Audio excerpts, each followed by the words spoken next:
He was born a bastard in a legendary martial clan, and treated like a mistake, cast out, hunted down, and killed by his own blood. His story should have ended there, but death sent him back to the past, carrying one terrifying ability: to devour weapons and inherit their memories. Every blade he consumes sharpens not just his body, but his mind, surrounded by rivals, monsters, and traitors. He walks a path soaked in blood and steel. When weapons remember their battles, what happens to the man who eats them all? Let's find out somewhere. In the uninhabited northern territories of South Korea, a crowd had gathered. The boy glanced nervously at the others, and then a man approached him and asked if this was his first expedition. He smiled and told him that he had been through portals and dungeons, of course, but never to uninhabited lands, and that made him unsure of himself. The man laughed and advised him to mentally prepare for the worst. These were lands where no man had set foot since the beginning of time, so they were teeming with monsters. He could be sure that they would encounter a few ancient monsters. The boy asked if their leader was from the famous Lee warrior clan. He had heard that he was the brother of the clan's patriarch. He must be very strong. The man looked at him and said that he was just a bastard. He had been so useless that he was exiled from the clan. They were talking about MC Lee Cho, the ninth illegitimate son of the famous Lee warrior clan. Hearing their words, he nervously clutched his sword, and the man said that he was not only untalented, but also completely lacking ambition. At such a young age, he had only reached the 7th rank of martial arts. How could they even rely on someone like him? After that, a masked man approached Cho and invited him to continue on his way, and he, looking at him, thoughtfully agreed. They walked on, and he thought that the Dark Sword Troop was following him, mercenaries who answered directly to the clan patriarch. In theory, they should protect him. They seemed to have something else on their minds, and that's why he had a very bad feeling. He once dreamed of a future, hoping for the best even as a child. He realized what a responsibility he had as the heir to a famous warrior clan. When he underwent the steel selection ritual, he was chosen as the finest weapon in the clan's armory. He thought that if he worked hard and strived to earn respect, he would finally be recognized. However, nothing of the sort happened. The doctor said he had never seen such meridians before. Their low permeability ruled out the practice of magic, and even martial arts would be difficult for him. If he reached at least the 9th rank, it would be a true miracle. His father was disappointed upon hearing this, and when everyone else learned of his illness, his success in the ritual was written off as pure chance. Despite the grave diagnosis, he put forth every effort and even proved the doctor wrong. By the age of 25, he had reached the 7th rank. He was very happy, although his brothers had already achieved this rank in childhood, but this joy was short-lived. At 30, he was exiled from the clan. However, if not for his older brother, he would have been carried from his home straight to the cemetery. Since then, he has been wandering, hiding from his family, and this in the case for 10 years. Troubled times have come. The uninhabited lands expanded, and monster attacks became commonplace.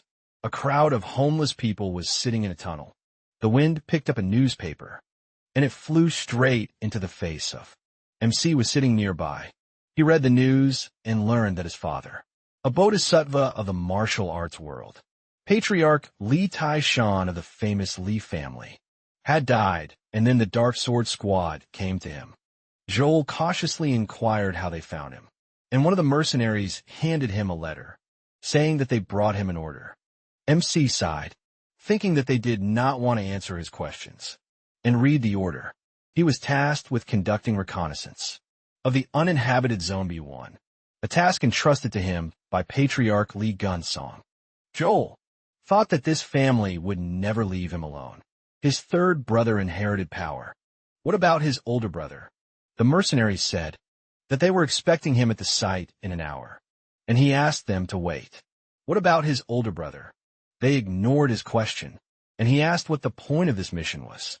He hadn't picked up a sword for 10 years. He was only a 7th rank martial artist.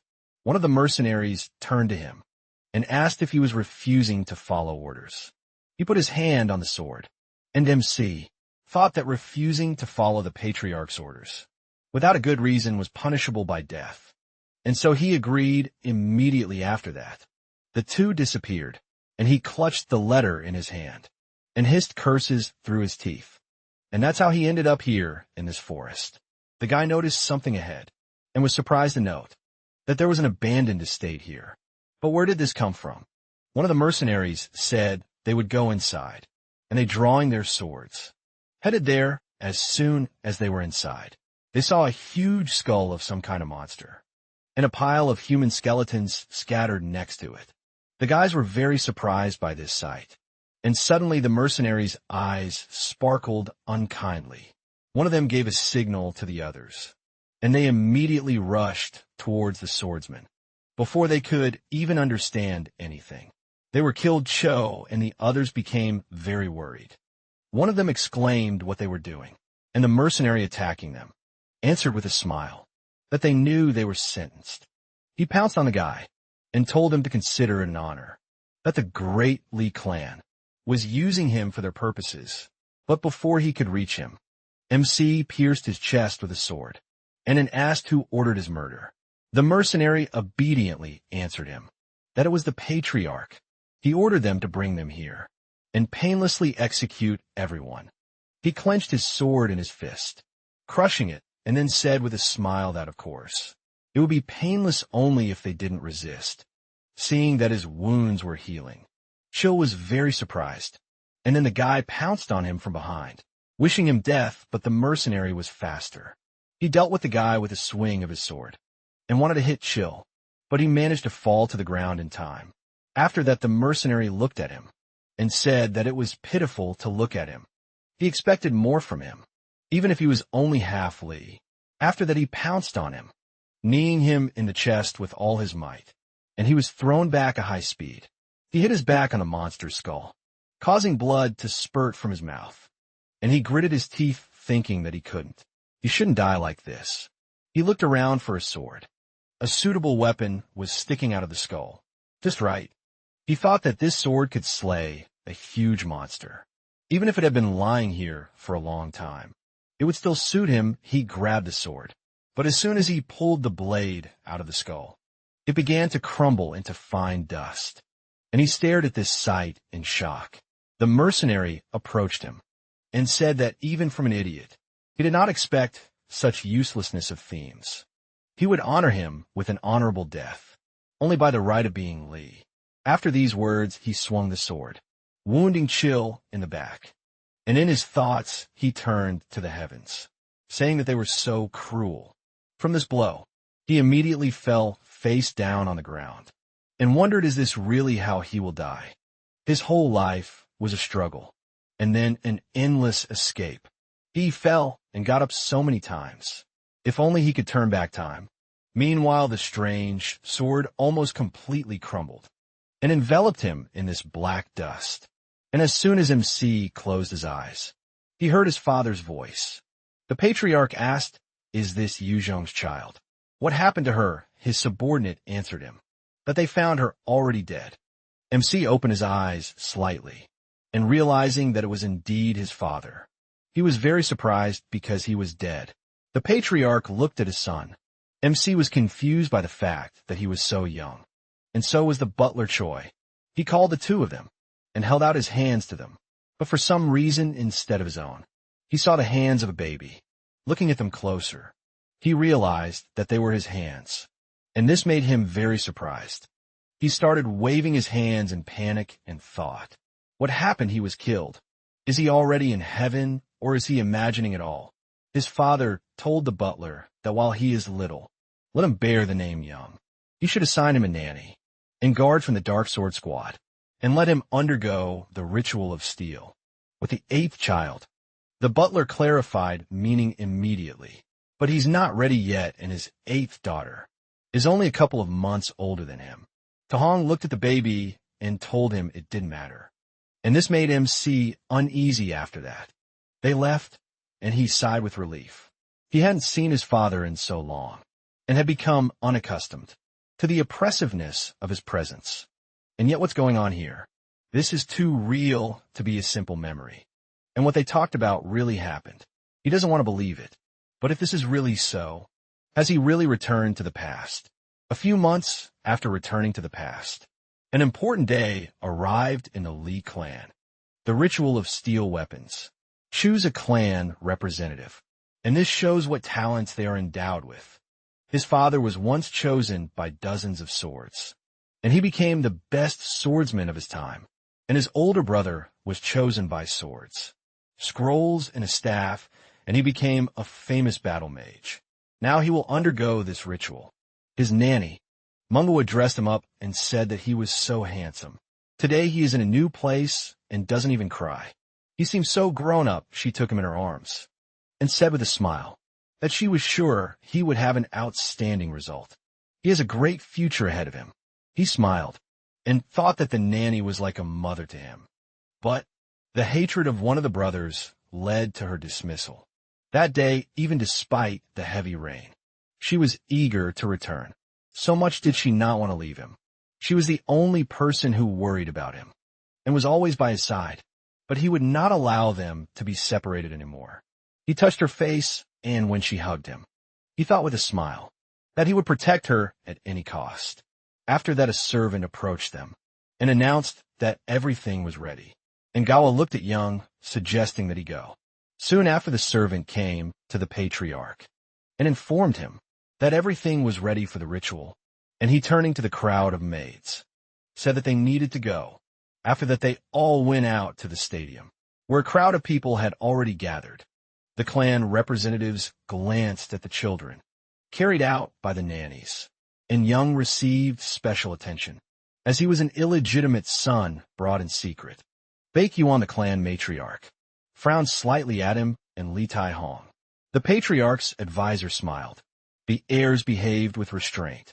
Lee Myung-young, the clan's first heir, spoke first. He smiled and said that he was still very young. He didn't remember any of them undergoing this ritual as infants. He looked at his brother and asked, "He's right. Kuan Song, the third heir, answered with displeasure that he didn't even remember. And where did this idiot come from? After that, the patriarch waved his hand, announcing the beginning of the ritual of steel. And I asked the nanny to bring the eighth heir Hua. She was seated on a black stone, after which Tai-hong pulled a knife from under his clothes and pricked her finger until it bled, causing her to immediately begin crying. As soon as the blood touched the stone, a reaction began. A magical flow was drawn to one of the swords. It was the ivory sword, the most valuable in the armory, a true masterpiece of blacksmithing art. For many years, had not yielded an answer to any of the heirs. The patriarch immediately pulled the sword towards himself and deftly caught it, then looked at his daughter and said that from now on, the ivory sword was given to her.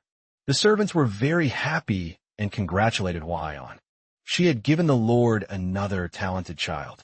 This was a truly great event.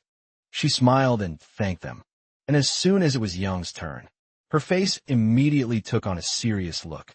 The crowd immediately began to whisper, "Is this a child born to another woman? How can they perform this ritual on their bastards?" Ta-hong sat Young on the stone, after which he pricked his finger. But unlike his sister, he didn't cry. Only winced. His father stroked his head and said he was proud of him, and he thought excitedly that the hour had come.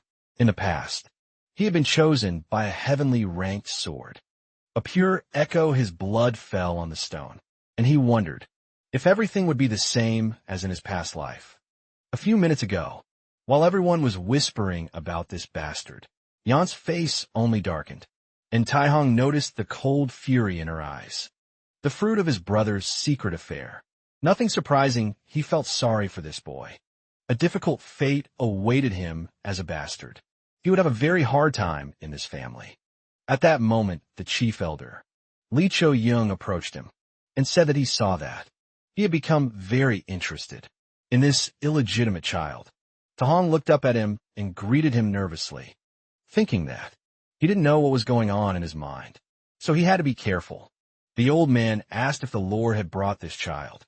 He confirmed it, adding that the Dark Sword Squad had found him. The elder said he didn't even know what their great lord was thinking. They began performing the ritual over a newborn bastard. Of unknown parentage, he should know that such an act was completely useless for illegitimate children.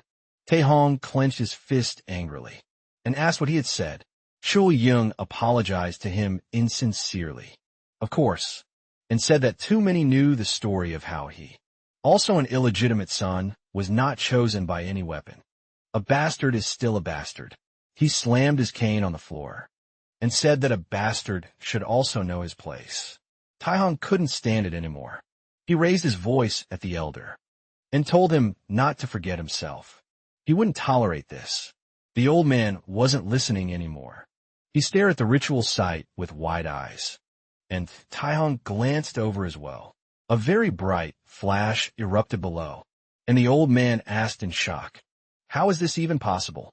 Taehong, on the contrary, was overjoyed. He leaned forward with interest and said that he could see it with his own eyes, but he still couldn't believe it.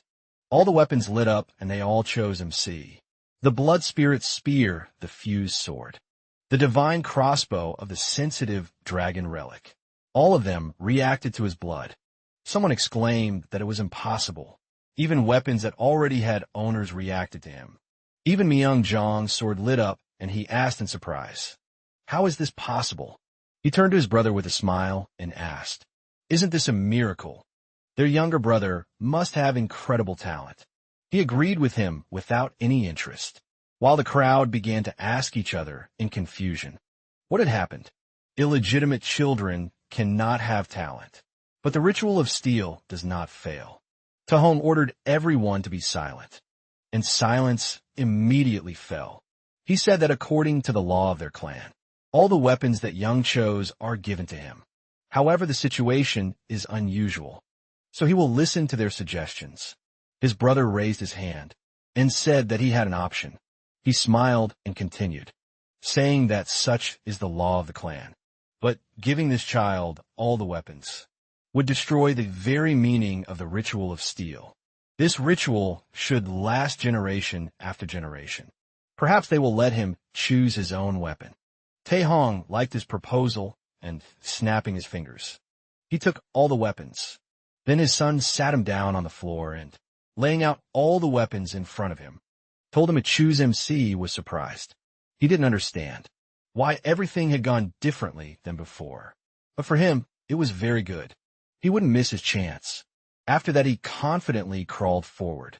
For the dragon slayer's sword, a sacred spear forged from the bones of a bodhisattva, a beluga whale Valhalla, a staff from the world tree in which fairies slumber, the sword of the celestial spheres, forged in the alignment of planets. Great examples of weapon art await his choice. But he has nothing to worry about. He had already made his choice, and his father was surprised when he reached for it. This sword was found by the clan's founder, in uncharted lands shrouded in dust and mystery. It remained a riddle to their fathers. Black Twilight, what is known about it, does not allow it to be counted among the heavenly swords, but is kept among them, because it was the sword of their founder. In all generations, this sword has never chosen anyone. Did the child really choose this sword simply on a whim? He took Young in his arms and asked if this was a sign from heaven. After that, he grabbed the sword and loudly announced that Young had chosen. The Black Twilight, the ritual was over. Wine said that Li Yong, this son who appeared out of nowhere, would still drink their blood. If he interfered with her, he would leave her no choice but to get rid of him. Years past, Young was already 9 years old. He called out to his nanny and warned her that he was going to training, and she excitedly ran up to him, saying that she would see him off. He said that he could have walked there on his own, but his nanny objected, and they went there together. She asked why he was going to the first hall. Specifically, the other training grounds were empty. The first hall, besides, was not the most spacious. He answered her with a smile that someone was waiting for him there, and suddenly someone's scream was heard behind them. The nanny turned around and said that she seemed to be hearing someone on the 7th landing. The 8th heiress was training there, and the instructor told her not to grip the sword so tightly, or she would break her fingers. Let her try the vertical strike again. She swung the sword, and MC pointed out that it was the 8th heiress. Gawa said that he should call her big sister, or if anyone heard, he would be in trouble. He thought that she was only 5 months older than him, so she wasn't that much older than him. The instructor told her that the sword should become a part of her body, and that she shouldn't swing it carelessly. The strike should be neat and precise. He started to get irritated by all this, and she dropped the sword and shouted in anger that she was fed up with him. Why was he always jerking her around? What difference did it make how you held the sword? Instructor Bike said that it was for her own good. Let her calm down and try again. He was sure she would succeed. Young pointed at him and asked the nanny who this man was, who had been given such a stupid task, to teach his sister. She answered that it was Commander Beck Lee Hyun. Of the Ebony Squad, he looked at him closely and said that he was too good a warrior to be forced to train a 9-year-old girl. The nanny looked at him worriedly, then loudly told him not to be afraid. Soon he would be given a teacher who would appreciate his talents. She burst into tears and said that she had failed to raise him the way he deserved. She was not doing a good job of her responsibilities. Young Lady Hua has been well fed since childhood, and he asked discontentedly, which she added again he had told her so many times, that he was grateful for everything she had done for him. His words only touched her even more, and he declared that he did not need a teacher like him, because he came here only out of respect for their father. Besides, he already had good teachers, and not just one. Soon he came to the first training hall. This hall is a historical place in the clan. It looks more like a museum than a training hall. But he didn't come here for nothing. He opened the doors of the warehouse, where the most ancient weapons were kept. Noticing a cracked sword, decided to train with it today. After returning to the past, changes had occurred within him, the most surprising of which was the ability to read the memories of weapons. He assumed a stance, took a deep breath, and concentrated as soon as he closed his eyes. The sword was enveloped in a dark stream, and he moved into the memories of the former owner of this weapon and found himself in training, repeating the movements of the sword's previous owner. He thought that these were exactly the memories this weapon held. The age of the weapon, the degree of attachment of the owner to it. All this helps him clearly see what the sword remembers. With this sword, he mastered the 7 stars technique. The first move, Red Wind, with a swing that raised dust in the hall. He sighed with a smile and said that he had finally learned all the movements of the 7-star sword. Over the past 2 years, he had learned the memories of most of the ancient weapons. In this hall, suddenly he heard the creak of a door, and then someone's voice, the man said that he hadn't seen such good mastery of the 7-star sword technique in a long time. When MC turned around, he saw his uncle smiling, the clan advisor, Lee Te Hong, with the strength of the 4th rank. Although he is the patriarch's half-brother, he is the clan's minister of war, and is honored and respected in both his past life and this one. He is one of the few who sincerely cares for him. He greeted him and patted him on the head, saying that he can communicate with him without formalities. Is so proud of him, he comes here to train every day. He often notices him when he leaves the meeting room. It must be very difficult for him when his brothers treat him like that, but he hopes that he can overcome it. Yang told him that everything is fine. In any case, he is part of a famous clan. Respect must be earned with the sword. He learned that this is their family motto, so he will earn respect if he becomes stronger. His uncle was slightly surprised by his words, then closed his eyes and thought, why was this boy born out of wedlock? He decided to change the subject and said that his naming ceremony was coming up soon. Although there was very little time left, he still wanted to be his teacher. So is he happy, but contrary to his expectations. Young did not accept his offer, which surprised him greatly, and exclaimed why. Why isn't he happy that he wants to be his teacher? MC became agitated and said that according to clan laws, he has no right to a teacher before he's given a name. and he doesn't want to get into trouble because of him. Tahong said that. His brothers and sisters don't pay attention to these rules. They are well fed and taught by the best teachers. He put his hands on his shoulders and said that you can't break the rules, even if everyone around you breaks them. And as he said, he wants to earn respect with the sword. His uncle looked at him and wondered if he really was only 9 years old. His gaze seemed to be looking into the eyes of his older brother. He smiled and said that it seemed like there was nothing he could do. He patted him on the head and said that he was as stubborn as his father. Things were bad. It seemed like there was nothing he could do to help him, and that worried him. But maybe there was still something he would like. Young's eyes sparkled in anticipation. In fact, he was waiting for him to say it. He awkwardly scratched the back of his head and said that he actually wanted to ask him for something, then smiled and continued. He would like to see what was under the secret warehouse. His uncle was slightly surprised by what he heard. After that, the two of them went to the warehouse in a car. The guards at the entrance stopped them and asked to show their documents, and also to explain the purpose of their visit.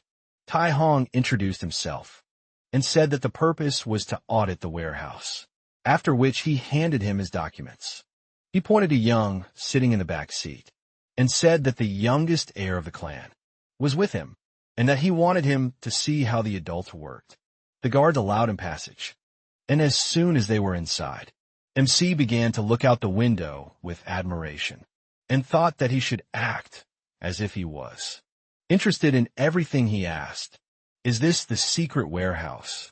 His uncle asked, does he really like it here? He smiled and confirmed it, saying that he knew that the treasures and the best weapons of the clan were kept here.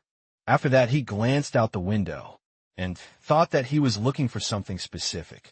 Legendary swords, relics whose existence is hard to believe.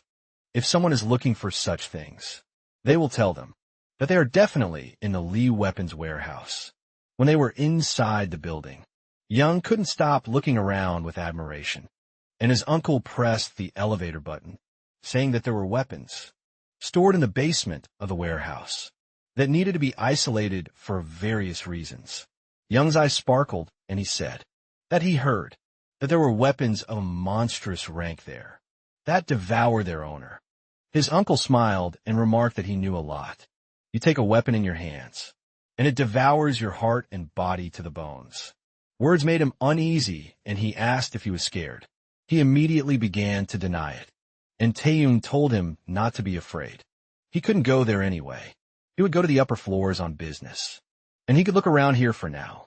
MC ran into the elevator and thanked him, after which they said goodbye. And when the elevator doors finally closed, he sighed heavily and said that playing the naive child is not that easy. The basement of a secret armory, also known as a weapon graveyard, contains dangerous artifacts of weaponry. The whole point of this trip is to find a certain weapon boundless. In its original form, it is a dagger, but if imbued with mana, it can take on any shape and change weight. Lee Gunson once found this weapon here, and he received the title Variability, because that is the essence of the weapon. Because of this title, he became the patriarch, not the eldest son who was more suited for this role. He ordered a search for it, and it was killed. That's all he was able to find out. To prevent this from happening again, he must do something. He used that dark haze, and thought that he might not succeed the first time, but he must find the right option this time. He will receive the title. Not Lee Gunsong time has passed, in his search for the dagger he needs. Using that dark haze has so far been unsuccessful. He sighed heavily and thought that he had been sorting through daggers for an hour, but he still hadn't managed to find Boundless. It was definitely somewhere here. He must have missed something. He decided to check another display case, but carelessly pushed a rusty dagger off the table with his elbow, and it fell at his feet with a loud clang. He reached for it, wondering what century the weapon was from, since it looked like that, and then his power reacted. A black haze immediately enveloped the dagger.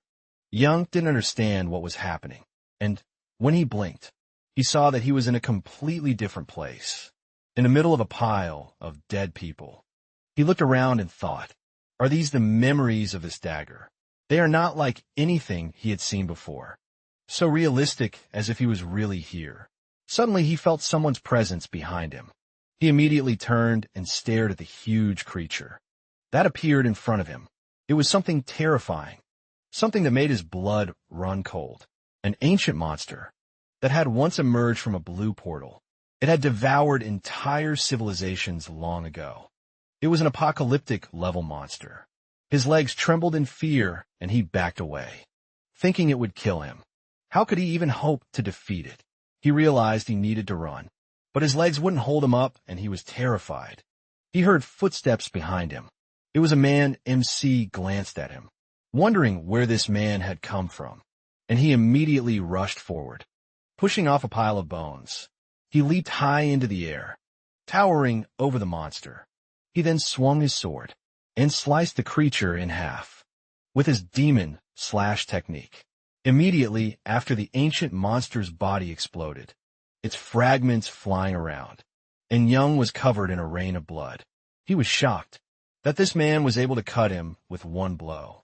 And then the man turned to him, asking who he was. MC became nervous. He shouldn't see him. The warrior asked why he came. He grabbed the sword with both hands, raised it above his head, and said that he was doing this out of mercy. He wouldn't feel pain, and he would send him back. Immediately after that, he struck Young with the sword, which scared him greatly, and a moment later, he returned to the storage out of fear. He dropped the dagger from his hands, and looking at his trembling hands, thought, what was that? It seems he can still feel that pressure that almost pressed him to the ground, as if it all really happened. At that moment, the dagger began to clear of rust. MC took it and thought that it was boundless. He pricked his finger until it bled, after which he said that he would become the commander of 100,000 troops. And from his words, the dagger immediately sparked. He looked at it, then swung it, and the dagger turned into a long sword. He tried a few moves, transforming boundless into different weapons, and then said with a smile that he had finally found it. Time passed, and Yang was training as always. He struck the dummy inside, thinking that he had failed again. It had been a week since he had found Boundless. After a trip to the secret armory, he transformed Boundless into a ring, so that no one would guess. And yet what happened then? The move that man demonstrated was called the Demon Slash. He demonstrated the move and said its name, but he must have thought it was too early for him to learn such moves. In addition to crushing force, he also demonstrated extraordinary grace. He can't do that, but he was in no hurry. He smiled and continued practicing the moves, thinking that in his past life, he was a disgrace to his family and couldn't even learn the basics of martial arts.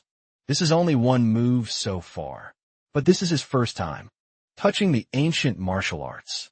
Could do it. He had memorized all of this man's movements exactly, and then he realized something. What was the point? He wasn't an adult like this man. He was just a 9-year-old boy, trying to imitate the movements of an adult body. Wouldn't give him anything, so he decided to adapt this technique to his childish body, and thought that he didn't need to rush. Let everything be natural. He concentrated and closed his eyes, thinking that he needed to handle the sword in a way that would be comfortable for his height and weight. After that, he swung the sword from top to bottom, causing the floor to crack. Looking at this, he was glad, and said that he was moving in the right direction. Now, he needed to get the hang of it, and use mana effectively. He tried for a long time to do everything the way he learned in his past life. But nothing worked, as if he had forgotten something very important. It seemed that he had no choice but to keep trying. While he was training, he didn't notice a woman watching him and smiling. Strangely, for some reason, when he made another swing of the sword, she jumped out from her hiding place and grabbed the blade with her bare hand, forcing him to turn around, and then asked who taught him this move. He looked at her in confusion and thought that she had dark hair and yellow eyes. She must be from their family. He asked who she was, and she asked in surprise. Did he not know her? And really, how could he know her? She doesn't often leave the house. She extended her hand to him and asked with a smile what his name was when he introduced himself to her. She began to happily shake his hand and said that he had such an unusual name. And her name is Lee Jiang-ha. She was pleased to meet him. MC immediately realized that this was his father's younger sister. His uncle mentioned her in his past life. She was a little different from everyone else. His grandfather didn't really like it. As a result, her actions caused him to fall, and he wondered why she didn't realize how much power she possessed. Yanga was puzzled and remarked that he was rather frail, after which she approached him and asked him again how he knew this technique. He asked why she was asking, and she said she recognized ancient martial arts in this technique, and she was very interested in them. That's why she was curious. In ancient times, giant monsters inhabited Earth. Does he know about this? She pulled a book from her sleeve and handed it to him, saying it was a gift, let him read it. He leafed through the book and thought that it was a bit difficult for him to decipher the handwriting, but it seemed to be a mana manipulation technique. And not only that, there were also martial arts here, high-level ones at that. Maybe the rumors about his aunt were all just fiction. He noticed something interesting on one page and asked what was written there.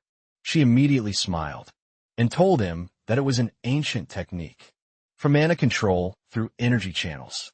In the past, only channels were used for this, not meridians. Modern techniques assume that the center of chi, energy storage, is in the heart. But in his opinion, was it fair to say that ancient techniques were outdated? He glanced at her and realized that he hadn't even thought about it. She said that perhaps ancient chi energy control techniques were even better. There were very few manuscripts she was searching for. Ancient techniques for strengthening and transformation. Young thought that this was exactly the technique he needed for boundless, after which he excitedly ran to the sword and called out to his aunt.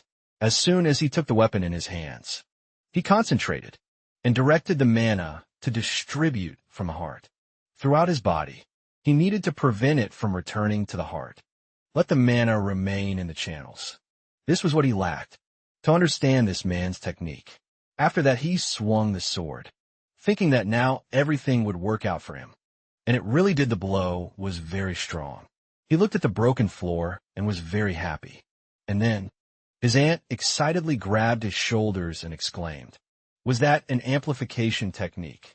He confirmed it, and she asked how he did it. He answered her that he just did it, and that's all. And she dissatisfiedly asked him to explain how exactly. He looked at her doubtfully and asked why he needed to tell her about this. He excitedly said that he was able to perform this technique after reading her notes. This is the fruit of all her research. She has been looking for a way to learn the amplification technique for more than 10 years, even after she was kicked out.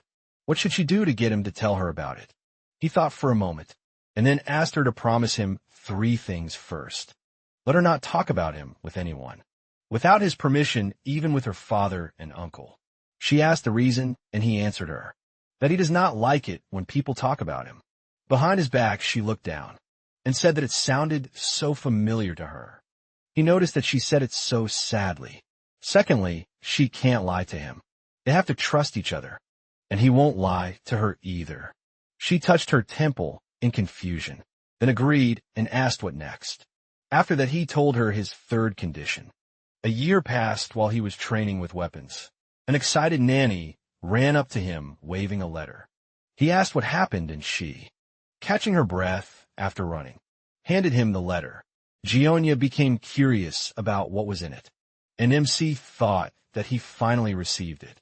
Lee Myung-young, this confused him. It meant that his father was not at the estate, but he hadn't heard of anyone going on an expedition. Meanwhile, his aunt was shaking with emotion. She was very angry. He asked her what was wrong, and she, ruffling her hair, exclaimed that they had only just begun to master the techniques. It is more important to her now than ever that they study.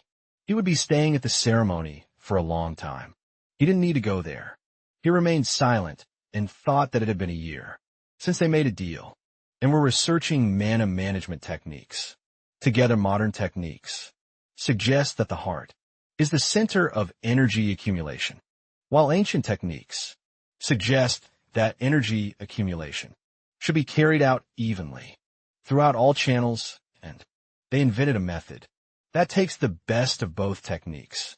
Aunt Yunga says that combining these two techniques has been her long-standing dream. Mana can be stored in both the heart and the channels. For greater efficiency, thanks to this technique, he has surpassed his peers, who use only the modern method.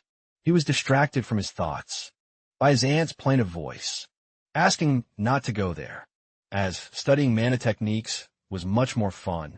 He grimaced in displeasure and told her that she knew he had to attend this ceremony. She was very upset, and he consoled her, telling her not to worry. The ceremony wouldn't last too long. He would return soon, and they would resume work.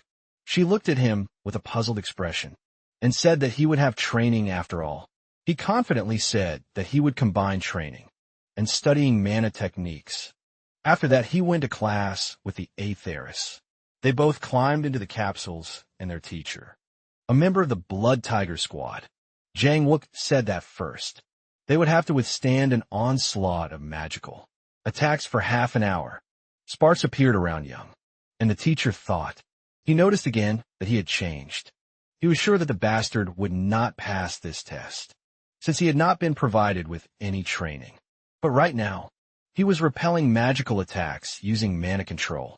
Suddenly the boy opened his eyes and met his gaze, which made him uneasy. This boy is insolent. He decided to compete with the Aetheris and evaluate his abilities. He wants to be tested at a higher level. However, he forgets that he is just a 10-year-old. Illegitimate son, he smiled nervously and thought, how can this be the illegitimate son of the patriarch? After he proved his extraordinary giftedness, calling him a bastard is not proper. He should reevaluate what he thought of him. He will do everything to train him well, and not just for the sake of ceremony. As soon as the training was over, MC went outside and stretched. He remembered how he got electric shocks, and thought that this family is strange. How can you practice magical attacks on children, supposedly to increase their resistance? He turned to the building, and remembering his conversation with the teacher, thought that he never expected an apology from him, and his tone changed greatly. He decided to go rest, but suddenly Hua appeared in front of him. She wanted to hit him, but he did not let her do it, and she, calling him a bastard, said that they needed to talk. He waved her hand away and asked discontentedly, what did she want? She pointed her finger at him in anger and ordered him to watch his language. She was a legitimate child, and he was a bastard. And in fact, she was a year older than him. Since he did not want to get involved with her, he decided to leave, saying that he did not have time for her. And she furiously attacked him, telling him not to dare ignore her. Noticing that she enveloped her fist in mana, he immediately turned around and thought that he just wanted to leave. But apparently he would have to teach her a lesson. He dodged her blow and immediately grabbed her by the neck, after which he roughly pulled her to him and said that if she wanted to throw tantrums, then she should go to her mother for this. He was busy, so she should not waste his time. He waved her off with obvious displeasure, and she said that it was all because of him, because of what he did at the ritual of steel. She's constantly compared to him. Why can't he just sit quietly and keep a low profile, like all the other bastards? It's not fair she can't sleep as much as she wants. She wants to have these workouts every day, and he was just born gifted. She didn't want all this, but her mother made her.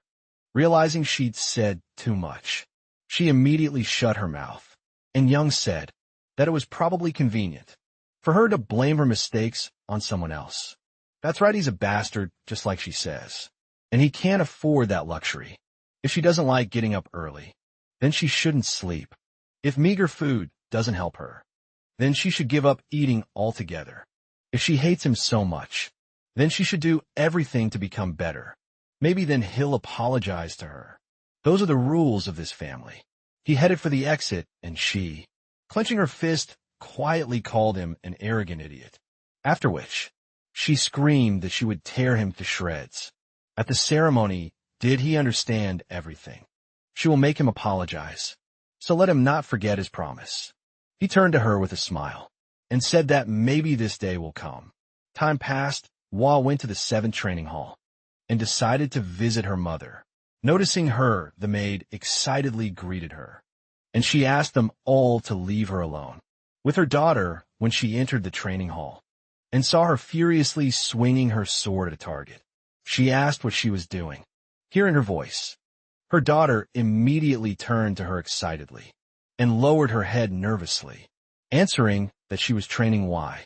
On said that she was reported that in training, she showed herself to be worse than that bastard. Didn't she tell her that she should crush her opponents? She's disappointed she better give up the warrior's way. She shouldn't do it. Just so she doesn't have to scold her. She's already tired of this. One nervously pursed her lips and said that she knows. She thinks she studies under pressure, but in fact she studies because she wants to Why. On asked what that means, she nervously squeezed her weapon, after which she declared that she will defeat him, no matter what, not because she told her to, but because she wants to and she will. Her mother measured her with a glance, and after a short pause, asked, so, is she motivated by rivalry with some bastard? While became nervous, she didn't know what to say, and her mother leaned towards her sternly, saying that she is the legitimate heir of the clan. They are in completely different positions. She must be above him. That is not up for discussion. And what is she doing competing with him as an equal? She handed her a vial of translucent liquid and said it was a sleeping spell, a deadly poison if she can't surpass him. Then let her destroy him after that.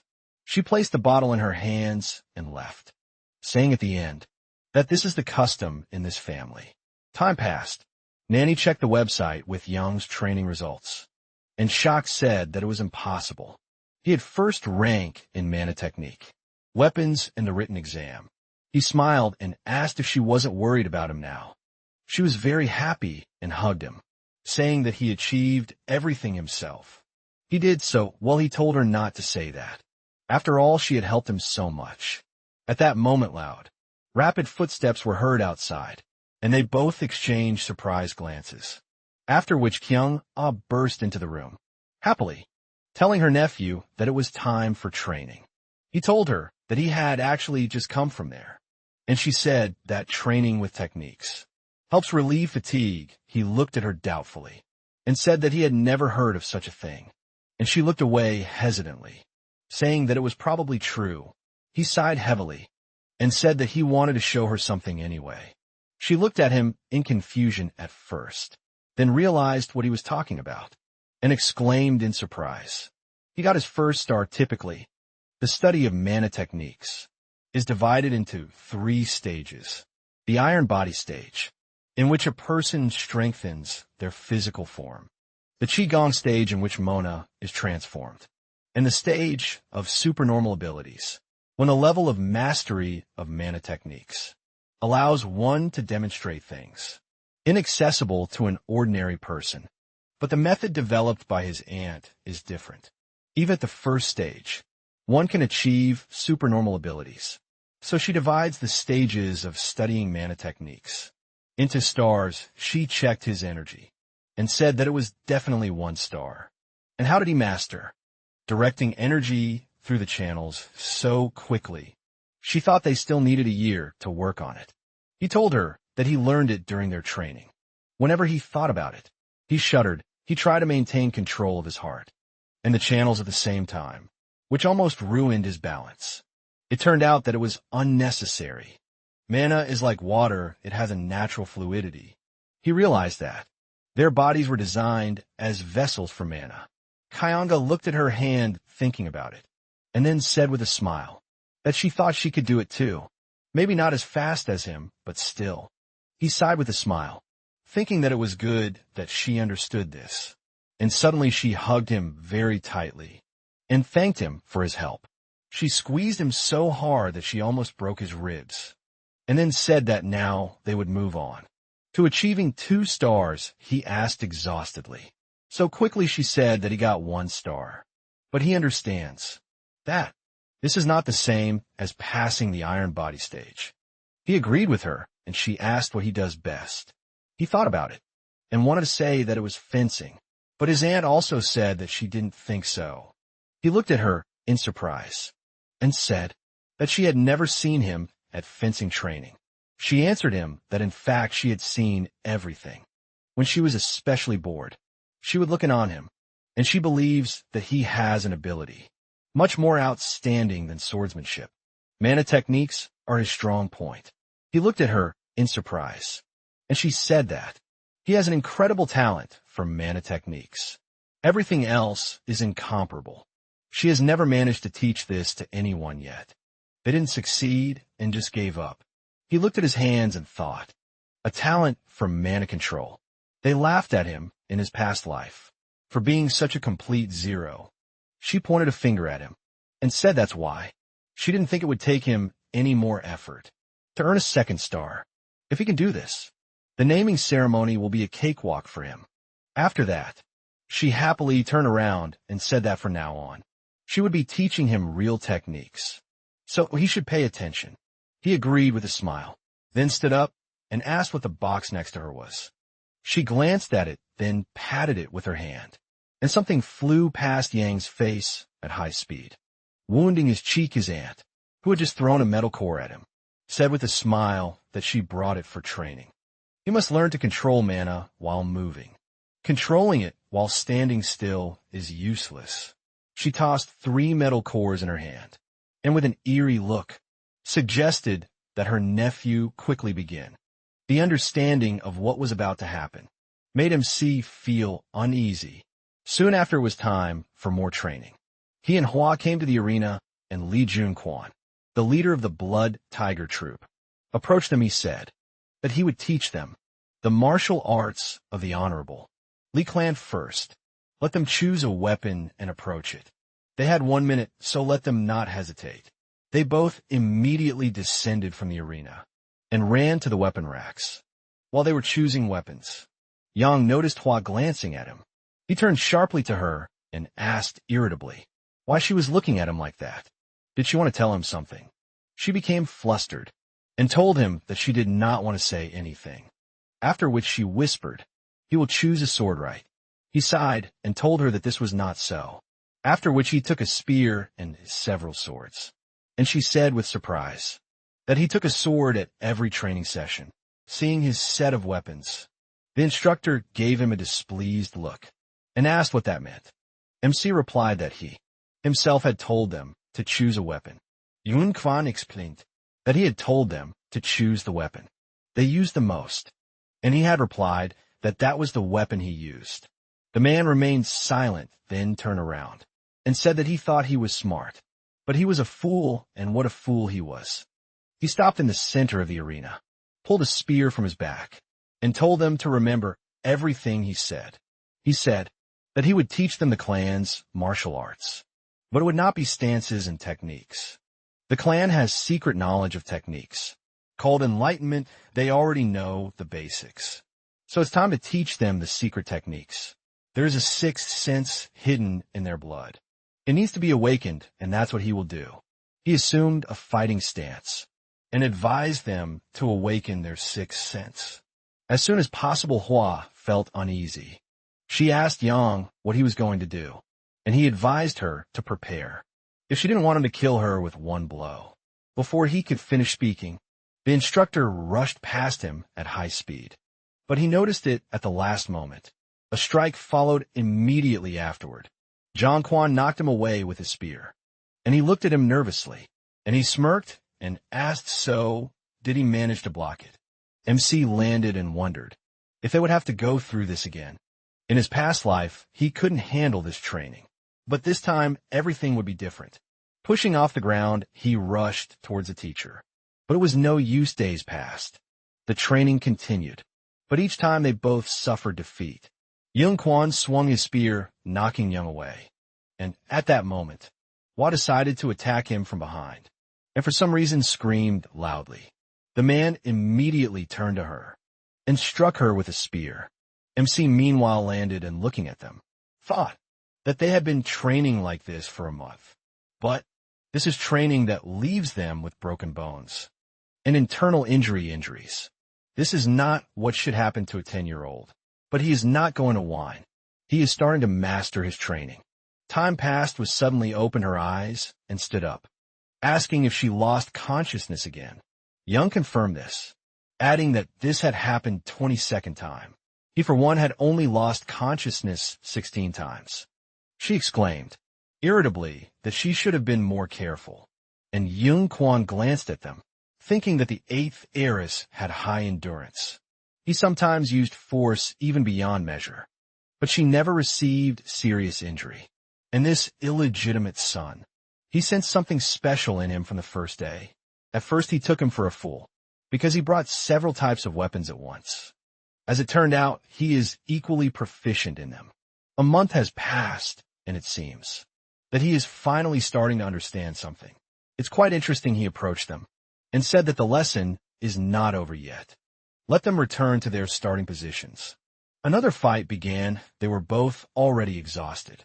And then MC decided to use a different approach. He called out to Hua and asked her for a favor.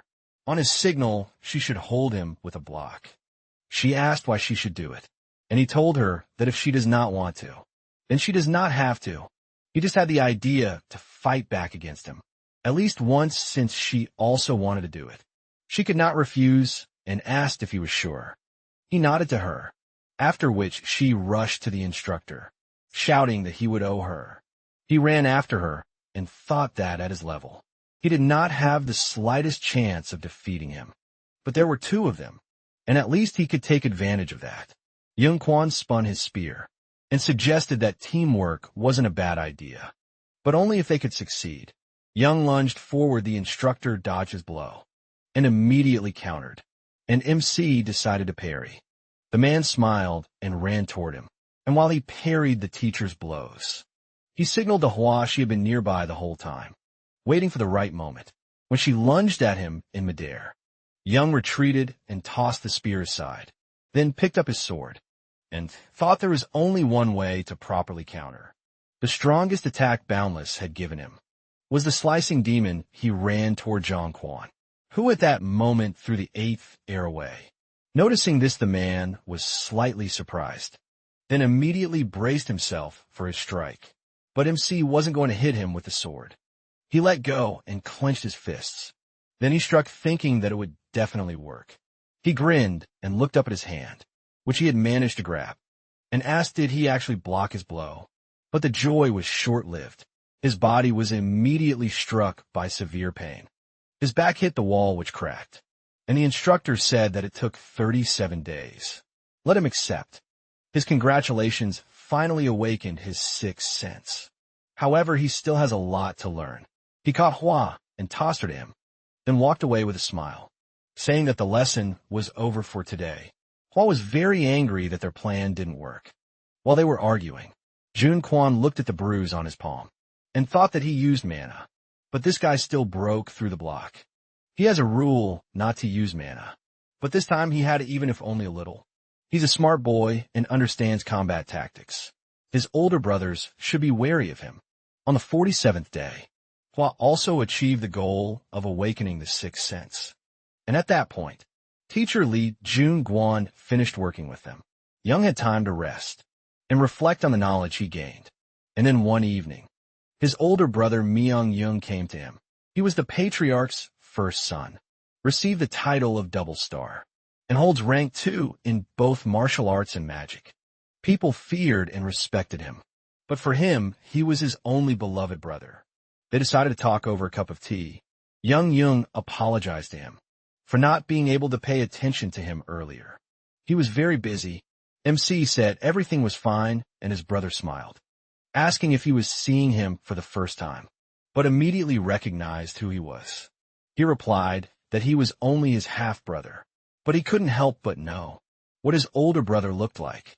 Myung Jin was slightly upset and told him not to call himself that. He was a brother to him just like everyone else. He thought that this boy hadn't even gone through the naming ceremony yet, but was already so strict with himself. Young awkwardly scratched the back of his head and apologized to him, and he, sighing heavily, told him not to apologize. No need for formalities, they were brothers after all.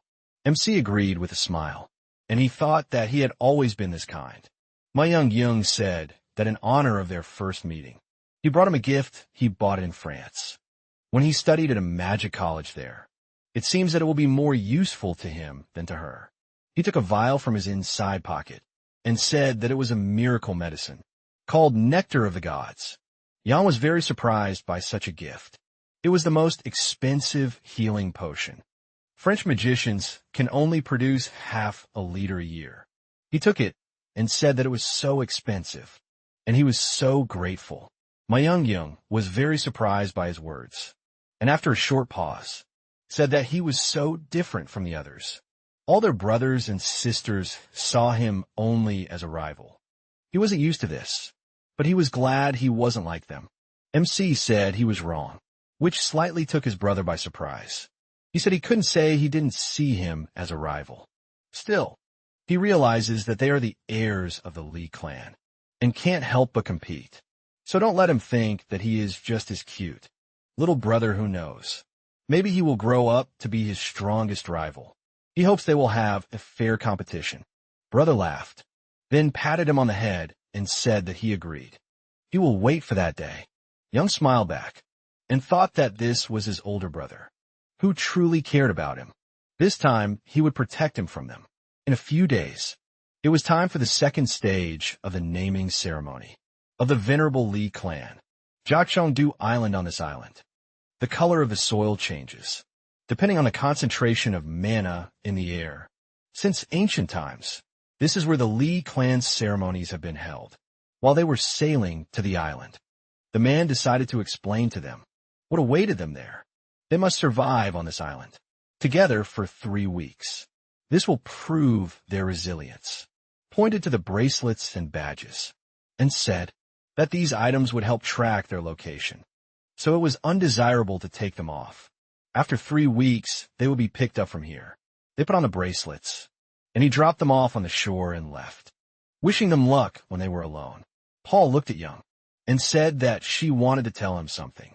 He asked if she had finally made up her mind. She didn't understand what he meant, and he said that ever since they were studying together, he felt that she wanted to tell him something. Realizing that he had guessed everything, she became very embarrassed and exclaimed, "How did he know about this?" He glanced at her with a puzzled look and mentally asked, how could it be possible not to notice? He told her to speak. He would give her a chance to speak. She pursed her lips nervously, then took off her badge and glanced at him, as if telling him to do the same. He took off his badge and bracelet and asked what was going on. After that, she showed him the vial and said that it was a poison called Sleepy Wraith. He looked at her in shock, and she continued, saying that it works on children under 15. If you leave the vial open for 5 minutes, it will completely evaporate. As far as she knows, it deprives a person of the use of mana for a long time. He asked with a gloomy expression who gave it to her, and she told him that she would not tell. After that, she did something unexpected. She smashed the vial on a rock. He looked at this in surprise, and she said that now there was no evidence. She would defeat him in this competition. Without any tricks, she would not poison him. So let him take this competition seriously. He smiled and said that even if she had not told him this, he would still take it seriously. She smiled back at him, then took her backpack and said that once he got his bearings, he should definitely go to the center of the island. They said it was very dangerous there. He said that he knew about it.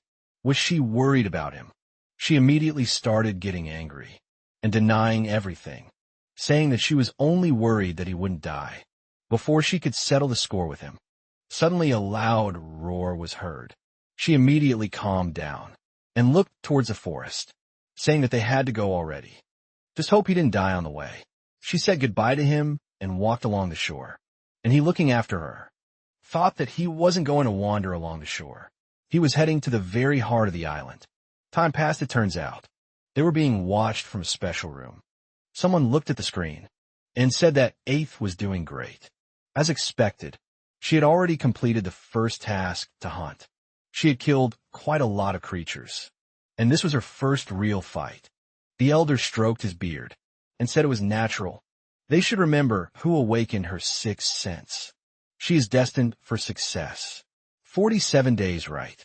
Yun Quan, standing behind them, said that she was not like this.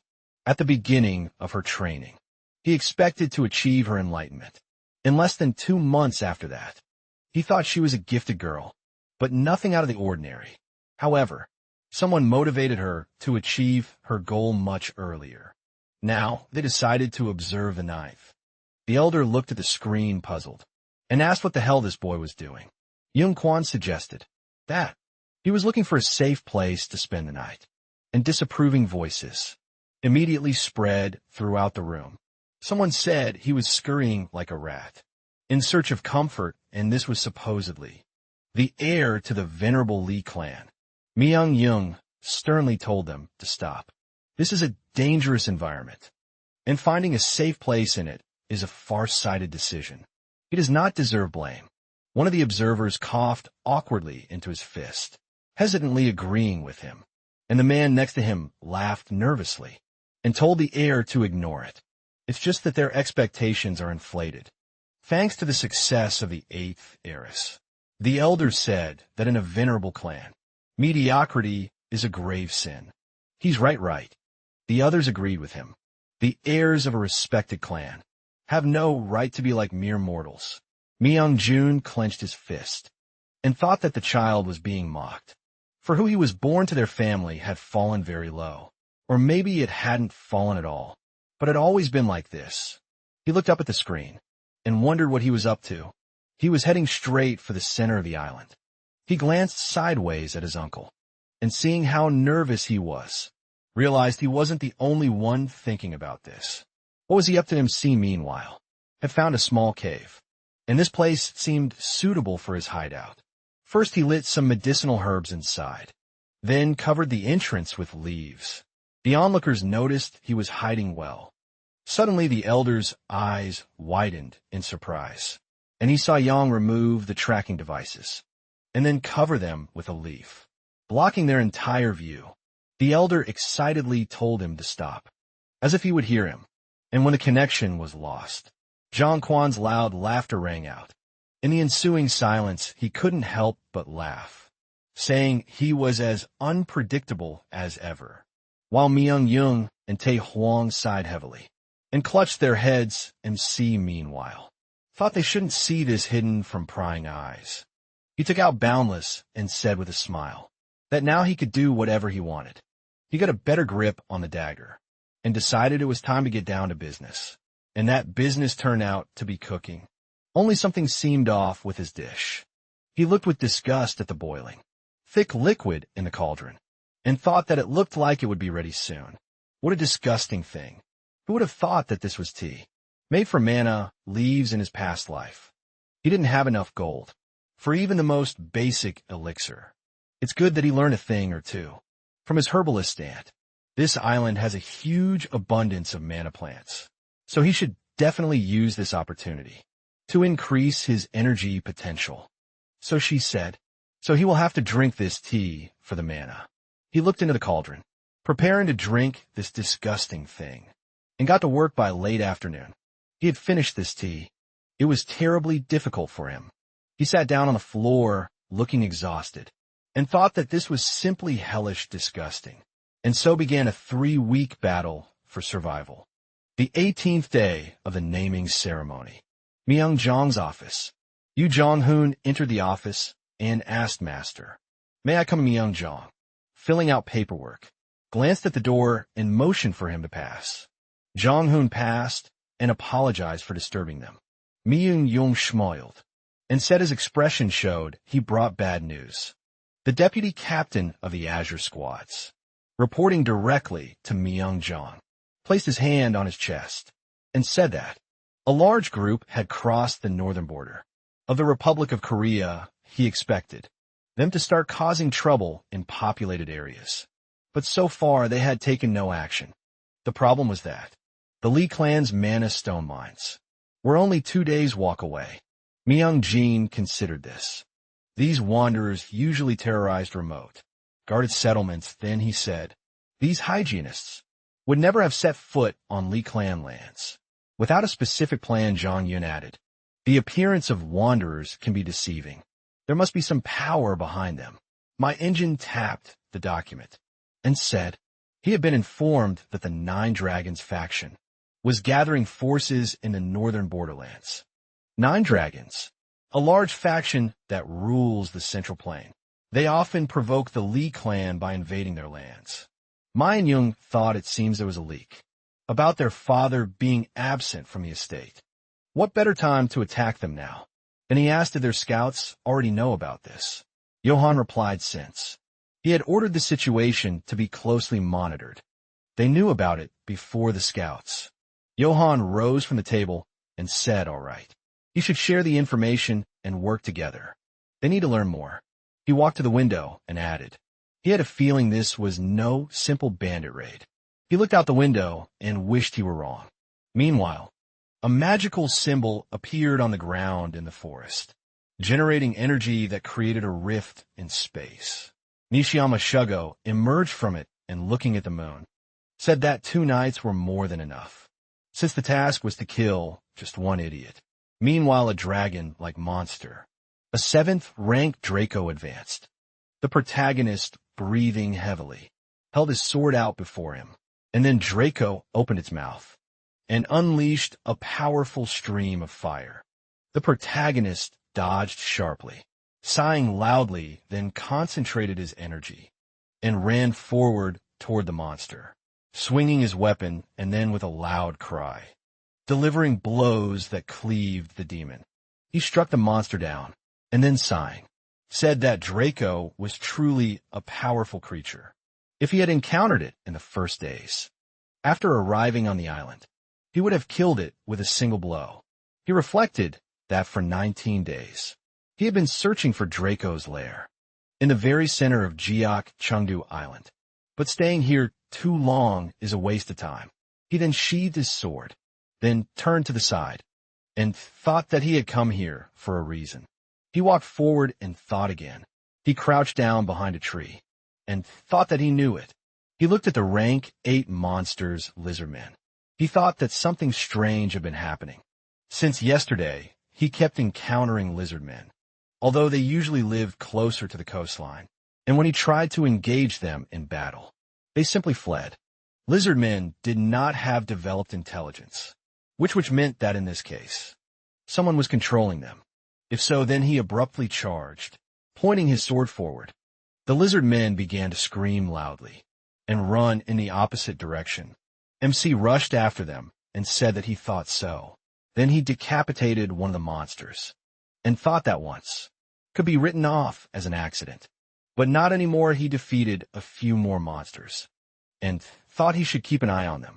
Meanwhile, Shogo said, warriors, prepare yourselves, we'll be forming up for battle now. The signs of the Li clan are real monsters, and he felt Lizardman's presence behind him, and asked how many monsters this boy had killed alone. Well, what can you do? He can handle it, he's just a child. So inexperienced that he's walking into an obvious trap. The monster keeper held the creature in his hands, and then stroking it, added that he had a means to prevent failure. But he doubted he'd have to resort to it at that moment. The protagonist, sitting on a tree branch, watched it and thought that he'd suspected it was a trap. And so it turned out. He has the ability to subdue monsters. He must be a tamer. How could an outsider get to Gyeochando Island? There are ways teleportation. For example, someone had previously installed a magic circle here. So someone from the Li clan did it. Should he report it and wait for backup? No, by the time they got here, it would be too late, and any evidence leading to the mastermind would be inaccessible to him. He reached for his pocket and thought there was only one thing left to do. He used a stealth technique and thought that he must conceal his presence. He jumped down from the tree and, looking ahead, thought and deal with him. He approached Shogo from behind and swung his arm to attack. At that moment, Shogo activated the creature in his hands. The bird spread its wings wide. Shogo turned around sharply and shouted, "Where did it come from, MC Thought Bastard? Is this really an artifact that senses danger?" The next second, Shogo sharply parried his attack and looking at the protagonist, said the illegitimate son of the Lee clan. He is much stronger than he thought. The protagonist pointed his sword at him and said, maybe it's he who is weak. Shugo shouted that he should shut up. Then he turned to the lizard man and shouted, kill him, the protagonist. Holding the sword in his hands. Thought Sword of the Seven Stars. Move 3 deep blue, he used this attack, striking all the monsters moving toward him at once. Then he stopped in surprise, magical chains enveloping him along with his weapon. And he asked, is he paralyzed? Shugo laughed loudly and shouted, gotcha. This is a circle of supreme magic. It blocks the heart's mana center. Without mana, he's just a powerless boy. This is where he'll die, the protagonist, standing on the magic circle, asked has it blocked his mana. Then he pointed the sword forward and shouted that the mana channels would help him. The next second, the magical chains flew in all directions. The protagonist leaped into the air, flipping and landed right in front of Shugo, looked at him in bewilderment. Then the protagonist smiled and, pointing his sword at him, asked, well, he's not going to run. He asked how he escaped the circle. The protagonist replied that he wouldn't tell him. He'd already reported him to his relatives. You should surrender. He laughed lightly and replied nothing. He shouted that he would destroy him and gain his freedom. The MC was surprised. What was he talking about? Before he could finish speaking, the creature lunged at him, breaking his sword and sending him flying into a tree behind him. Protagonist slammed into the tree with a powerful blow, then fell to the ground and thought really. He looked up and thought a guardian. The island's guardian, Turtlehead Mountain. This is a terrifying monster. A third-rate monster, and could this third-rate monster really have subdued it? With these thoughts, he sat up slightly, clutching his chest. Shugo, looking at him, noticed that he was smart.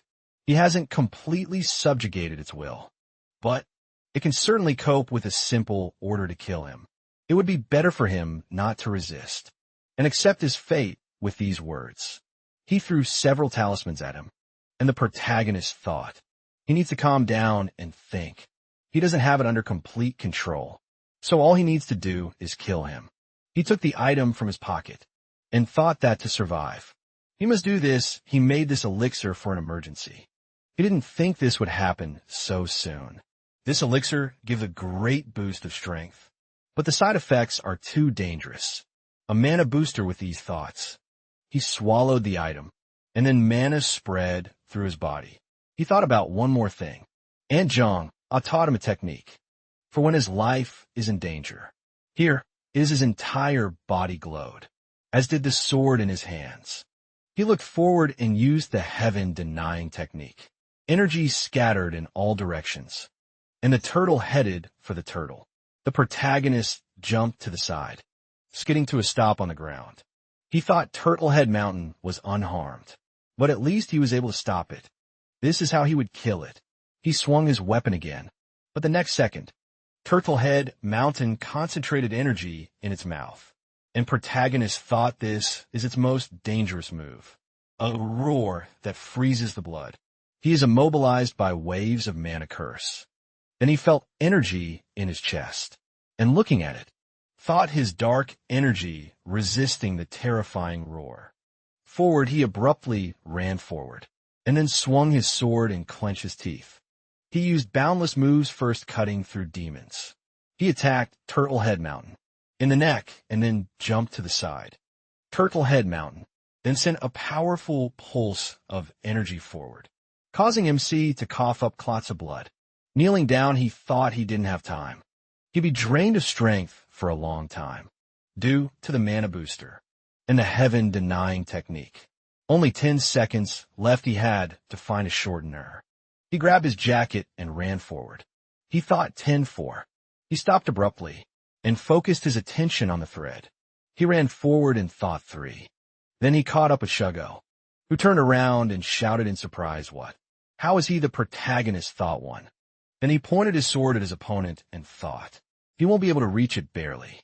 If only his arms were longer. After a while, the bloody sword fell to the ground, MC shaking all over. knelt down on one knee and, reaching for his inside pocket, thought that he should take care of himself. If he fainted now, it would be the end. Aunt Jonga told him to drink this immediately. After using the dangerous technique, he took out the vial, then drank the contents, thinking how good it was that he remembered to bring the nectar with him. He needed to deal with this killer before more monsters arrived. The next second, he fell to the ground, then opened his eyes and wondered in surprise. Where was he? Everything around him was so white. Tamer, what happened then? He cried out in surprise and clenching his fist, thought that his entire body was being torn apart huge. I looked at him and asked, is this really the end? This creature is too dangerous. How did it end up in the boy's body? She hoped he wouldn't wake up. It would be better that way. He must eat the next second. An object fell in front of him, and the protagonist thought, is this a purple honeycomb? Could it really be the purple twilight stone? Turtlehead Mountain said that this is not for him. This is for him. This is the beginning of a new era. He must grow child lest this era consume him. After some time, Hua looked at the protagonist and said, oh, he's awake. He looked up at her and asked Hua. She was indignant. What kind of Hua was she to him? She was like an older sister to him. Okay. She'll take it easy. It's just his condition. How was he feeling? He concentrated the energy in his body and thought, despite the fact that not a single bone or muscle remained undamaged. His mana accumulation potential had increased many times over. Had he really eaten the purple twilight stone? Then he looked at his sister and said, several mana channels are severed. Minor damage to internal organs. Cracks in every bone and torn muscles. So nothing. Hua, horrified, screamed, what? This is nothing to him, the protagonist. Thought that she should have gotten the purple twilight stone. This miraculous elixir increases physical strength, mana potential, and also grants immunity to poisons and curses. This is exactly why he sailed to Geo Chengdo Island. But he felt a bit ashamed. Then he stood up and asked, and how did she end up here? While folded her arms and looked surprised. Myung-Young ran up to them and shouted, guys. The protagonist was surprised. Big brother, he ran up to him and asked if he was hurt. Brought a mana potion, he'll fix him up now. He handed him the bottle and MC, smiling slightly, held his hands out in front of him and said, he's grateful, brother. He doesn't need mana right now, but he'll drink it for him. Myung-Young looked at him silently, while the protagonist drank the contents of the bottle. Then he looked at Hua and asked, can she please leave them? She replied, okay, she understands everything. Then Myung-Young said that if he died, he would devote his entire life to wiping out those who did this, no matter how powerful they were. MC thanked him, and Myung-Young added that what he had done was incredible, even by the standards of the Li clan. He was a true warrior, but as his brother, he didn't approve. It was madness. The protagonist blushed with embarrassment, awkwardly scratched the back of his head, and said he didn't know if he had. He would have waited for him. Mianjing sighed and said, well, at least sometimes he can tell the difference between what's beyond his power and what's not. The protagonist raised his hand and said, brother, he defeated the tamer, so he has the right to know who he is and all other information. Mianjing put his hand to his head and said that he knew he would say that. This tamer is a former 5th rank exorcist from Japan, a member of the Amio order. He was excommunicated for practicing forbidden magic. Whoever hired him apparently arrived on the island, waited until Turtlehead Mountain fell asleep, and then cast a circle of dark magic. The client wanted to make it look like Turtlehead Mountain had killed him. The protagonist asked if he had yet figured out who the client was. He replied that the shortener was on his last legs, so getting any information out of him would be difficult. The protagonist said that meant the ultimate target wasn't him, but him, his brother. He asked why he thought that. He replied that they would say he'd overlooked the traitors in the clan and failed to act in time. That would greatly damage his reputation. Myung-Young scratched his head and admitted he was right. Then he smiled slightly and said he wouldn't try to convince him. Everything was fine, it wasn't. MC asked brother, what should we do about this now? He patted him on the head and said, it's okay. Couple of scratches won't hurt his reputation too much. But he can't be away from the estate for long, because he has to return. Then the protagonist grabbed his hand and said, big brother, he offered him a deal. He would testify that he knew from the start who the traitor was and wanted to expose him. He would say that he was acting on his orders. He thought that this would create the impression that he knew something that even intelligence hadn't noticed. Myung-jin asked, but wouldn't it be for his own good to tell the truth? MC rose to his feet, resting his hands on his knees, and said that when they found out he'd done something incredible, they would hate him even more and pay attention to him. Myung-jin thought, so that's the deal. And then said a deal is an equal exchange. What does he want? The protagonist looked at him and asked him to allow him access to the library. 3 days would be enough. Yen-young said, oh, he's a scoundrel, okay. Well, he's grateful. They shook hands, and the protagonist, looking at him, replied, you're welcome, it was a deal after all. Then Yen-young asked if he was right in thinking he could have gotten out of this situation without him.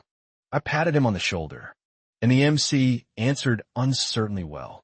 After that, Yeonjin took his phone out of his pocket and said he was getting a call from the Azure Squad's department. Apparently, he should go all right. He abruptly threw the sword into the protagonist's hand and said he'd pretend he didn't see it. The protagonist looked at him, smiled, and remarked that he was a dangerous opponent. Brother then Hua approached him and asked, so how was your conversation? He replied, fine. She put her hands on her waist and asked, so which testing room will he go to? 3 weeks have already passed, so the rooms should be open. He asked which one she would go to. She was indignant. She asked first. He said that if she wanted him to answer, she should answer first. She smiled, pointed at herself, and asked, well, where did he think he would go to? The most difficult one, the obsession room. And he zipped up his jacket and answered, the room of internal struggle. She was surprised. What? Is there such a thing? Could it really be one of those by the shore? He answered exactly. Hua said he disappointed her. It seems she overestimated him. He wants to go further from the center of the island. Well then, there is nothing to talk about with him. She thought that he was her equal. However, no. She thought he was better than her. Then she turned in the opposite direction. The protagonist, looking after her, thought so. She thinks that he chose an easier test, because there's a common belief that the difficulty of a trial is determined by the room's location. Then he turned around and, sighing, thought, well, let her think what she wants. After a while, he was walking through the forest and thought. He couldn't remember exactly where, but it was somewhere around here. In a past life, he'd accidentally found a cave here. Here, he would undergo the second trial of the naming ceremony. He lifted a branch and, walking forward, thought a room of inner struggle. Then he lit a torch and looked ahead, thinking at first glance just a wall. But appearances are deceptive. He drew his sword and struck a few blows. A door appeared from behind the rocks, and he thought, here it is. After that, he made a small cut in his palm and clenched his fist, and then waved his hand, releasing a pulse of energy. The door glowed and then opened, letting him inside. The MC entered a spacious room, then released a few drops of blood into a special bowl, and said, a warrior of the Li clan has come to undergo the trials of the ancestors. He asked for permission. The next second, energy swirled in the room. The room of inner struggle offers a test that sounds simple, but is very difficult in practice. Defeating oneself in combat. At that moment, a clone of himself appeared before the protagonist. The protagonist thought there could be as many attempts as he wanted, but he couldn't leave this room until he won. Even giving up wouldn't help. He drew his sword and thought, they're about to begin. Then he pushed off the ground and wanted to run forward. But suddenly he was surprised. What? The clone struck him with lightning speed, hitting his neck, and his head began to separate from his body. He wondered what happened. The next second he screamed in fear, grabbing his neck. He thought he just chopped off its head. I see, this is illusion magic. It's impossible to truly die in the testing room. Everything feels so realistic here. Anyone else in his place would have gone crazy. He wiped his mouth, then looked ahead and thought, there's something more important. Could he really do this? He looked at his clone and thought, the testing room has full access to his abilities and is using them to maximum effect. That means he doesn't even know what he's capable of. Otherwise, he would have repelled this attack with illusion magic. The next second, the attack flew at his neck again. He got into a stance and said okay. One more time, however, on the third try, he killed him with a blow to the stomach.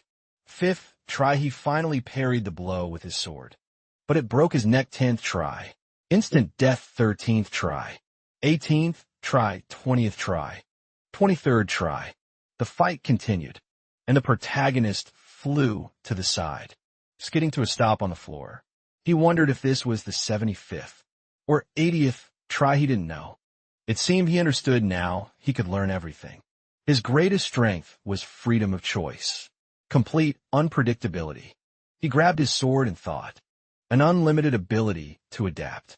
This time he swapped his weapon for a long spear and charged again, striking. He thought with each fight, with each clash of their own strength, their movements synchronized.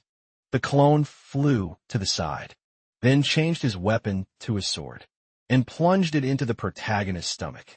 He said, you fool. He swung his sword and said he'd missed the blow on purpose. He'd used a demon-splitting attack. A huge hole appeared on his clone, and he thought that passing the trials granted a member of the Lee family a hidden ability in their blood. In his past life, he'd received a very ordinary ability. Strengthening the next second, dreams of energy returned to his body. And he thought, but this time he reached forward, noticing a golden glow, and asked, what kind of ability is this? Meanwhile, several people had gathered near the entrance to the trial room, and Tai Hong, sighing loudly, looked at the others and said, what a thorn, huh? He thought he'd be out of here today. Then he folded his arms and asked, how many more incidents are he planning to cause? At this ceremony, then one of his subordinates shouted, the mana density is changing, sir. He looked at the room in surprise, and one of his subordinates shouted, the doors are opening. MC came out from there and started to fall. Taehun called out to him in alarm, then caught him in his arms and shouted, what's wrong with him? He has to hold on. The protagonist weakly tried to say something. He asked what? Then MC extended a trembling hand and said water food. After that he passed out, and Taehun shouted, oh the irresponsible bastard. Sometime later in the estate, Gawa shouted in alarm, young master. She clenched her fists and, hugging the protagonist, said, does he have any idea how worried she was about him? Monster Tamer, Turtlehead Mountain, and then the forgotten ancestral testing room. He said he felt disgusting. He hadn't been home for almost a month. She said that she wanted to scold him properly, but she was glad that he was back. Young master, she held his face. He smiled and replied yes. He was grateful to her. Then she wiped the tears from her face and said that she had warmed up some water for his bath and that she would prepare his meal while he washed. Then he asked, where is Annie? She said, young master, something has happened. He asked what?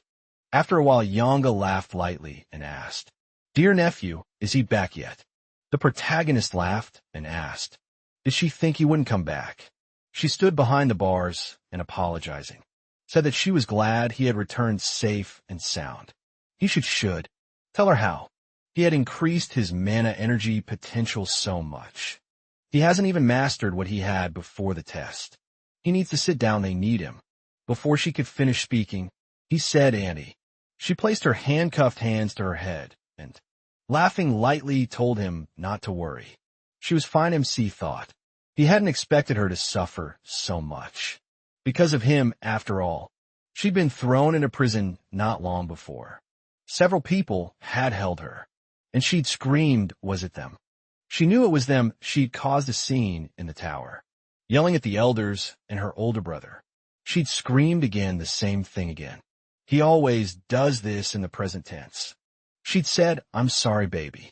She couldn't help herself. She thought they'd hurt him. She was desperate. She thought she'd never see him again. It was as if she was suffocating. With those words, she put her hands to her neck. And the protagonist thought honestly. He didn't really trust his aunt at first, but at some point he'd come to regard her as family. Then he smiled, and thought, well, it's time to admit it. And then he turned around slightly and said that he'd get her out of here, but she should wait a little. She was surprised. What? But how? No need. He'll get into trouble. She waved her hand, and he said he didn't have to do anything. She'd be released soon anyway. He'd come see her later, sometime later. The plane landed at the airport.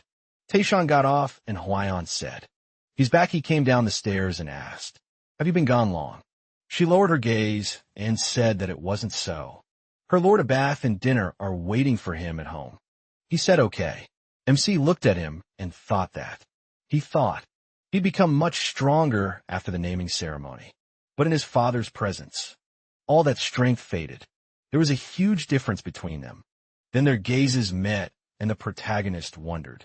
Did he look at him? His father stepped forward and said that he always said that those who give up easily cannot be members of a Lee clan. However, out of everyone present, he was the only one looking at him with insolence. The others began to whisper. What was the patriarch talking about? About his older brother. MC sighed and thought that he was trying to be more modest, but he was still perceptive.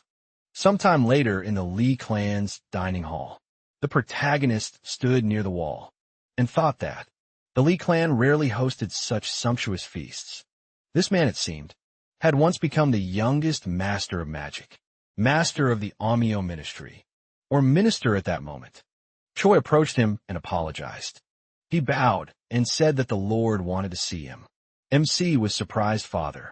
He confirmed it. He should follow him. The protagonist followed him and wondered why he was calling him. He hoped this didn't bode well. After a while, the protagonist bowed and said that he was calling him father. Then he looked ahead in surprise and thought, older brother. He didn't like this. Taeshan said he believed he already knew why he had called him. He had to tell him everything that had happened. At the ceremony, he had met an outsider there, and Youngjun had told him to arrest him. He had to be honest. Was this all his work? The protagonist trembled, then looked down, thinking he had known he would figure them out. Then he looked at his father and replied that he was right. Father, he had offered his older brother a deal to share the blame for the incident in exchange for 3 days of library access. Father said that for his exploits on the island alone, he was willing to forgive this adventure, but only this once. The protagonist bowed and thanked him. Then the head of the family looked at Myung-young and said he was due punishment, but later now he must return to his duties. He was in charge of the feast. He beat his chest and replied that he would obey. Passing by the protagonist, he smiled and he wondered if he would get into trouble because of him. Then the father looked at his son and said he had tried to lie to him. However, he had accomplished several feats. He would receive what Myung-young had promised him. He had also found a secret chamber of inner struggle, which was worthy of respect. For this, he would receive a reward. The protagonist looked at him in surprise and then said, "Then he wishes after some time." Taejin came out to the guests and said, he expresses his gratitude to everyone who had come from afar. May heaven bless the 2 young heroes of this celebration. They would continue the naming ceremony. The 8th daughter, one must come. The chosen one of the sacred sword. She always illuminates those around her with the light of her spirit. Therefore he decided to name her Sohyun, bright and fortunate. Then the flag descended and she smiled and thanked him. Then he said, now the 9th son. Young must come. MC walked forward and thought that they were reacting to him the same way as in his past life. But it didn't matter. His father said he was firm and vigilant, quick-witted and unyielding, like a blacksmith, turning a piece of or into a dangerous weapon. There was no better name for him. He snapped his fingers and said he was naming him Coal Iron, that he had wished for this name himself. He wanted to be as strong as iron, but now it would have a new meaning. He would not stop until he became the patriarch of the Lee clan. He hit his chest and smiling, thought he was Lee Chuli shouted that he thanked him. After some time, the Lee clan member's destination Young grabbed her head and started screaming loudly. She held on to the bars and screamed to be let out. And here she was suffocating. This was simply outrageous. They didn't even let her into her nephew's naming ceremony. He said he'd get him out of here. Where is he? The guard standing outside silently prayed for rescue. Then a phone next to them rang, and after a while, Jiona screamed again for them to let her out. A guard approached her and said she could go, madam. She was surprised what? He said her case would be decided later. But she was released from custody. She looked at him in surprise, then kicked the door open and joyfully jumping to freedom, said hooray. The guard shouted at her not to kick the door. At that moment, the protagonist told her to wait on he. She turned around, looked at him, and said on nephew. She was surprised. Was it really he who had done this for her release? He confirmed it. She asked, but how? Then she took the document and asked, what is it? He replied that she now owes him money. She began to read. Yanga is to receive the powers of a council elder and be appointed the teacher of the 9th heir Chill. She looked at the documents in confusion. MC said that he was now her apprentice. Her auntie smiled and extended his hand to her. After some time, the protagonist was adjusting his clothes. Gao asked, will he start today? He answered yes. Right now, she sighed with tears in her eyes. Young master, he's already 13 years old. He looked at her and smiling said, well, here he goes. He approached the right place and said, now his cadet life begins. After some time, he walked into the territory, and the other cadets were talking among themselves. You should see, is this that half-breed? Yes, he is a bastard. He heard that he did unimaginable things during the steel selection and naming ceremony. Yes, he was just lucky. He is an idiot. How can anyone be so lucky at a naming ceremony? This is interesting, protagonist thought. Idiot. Maybe that's enough already. Then one of the cadets said to look. This is the 8th heiress. She's holding herself completely differently. Of course, she's the rightful heir to a great clan. At that moment, 13-year-old SEO Hyun walked forward. The MC looking at her thought, they're greeting her completely differently than him. She walked up to him and said hello. He returned the greeting and noted that they hadn't seen each other in a while. She awkwardly looked away and added, he doesn't hold a grudge against her for what happened at the naming ceremony. He clarified what exactly. She said, well, she told him she was disappointed. He replied, he thought they were so grown up now and were talking so coldly. Then he sighed and told her to forget it. He hadn't even thought about it. She clenched her fists and happily asked, really? Then she smiled and added, that's a weight off my shoulders. He just has a knack for being petty. As he noticed, he asked if she could explain what this meant. She looked at him and told him to forget it. She had heard that his aunt had been assigned as his teacher and that he was allowed to visit the library. At that moment, the instructor shouted attention. They will now divide them into classes. When their names are called, they must stand in an even line in front of their instructor. A crowd of cadets began to discuss what would happen. He was nervous if he was assigned to the wrong class. It would be a disaster, the protagonist sighed, and thought that they were understandable. A cadet's studies lasted 3 years, and the division into classes played a big role. There were 5 classes in each academic year, and the classes were divided into ranks. Then the instructor said, young lady Sohyun, you are entering the first class. He handed her the documents, and she accepted them and thanked him. The protagonist thought, of course she's assigned to first grade. Then the instructor said, next up is Mr. Chul. He handed him the documents and said, please.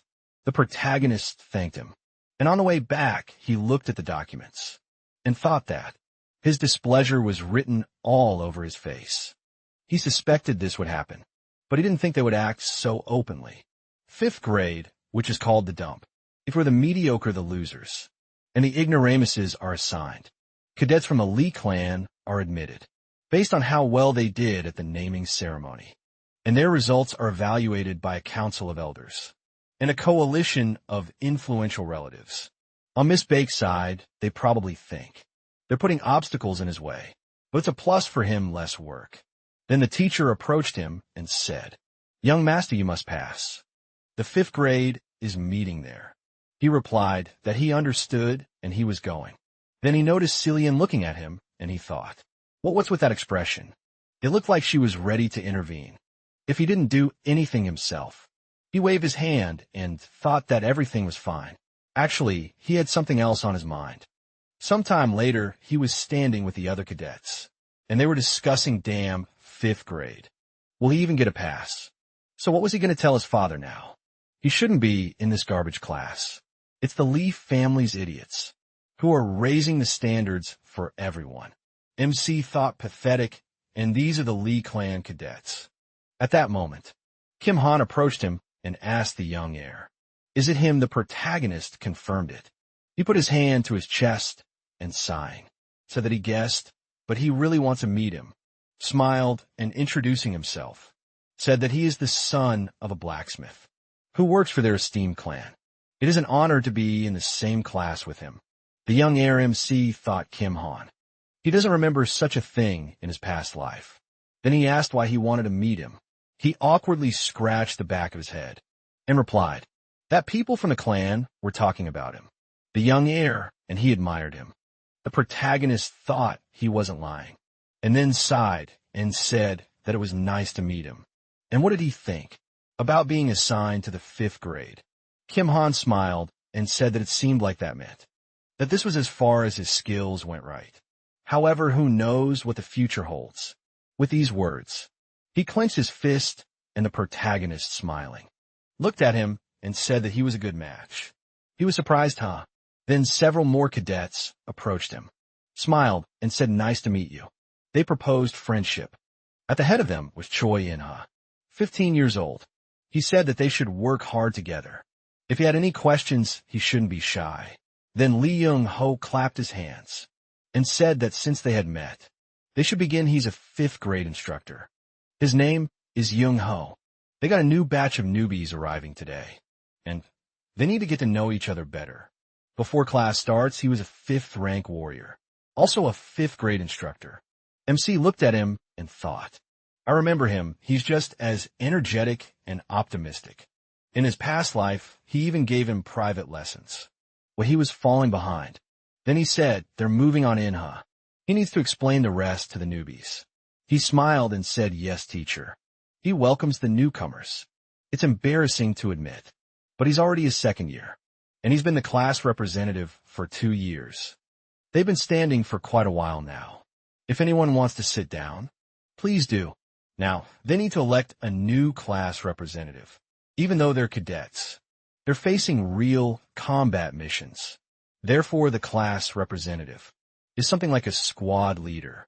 Instructors are responsible for the curriculum, and the class representative is responsible for everything else. One of the cadets raised his hand and asked how they should choose a class representative. He replied that he had forgotten to tell them.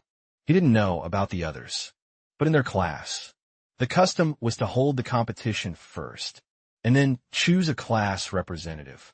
He clapped his hands and said that they would begin the competition. The rules were physical combat only. No magic. There would be a break after each match. Then the protagonist asked, was he serious? Inna asked, was something bothering him? He replied, that's it, everything. He said all their rules. They had to wake up. This was the Lee clan's martial arts school. He took up his sword and said that if they wanted to play school children, they should go to a civilian school somewhere in the city, and has spread his arms and remarked that he was judging them too harshly. They simply wanted to restore order the way they were used to. Then the protagonist thrust his sword into the ground and said that he saw that the words were having trouble getting through to him. He told them to come one at a time, and he would deal with their favorite. After a while, he was breathing heavily, standing on his feet, while the other cadets lay defeated on the ground. In-ha looked at him and thought, it's incredible how many people he'd beaten. Single-handedly then, the protagonist called him over and told him to call the next one. He thought about the commanding voice, then swallowed and said there was no one else. The protagonist slung his weapon over his shoulder and asked, "Really? Now it's his turn, Inha." After that, they began fighting. Inha blocked the attack, holding his sword in front of him, and thought, why is he willing to go so far? This is just a competition without rewards or honors. This is an ordinary cadet school, not Shaolin. He was so tired he could barely hold his sword. However, he understood everything. He gritted his teeth, continuing the fight, and thought that he too had once been desperate. He wanted to win at any cost. Then he thought that it was easier to adapt. Making concessions was also possible. That this means being an adult, and that this is how one can live. He wants to win, he really wants to win. Then the protagonist struck again, and declared that he would be the winner. With a swing of his weapon, he knocked the sword out of his opponent's hands. Inha sighed loudly, then dropped to his knees and grabbed his arm. The protagonist approached him and, sighing, told someone to take him to a healer. At that moment, Inha shouted that he wasn't finished with him. The fight wasn't over yet. He charged, and MC held his sword out in front of him and blocked the blow he thought left-handed. He broke in his right hand, but he knew how to fence left-handed. His look completely changed. Then the protagonist swung his weapon and said no. He already said it was over. He attacked his opponent, then got into a stance, and followed up with a blow to the stomach. Inha sighed loudly, then fell to the ground. The protagonist told the others to take him away. He was used to living like there was no tomorrow. Do they think life is easy for easygoing people? If you don't fight tirelessly for yourself, you'll eventually lose everything. Sometimes even breathing was a huge struggle.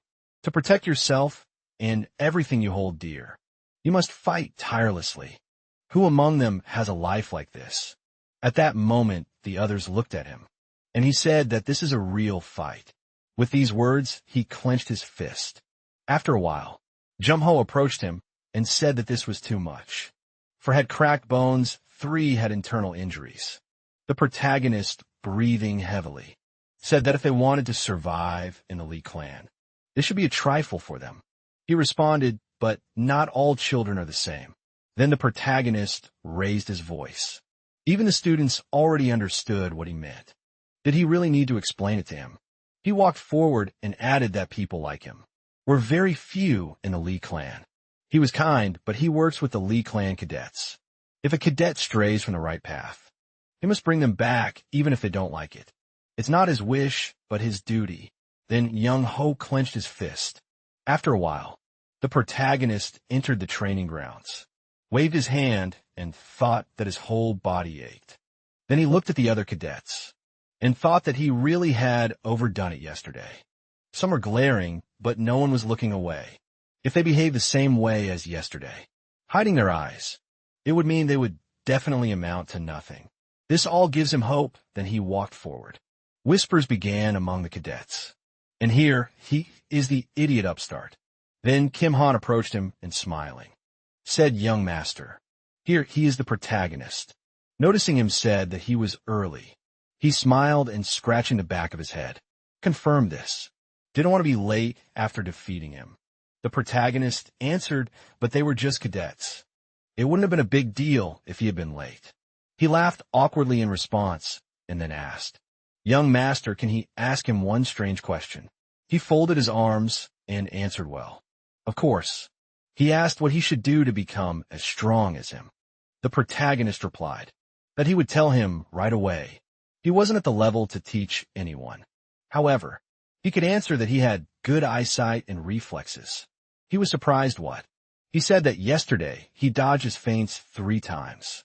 Eyesight is his strong point, and he thinks complex techniques will be better for him than brute force. He must put all his effort into honing this, and one day he will notice how much he has changed. Kim Han nodded and thanked him, and then Inha came up to him and said hello. The protagonist noticed that he looked terrible. He definitely couldn't train today. He asked if he'd understood. If he'd skip class, he'd start his wrestling rant again, and then tell him how pathetic he was. He only came because he didn't want to hear it. The MC smiled and thought he'd changed. Then the teacher commanded line up. For asked for time off, 5 simply didn't show up. That made a total of 11 people present. He thought they all hadn't gotten enough sleep. And the atmosphere was completely different. The mere appearance of a predator in the classroom turned ordinary kids into little frightened dwarves. Then he said that today he was supposed to evaluate their level, but their condition clearly wouldn't allow it. He clenched his fist and said that he'd have to cut them some slack. They would begin class after a while, he said, so he looked at their physical condition. The class monitor will supervise their classes. The protagonist sighed, placing his hands on his waist, and thought that the assessment had lasted a full 10 hours. Even he was getting tired, but there was no time to rest. He looked ahead, while the others whispered behind his back. Didn't he think the instructor was acting differently today? Many people were injured yesterday, before he would have let them rest. Then the MC said, attention. They already know that he is chill, their new class representative. As Inha said yesterday, the class representative answers only to the instructor and bears great responsibility. Training with him will be brutal, and those who don't want to work hard can leave. He has no time to deal with the weaker ones. At that moment, 5th grade cadet Kim Bizong told him, not to get too cocky, you idiot. The protagonist put his sword on the ground and said that anyone who doesn't like him can challenge him to a fight at any time. Just one strong blow from him, and they themselves will become class representative. He put his hand forward and added, okay. They need to stop talking and get started right now. They need to pair up after a while. He thought so. Only 6 of them are strong enough to fight. The rest had already given up. Then he said they've had enough. They're free to go. The cadets started arguing. Lessons were a living hell, and all because of that idiot. He completely lost interest in studying. He wasn't going to obey him. At that moment, Kim Han clenched his fist and told them to stop. He was also very angry, even though he was exhausted. None of them had been able to land a single blow on him. The cadet looked at him and agreed. Then asked Han, what do you think? Last year was great, right? It's that simple. Before he could finish speaking, he replied, that's right. He liked it so much that he stayed back a year. The others were surprised. What? He sighed and said that if he didn't change this year, he really would remain a pathetic loser for the rest of his life. Even if he broke 100 bones, he would still want to try. He really wanted it. They knew it too. What this idiot know? What the young master of the Li clan was trying to convey to them. He talked about fighting, so he wanted to try it. He felt like this was his last chance to change. So, he advised them not to pretend they didn't understand. After a while, Kyung Ha said, baby, he has to transform. The MC concentrated his energy. Special devices were attached to his body, and then she told him to stop. That's enough. She grabbed her head and said, it didn't work again. She still can't clear the aura. It's falling apart. She looked at the documents and indignantly said that she never thought such a problem would arise. After reaching 3 stars, if she had some reliable sources on the ancient methods of mana use, a solution might be found. The protagonist wondered if he could read Boundless, his memories, but she wouldn't let him. He'd only managed to learn a little from the library. Black dragons were the terror of ancient Korea. Even monsters feared them. They slew the empire's finest generals. The heroes of ancient Korea gathered to seal the dragons in Mount Manhwa in the north for this feat. The emperor gifted them land. The heroes, inspired by the emperor's generosity, forged a one-of-a-kind sword, Boundless. He accidentally discovered the origins of this sword and was greatly surprised. He clenched his fist, and Gianna, looking at him, said, but he still reached the stage of aura formation. The fact that he's independently moving toward achieving 3 stars is already a miracle. Soon, they will somehow find a way to overcome this obstacle. In fact, he already has near-perfect knowledge of mana, enhancement, and transformation. MC smiled and thanked her for her help, then added, by the way, what will happen when he reaches 3 stars? Auntie, she adjusted her glasses and replied that he would be able to use the Ganshi magic technique. Using his aura, but would take a long time to master it. So how is he doing studying here? He was always tired lately. He sighed and said it. It's just the same as always. She asked really. Could she help him with something? He asked like what? She put her hand to her chest and said that he would find out soon. He should trust Annie after a while. He smiled awkwardly and thought that he knew she was up to no good. At that moment, Young-ho said, today, they would have a special lecture on mana techniques. Cadets, they should recover and stand at attention. In front of them was Elder Younga, from the Lee Clan's Scientific Institute. He pointed at Younga, and then he added applause. Younga smiled awkwardly and said, oh, what are they doing? She took the chalk in her hand and winking, said she hates beating around the bush. We need to get started. The cadets crouched down watching her, and the protagonist thought, she's actually a pretty good teacher. After a while, she clapped her hands and said, well, the boring part of the lecture is over. They'll begin the fun part. She'll teach them there. Institute's improved version of the iron line technique. Juno was surprised what? Wasn't this the end of the lesson? She asked what was he talking about, instructor. This was the most important part of their lesson. Guys, they need to sit up straight. She'll demonstrate once they need to watch carefully. She called the protagonist over and stood behind him. He asked what's going to happen. She replied usually. The direct heirs of the Lee clan receive full support from their family. He doesn't get anything special. So his aunt has been a bit of a handyman. He smiled and thanked her. She replied, oh no, you're welcome if everything works correctly. His energy potential will double. Cool, right? He agreed after a while. Juno clapped his hands and said, attention, cadets. They will now train with the mana manipulation techniques taught to them by the esteemed elder. They must split into pairs at that moment. Inha approached the protagonist and said, young master, let him train together. He speaks up straight away. He won't give him a head start. The protagonist, turning around, pointed his weapon at him and said that he was glad to hear that. He wouldn't let him strike first. They began their battle, and Jianga, watching this, thought, her nephew is a little beast. How he reminds her of herself as a child. At that moment, she heard the cadet start muttering. How he infuriates him, that idiot. He's illegitimate and doesn't get all the privileges. But he's still above them in status. His physical strength is many times greater. He has developed special abilities. He begins his studies at a clearly superior level. His comrade added, that's exactly it. They weren't even idling around here. Why does he think he's better than them? At that moment, Gianna called out to them. The boys, they turned around in fear. And one of them said, Miss Elder.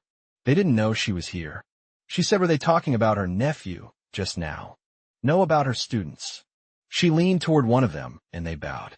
And the cadet thought about the way she was looking at him. He apologized for such rude words, miss. She, enraged, asked, do they even know him to speak of him like that? They shouted, and the Lord isn't omniscient either. Miss, then, Basang approached them and said that they worked tirelessly too. But she wrote them off as if they were nobodies. Of course, they would be weaker than him. After all, they grew up in different families and had access to different educations. Young-ho turned around and asked. He really doesn't understand. Does he? He asked what? She looked at him and added, yes. Maybe it's better for them not to know how different his life is from theirs. They would understand that. Their life and studies are just kindergarten. Buchin clenched his fist and thought, what's so different about this idiot? Oh, well, they'll see for themselves after a while. The instructor said that they would conclude the lesson. Buchan looked at the main character and thought, but it makes no difference. He always talks about the need to fight, but he was just born different. Then a cadet approached him and asked. He said he would keep an eye on the idiot today, but are they allowed to hang around the campus? He replied, they're cadets. So of course they can. That idiot lives in a dorm for regular people anyway. Not for direct heirs, it's not a restricted area. They won't let him boss them around today. He'll prove he's worthless. As evening fell, Basong and the others hid behind the wall, and he thought how long had he been in the lab. 9 o'clock already. Then one of the cadets sighed and said Basong. They should go home, he was tired after training. The others added, and he did too, yeah. They don't know what he's doing there anyway. Then they waved and headed in the opposite direction. And Bazong said they were cowards. Then he noticed the protagonist and thought he'd left. The MC left the room and sighing, put his hands on his waist, saying, "Hold on." Boshong peeked around the corner and thought finally, it's time to go home a training field for direct airs. But he's not allowed there. After some time, he was surprised to hear sounds. One of the cadets asked what the shouting was. Another suggested that he was training like that. Basong, that idiot. No, the young master is really strong. He suggested they just stop. The young master was right. They should follow his example. Before he could finish speaking, Basong said they don't shirk private lessons either. They are the same. He clenched his fist, and the others exchanged glances. He thought, how is this idiot better than him? He will prove it no matter what. He can't be wrong after that. The protagonist walked forward and approached the door. Bazong, peeking around the corner, thought he's finally going to the barracks. At that moment, he heard a shout from behind. He must stop. Who goes there? The worker shone a flashlight on him, and adjusting his cap said, a cadet young master troll comes here every night. But he didn't expect to have a friend with him. Biasung thought in surprise. Every night then. He smiled and said he just went out to relieve himself. The staff member said, cadets are not allowed to wander around at night. So he had to go. He replied yes. Then he looked away and thought, the light in his room is on. It's already 2 a.m. Then he turned around and said he'd go. He thought it was time to go back. 5th grade, the training ground for direct airs. Osong clutched his head and thought that he'd stayed up too late yesterday. Then he looked ahead and widened his eyes in surprise. He looked at the protagonist and thought. He was very tired, even if he was born with better physical fitness and mana management skills. How could a 13-year-old boy be healthy? If he only slept 3 to 4 hours a day.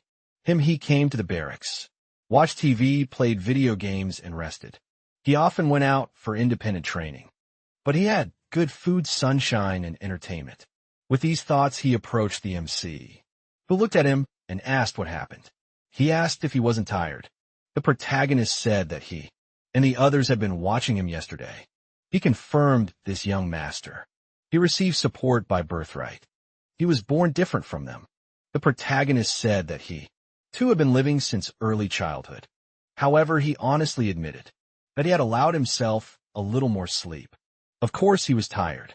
Biasung lowered his gaze and asked, but why was he driving himself so hard?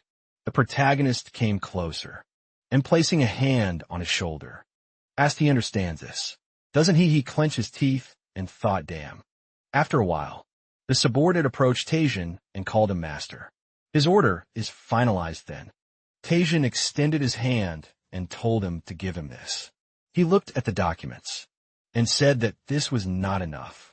We're talking about dungeons on levels 7 and 8. They're dangerous for cadets. Weapons are easier and faster to create than training personnel. He needs personnel who can survive in any conditions. Choi said he understood, Lord. He would do as he said. He had one more piece of news. Taesin said, so this is what the younger one did. Since childhood, he hasn't seen through a child's eyes. He is different. He recognizes the gaze of a man who knows what it is to be trampled and deprived of everything, but forcing people to change. That is an entirely different skill. He clenched his fist and told Choi to change the difficulty of the exam. His daughter is also studying there, so the standards must be higher for everyone. He replied that he obeys, and then Taishin asked if he is capable of leading people. We'll see how he performs sometime later. The training ground for the direct heirs of the 5th grade. Young-ho walked on the ground and looked in surprise at the cadets who were shouting. He lost. He must give up. Forget it. He will not give up. He thought it's a day off. These guys are training so early. He didn't even call them. Then one of the cadets looked at Young-ho and said, oh guys, the instructor's here. He said hello. He replied that he saw that they decided to train on the weekend. 2, if anyone was left in the barracks, they should run and call them. He has to make an announcement. Cadet replied that he obeyed. After a while, Juno said, This is unexpected news, but the midterm exams have been decided to be held early. Therefore, they're all given a week of rest. This will be their last vacation this year, so they should enjoy it. And one last thing. He thought that. He saw that they won't even have to be reminded.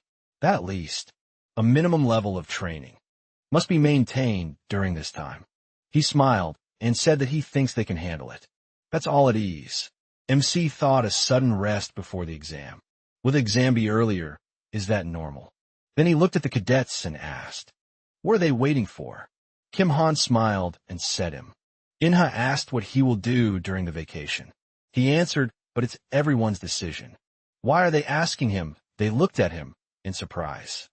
He added, they should enjoy the rest. He will not force them to train during the vacation.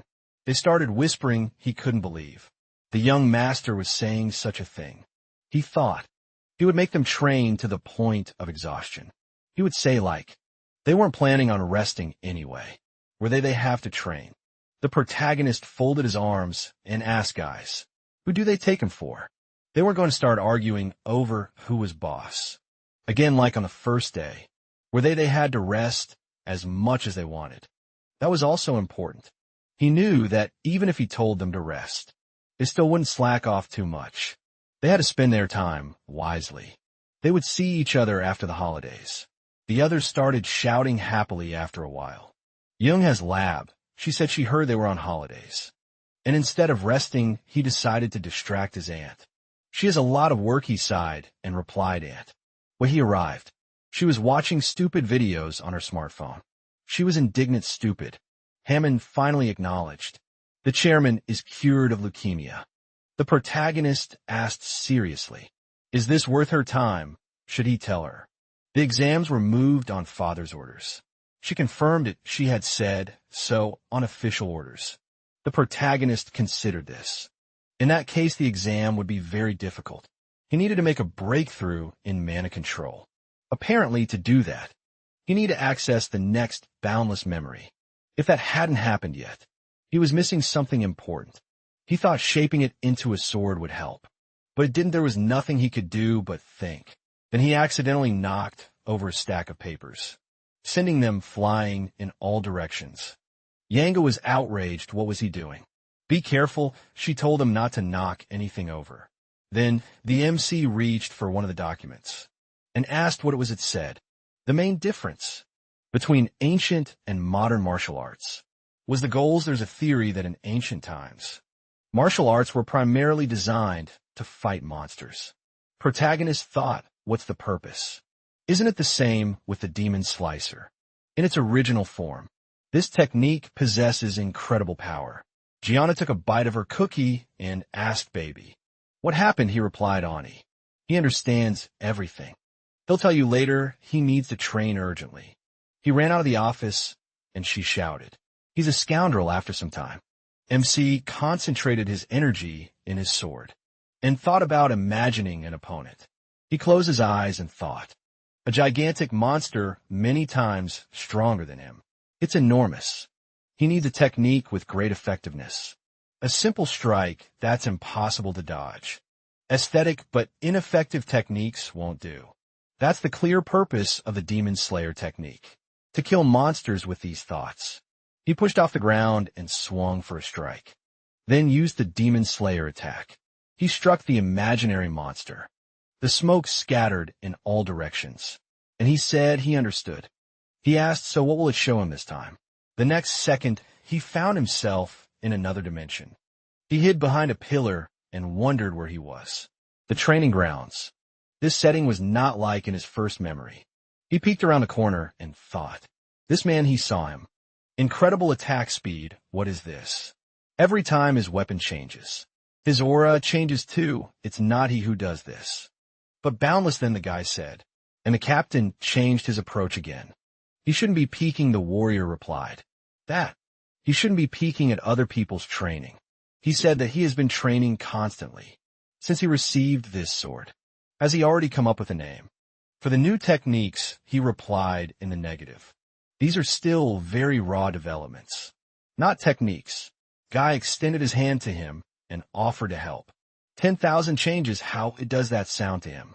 He replied, not bad. Then the guy asked who's with him. He was surprised with him. He was alone the next second. They began fighting, their swords clashing. The boy shouted that he wanted a good fight. Why would he bring someone? The protagonist thought those eyes.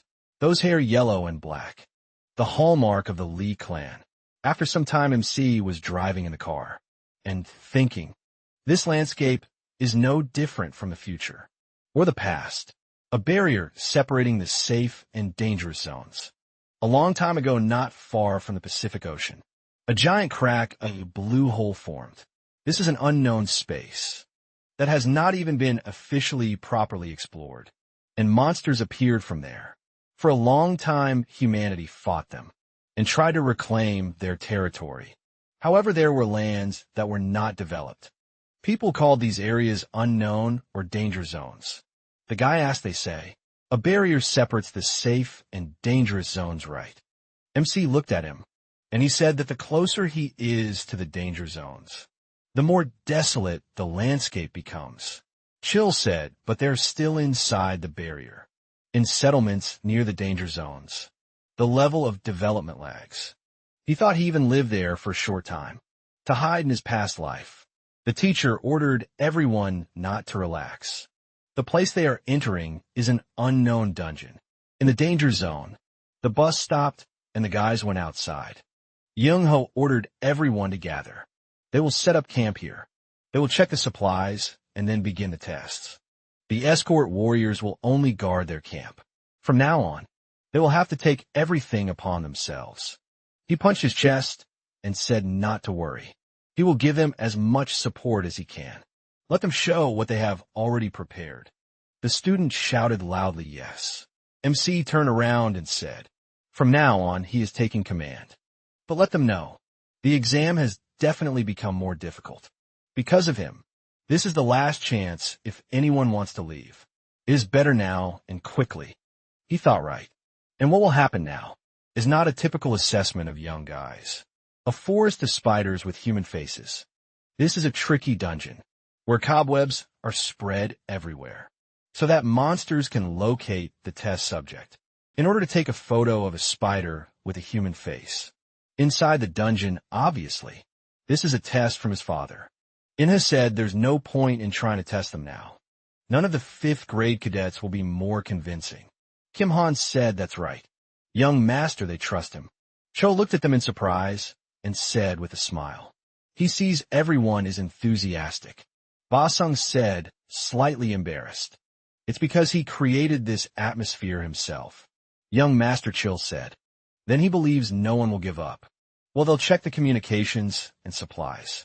And then head out. Students shouted loudly, yes. Spiders with human faces. They're extremely cunning and act like ants or bees. MC asked, does everyone know? Their mission is to record the movements of a spider with a human face in a forest that's at least 10 years old. And for now on, Choi Inha. He will be in charge. Inha asked in surprise. What does he mean? Chill replied. From now on, he moves alone. He'll be the bait. The guy's eyes widened in surprise and screamed, what? After a while, MC walked through the forest and attacked the spiders. He thought finally everyone had gathered. It was worth killing them to spread danger. Pheromones, spiders with human faces, bring nutritious prey to their nests and feed the larvae. And the easiest way to see nutritious prey is to prove that this prey has tremendous power. He used the slicing demon and cut a huge spider in half. A huge number of spiders gathered around MC, looking at him with their glowing eyes. And hissing loudly, the monsters rushed towards Joel. And after a while, he came to his senses and thought, this is he inside a cocoon? If so, then everything is going according to plan. His stomach is a little swollen due to the poison, but otherwise his body is fine. He will hide his presence with the technique. And now he took out a blade and began to cut the spider threads. He thought, if this is a nest, then there must be a larva here. He stuck the blade into the cocoon and began to cut it. MC's eyes widened in surprise and thought, are there so many cocoons here? It's simply impossible to catch and hide so many in a day. They should have been eaten a long time ago. So why he widened his eyes in surprise and thought, What is this? He looked at the cocoon hanging in front of him and thought. He grabbed his chest and thought, does the dark energy resonate with this? The cocoon disassembled, and a thin hand appeared from there. The monster, in the form of a girl, spoke. Children, they must be hungry. A fifth-level monster, a spider queen with a human face, looked at her. Spider's MC looked at her and thought, can a monster in a dungeon of only 6th level speak human language? No. She didn't open her mouth. If so, maybe the dark energy can read this monster's thoughts. The monster slammed its paw on the cocoon, and Chio thought, he has no room to support the technique. The monster asked, what is he?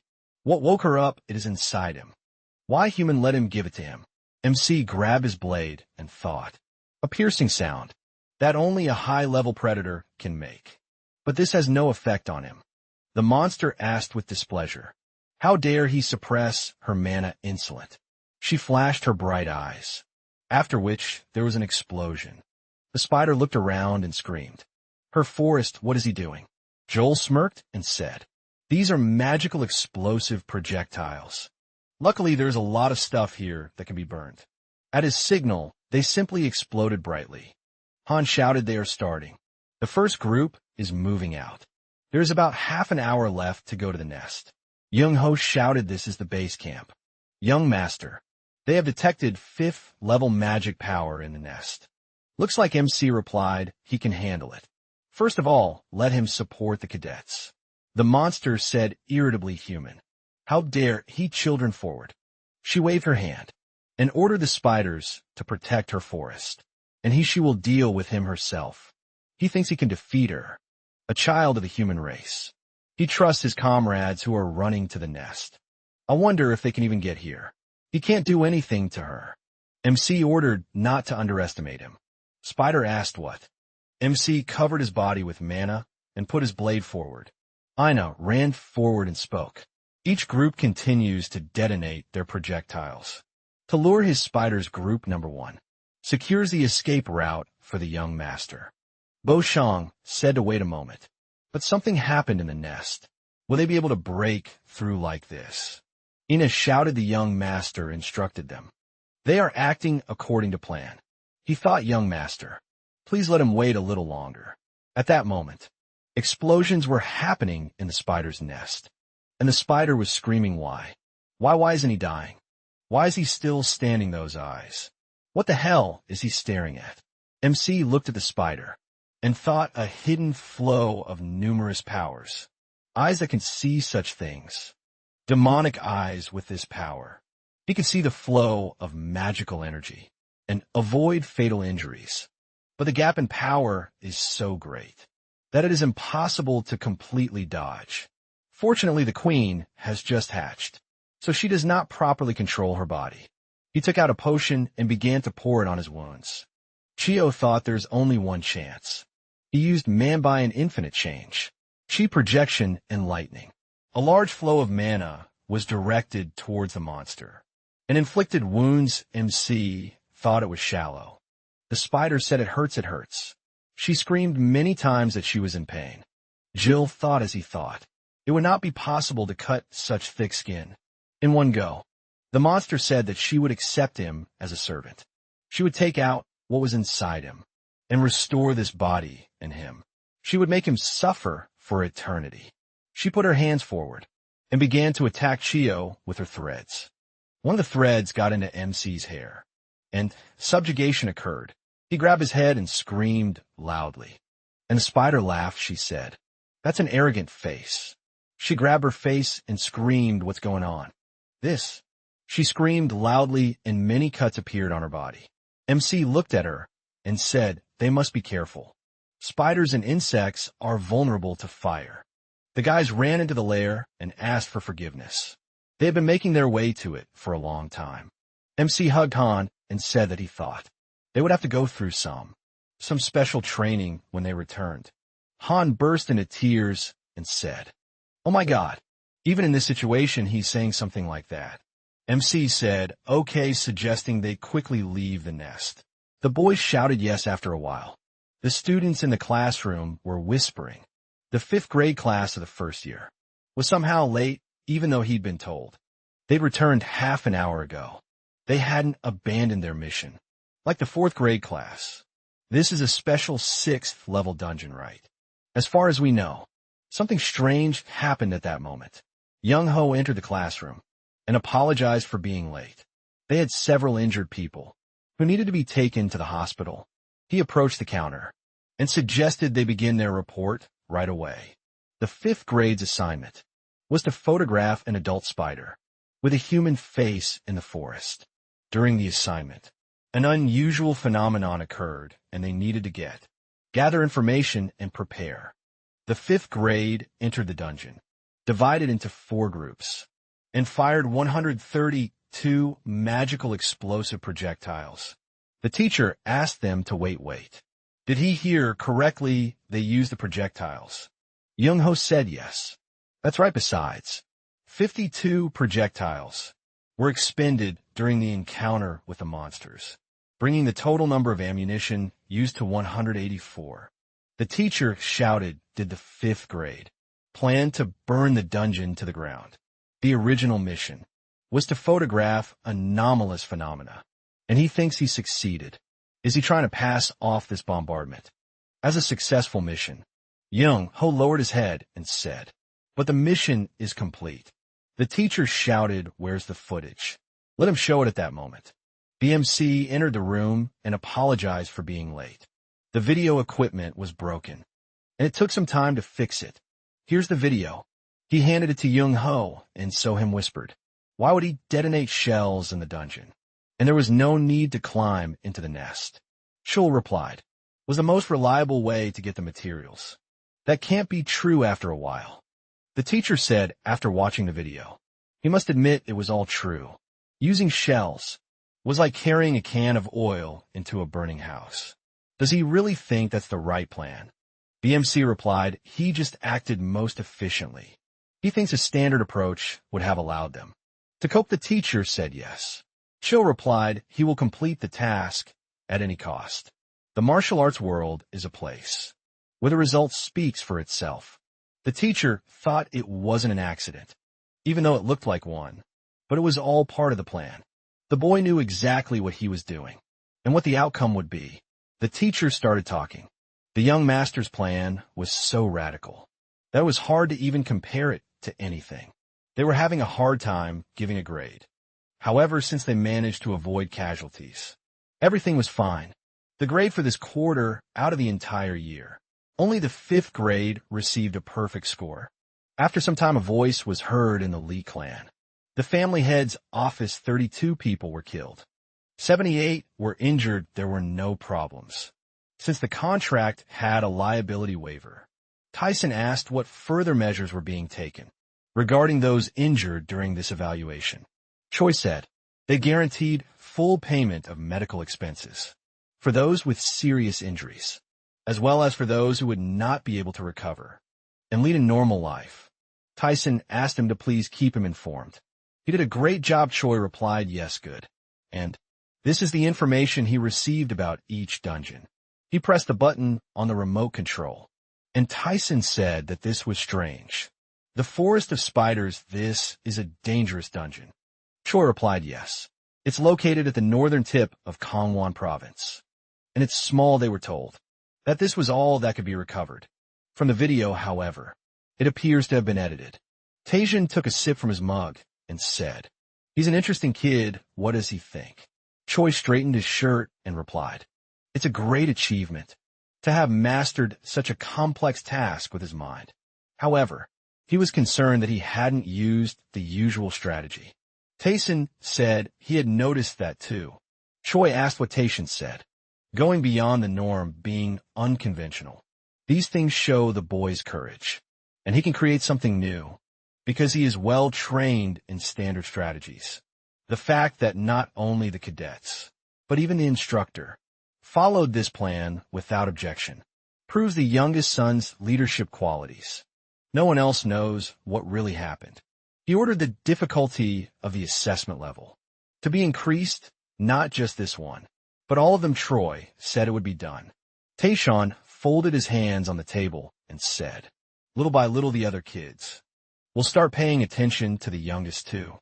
A few months later, at the exclusive training ground of the 5th grade cadet corps, Han raised his hand and asked, "Young master, he knows that. They returned from the final assessment yesterday, right?" MC looked at him and asked, "Isn't that why he gave him a break?" Han exhaled and said, "Well, he means he exhaled and said okay. The last assessment for this year is over, so they might want to rest. Let them not forget. There's still a promotion exam ahead. He won't let anyone in this class fail this. Do they understand?" The boys shouted loudly, "Yes, sir." Joel smiled and said, "Kim Han. He knows that. He used up all his mana during yesterday's exam. That's why. He wants him to memorize spells all day today." Han shouted, "What?" After a while they said, "Okay. They will begin physical training." The boys screamed, "Yes." Choi fought. They're getting stronger not only physically, but also mentally. Instead of being upset about their shortcomings, they learned to make up for them. A year has passed since he became a cadet. Except for the first evaluation, they have not had a single case of expulsion or death. Jumho said, "There he is." Young Master MC asked what happened. Jumho spoke, "There will be an announcement soon. Regarding the promotion exam. Chul anserdok. He is coming now." He went inside and heard a shout here. Here Cillian slapped her palm on the chair and told them to sit down. They need to exchange a few words. The class did great, right? MC replied. He heard that the first class did just as well. Cillian asked smugly, "They were good, right?" No, she didn't ask for praise. MC looked at her puzzled, and Cillian whispered, "The upcoming exam is a real headache." Recently, the 6th sister and 7th brother were called to their mother's rooms. After that, a rumor spread that they were both dating. Cadets Cho smiled and asked, "Are they trying to knock him out of the promotion race?" Killian screamed, "Of course, that's not allowed. But that makes it scarier, because she doesn't know what to expect. She knows he's weird and doesn't feel the same way. But he knows the 6th sister and 7th brother are really scary people, right?" Chol folded his arms and said that if she wanted to warn him, it was a bit late since he's had problems since his very first evaluation. So Yun looked at him questioningly, and MC wondered if there were cases where they were either given inferior equipment or someone intentionally omitted educational material, thus creating discrimination.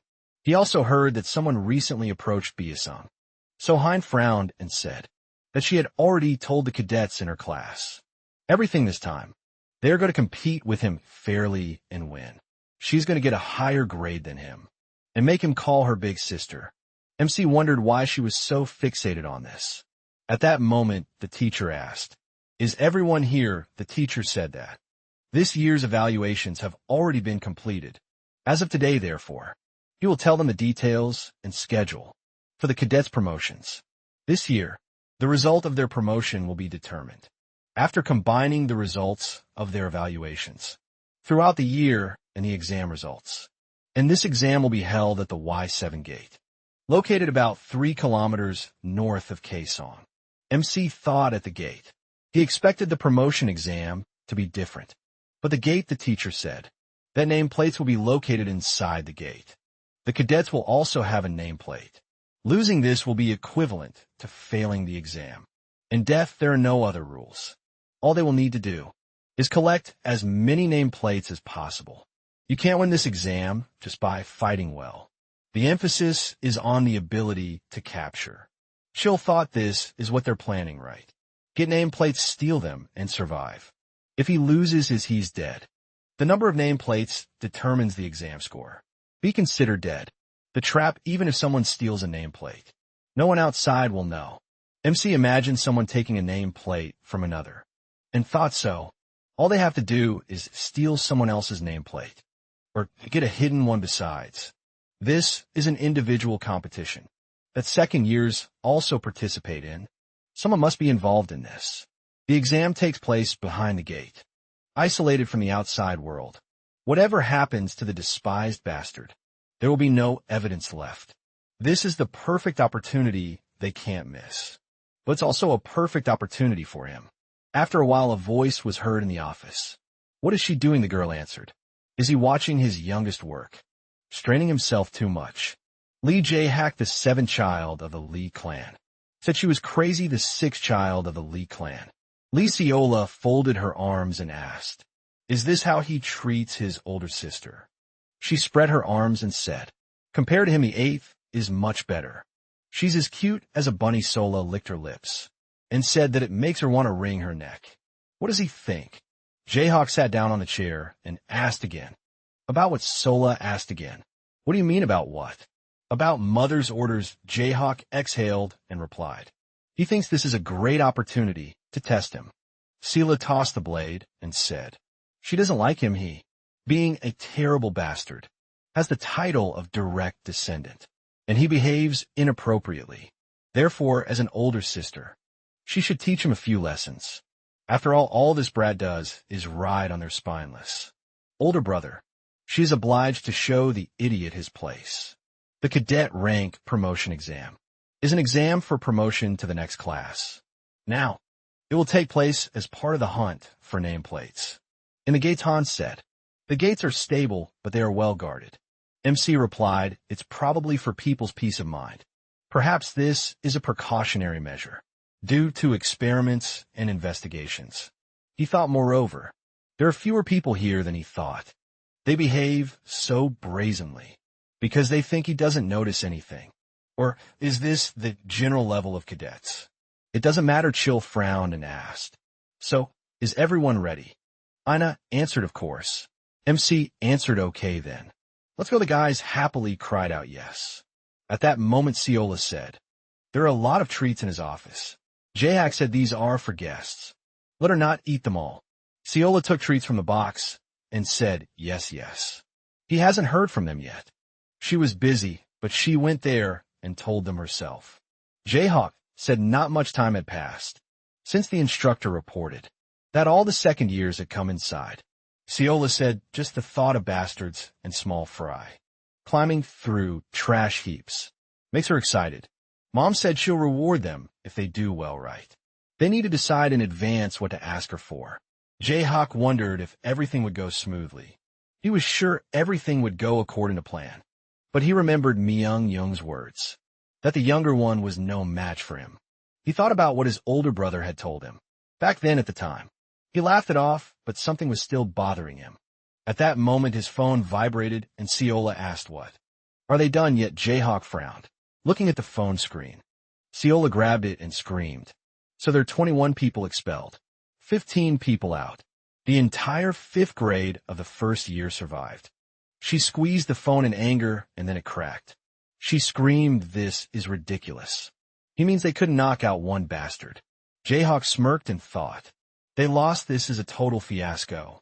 They lost to the younger brother, Lee Cho. At that moment, the guys were running on the rocky terrain and saying, damn it, he's just a bastard only in 5th grade. Let him shut up and run if they hide in the cave. That idiot won't be able to find them. The guy asked, did they lose him? At that moment, a sword flew towards them and stuck into the ground. The guys screamed loudly. An MC grabbed one of them by the arm and said, that's right, he is Lee Chow. They hid. Well, it was hard for him to find them. The guy screamed in fear, no. Don't let him come, don't come. He says, does he think that since he is the direct heir, he can do whatever he wants? Why is he chasing them? Chow grabbed him by the collar and said, if anyone hears that, they will think he attacked first. If they point a knife at direct descendants, they must pay for it, right? A loud scream rang out, and after a while, a shout was heard, young master. This part is over. MC turned around and said, then they will head out right away. They haven't dealt with everyone who might have targeted them yet. INHA replied, yes. He will join Kim Han immediately. Chu said he will go alone as planned. He told him to be sure to familiarize himself with the names on his list and be sure to continue collecting nameplates. INHA replied, yes. MC stretched and thought. The most important thing in this exam is the number of nameplates collected. Taking them from the cadets is ineffective. So he formed a hypothesis. Will he be able to find the nameplates? With the help of demon eyes, he turned around and thought he found them. He quickly headed in the right direction and climbed the rock and said, that's how it works, great. He jumped down and said, "This is a good opportunity to establish some control." After a while, Cole opened his bag and said in surprise, "This he didn't know he had packed so much." That's why the bag seemed heavy to him. The main thing, MC looked to the side and said, "He can't train his eyes anymore." He thought since the exam is almost over, the fights haven't stopped since dawn. And in fact, he feels that if he continues to avoid her, she will start to irritate him. At that moment, Seo-yeon rushed towards him. She landed and said she finally found it. "Lee Chul what?" "He's not surprised," MC replied. "He knew she was chasing him," So-yeon asked. "Then why didn't he stop?" Chul replied. "And what did he do now?" So-yeon gathered her hair and said, "Stop talking." She suggested they fight. He suggested they find out who's better here and now. If he will call her big sister. MC smiled and asked what if he wins. So he replied, "Well, then she will call him big brother." MC hugged himself and said, if this was a psychological attack. It worked, so him loudly ordered him to shut up. "He's talking too much." She rushed towards him and shouted, "This is the decisive moment." Li Tao. After successfully completing the promotion exam, the grading system became even stricter, and this semester's exam, which was attended by 2 direct heirs, became a hot topic of discussion. A guy asked a course, "The 8th young miss will be the first, right?" Another guy replied, "Even second-year students participated. Does he think a freshman can do it?" Is he talking about those guys? Yes, yes. The youngest. A bastard and a 5th grader from the first year. Someone said congratulations. Young Master Lee Cho, he is the best. Lee Cho is now promoted. He has a high overall level. The MC replied, "Thank you." Frankly, he didn't think he'd be given such a high rank. He thinks they couldn't be too open about who they liked more. Maybe if Lee So-hyun had asked better. But he took all her name tags. Young-ho said he was calm. "Being among the best in the cadet corps is a great achievement," Ju replied. "I'm sure the nanny will like it." Thank him for his kind words. He started to descend, and the guys congratulated the young master. The teacher said the next cadet is Choi In-ha. Let him come up. In-ha turned around in surprise and went up to Young-ho, who congratulated him on his promotion. Choi In-ha has been promoted. He's ranked 13th. He squeezed a piece of paper in his hands and said, "Thank you, Chul," said Choi In-ha. "Don't let him get too cocky. Otherwise, he won't be able to rise higher." In-ha smiled and said yes. Young Master Young-ho continued. Cadet Kim Bia-sung, he congratulates him on his promotion. Bo-shong happily thanked him. Kim Bo-shong has been promoted. Now he is ranked 24th, Young-ho said. Called it Kim Han. He worked hard to get promoted in his first year. He congratulates Kim Han has been promoted. He is ranked 34th. Han looked at this and thought, this is an ambiguous ranking. Honestly, it's disappointing. He frowned and thought, no, this is just the beginning, because he will become as strong as the young master. Busong frowned and thought, he should try even harder, because he decided to change himself, so as not to be a burden to him anymore, or to lead a dishonest life. Now they won't lose. MC smiled and thought, is this really all over with these guys? But he is no longer worried. He smiled and said everyone worked hard. Everyone got promoted. He planned to do personal training with whoever was promoted. It's a pity, of course. It will be harder in the second year. There will be a lot of guys who will want to tear them apart. He hopes that they can handle it. The guys shouted loudly yes. The MC said to fight. They will overcome everything after a while. So Yun said she won't admit it. Joel asked again, what is it that she won't admit this time? So Yun screamed, if only there was no promotion exam. She would be the top student. He is just an impudent cheater. It wasn't enough for him to defeat her. Why did he even take her tablets? Does he know how hard it was for her to collect those tablets? Again, because of him. She's loudly and said if only she had her ivory sword. With her chill, he thought that he could defeat her without much trouble. But it took more than an hour. Lee So-hyun turned out to be stronger than he imagined. She hasn't yet unlocked the energy of her sword, or learned to use her abilities. If his sister could do all that, he wouldn't have a chance. Cillian coughed and said, but a promise is a promise. BMC asked what's wrong. Cillian said she was talking about his name. They had an argument from now on. BMC grabbed her face and said that if she said anything else, he'd sew her mouth shut without anesthesia. Sohain mumbled, "Does he really dislike it that much?" Chu said that's it. They need to go, otherwise they'll be late. Sohain replied exactly. They headed toward the gate, opened it, and went inside. They greeted him, their father. Taishan told them to go through. After a while, they were sitting on the sofa, with cups of tea in their hands. Taishan said he heard. They had completed their first year of cadet training. What did each of them see and feel? Soyeon looked at MC, and he wondered why she was looking at him like that. She said she saw their family's true colors. MC choked on what he heard, and splashed himself with tea. Taishan asked what she meant by true colors. Soyeon replied, she knows the whole system is based on competition. However, she has seen things happen that she simply can't tolerate. She likes everything to be fair, even if it takes months. She wants to achieve everything on her own. Taishan replied, fairness. That's not bad. He thought the Holy Sword had chosen her for a reason. She used to be more whiny and shy, but that must be the reason for these changes. Said Junior, and what did he feel? MC replied that what he felt was shame. The Cadet Corps is the foundation of a clan of martial artists. The current Cadet Corps is not functioning properly. Taishan said, not properly. Chul spoke up, the cadets didn't fight. They may be weak or lose, but those who stop fighting, they are not suitable for the clan, and he has seen too many of those. The problem lies in the abilities of the teachers, or their teaching methods. Taishan closed his eyes and said, how self-confident. MC wondered if he had just laughed. Taishan said that it was admirable, that each of them had formed their own way of thinking, while being a cadet, but they always need to be on their guard. Expanding the horizons of their own views is not easy. Cole thought that. He never thought that their father himself would give them advice. So he bowed and cried out, thank you. MC said, thank you.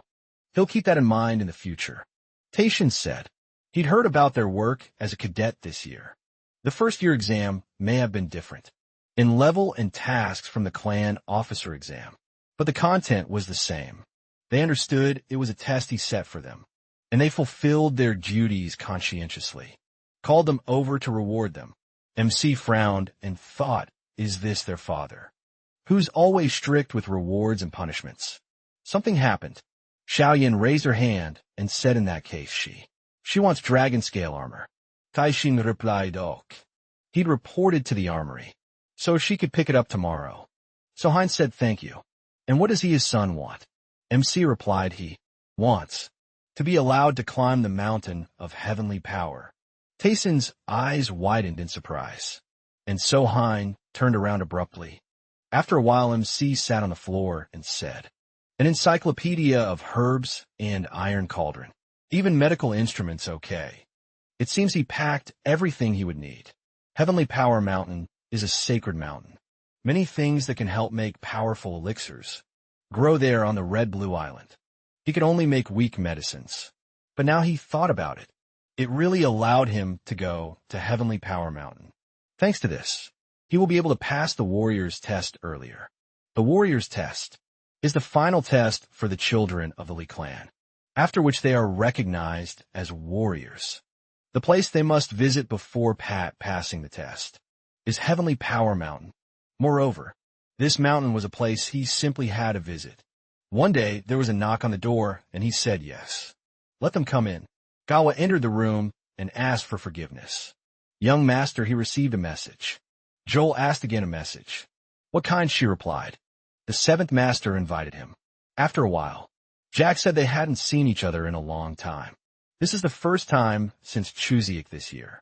Chuseok is a Korean harvest festival, celebrated in late September or early October. MC smiled and said yes. He remembers. Jaehak replied. He wasn't stupid enough to forget such things. Chill thought, as expected, he wasn't that easy to deal with. A normal conversation between brothers. Over a cup of tea, even a natural choice of location. It's easier to deal with open hostility.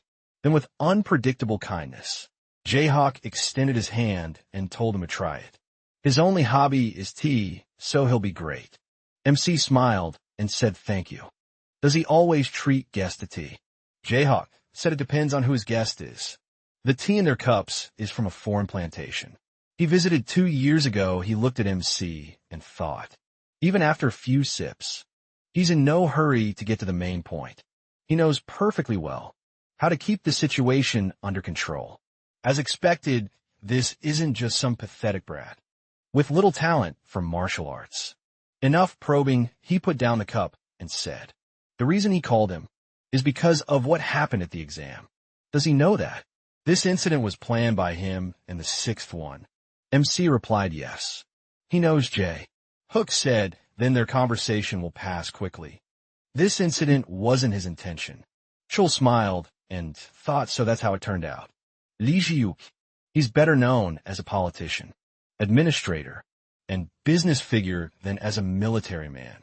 He knows how to build relationships without causing hostility. People call him Golden Sword. He thinks this means he doesn't want to be his enemy. J-Hook said, but it's definitely his fault too. If he wants, he will apologize. MC replied, he doesn't have to. What happened? Similar things will happen in future competitions. He doesn't mean to say that he had no choice. Because of Miss Bake's wishes.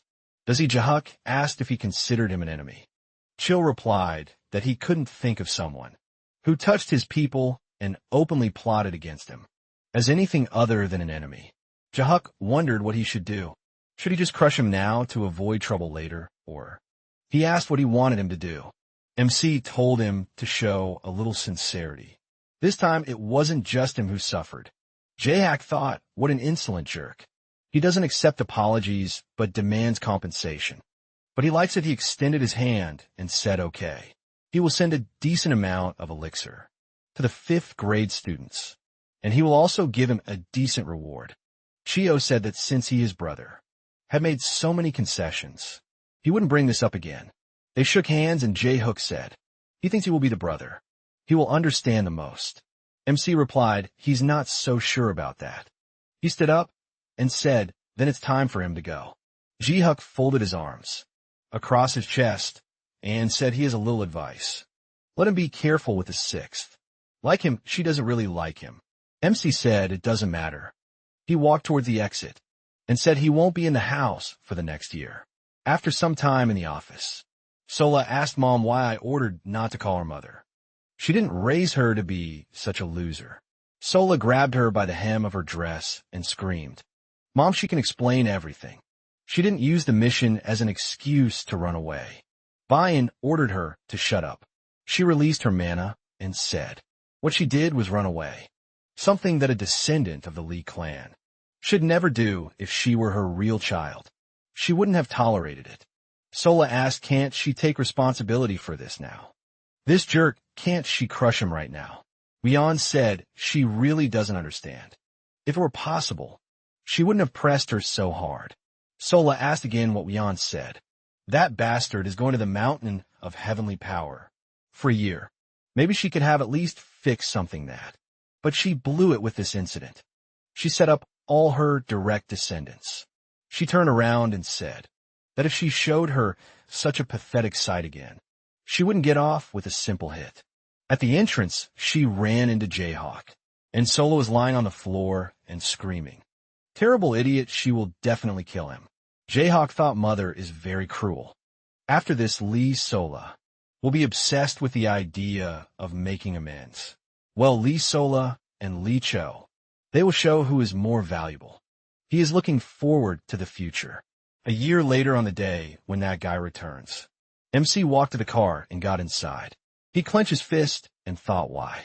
Choi said they were lucky their paths crossed by chance. Choi wondered if Choi's butler was here. Choi said it was only for a few short days.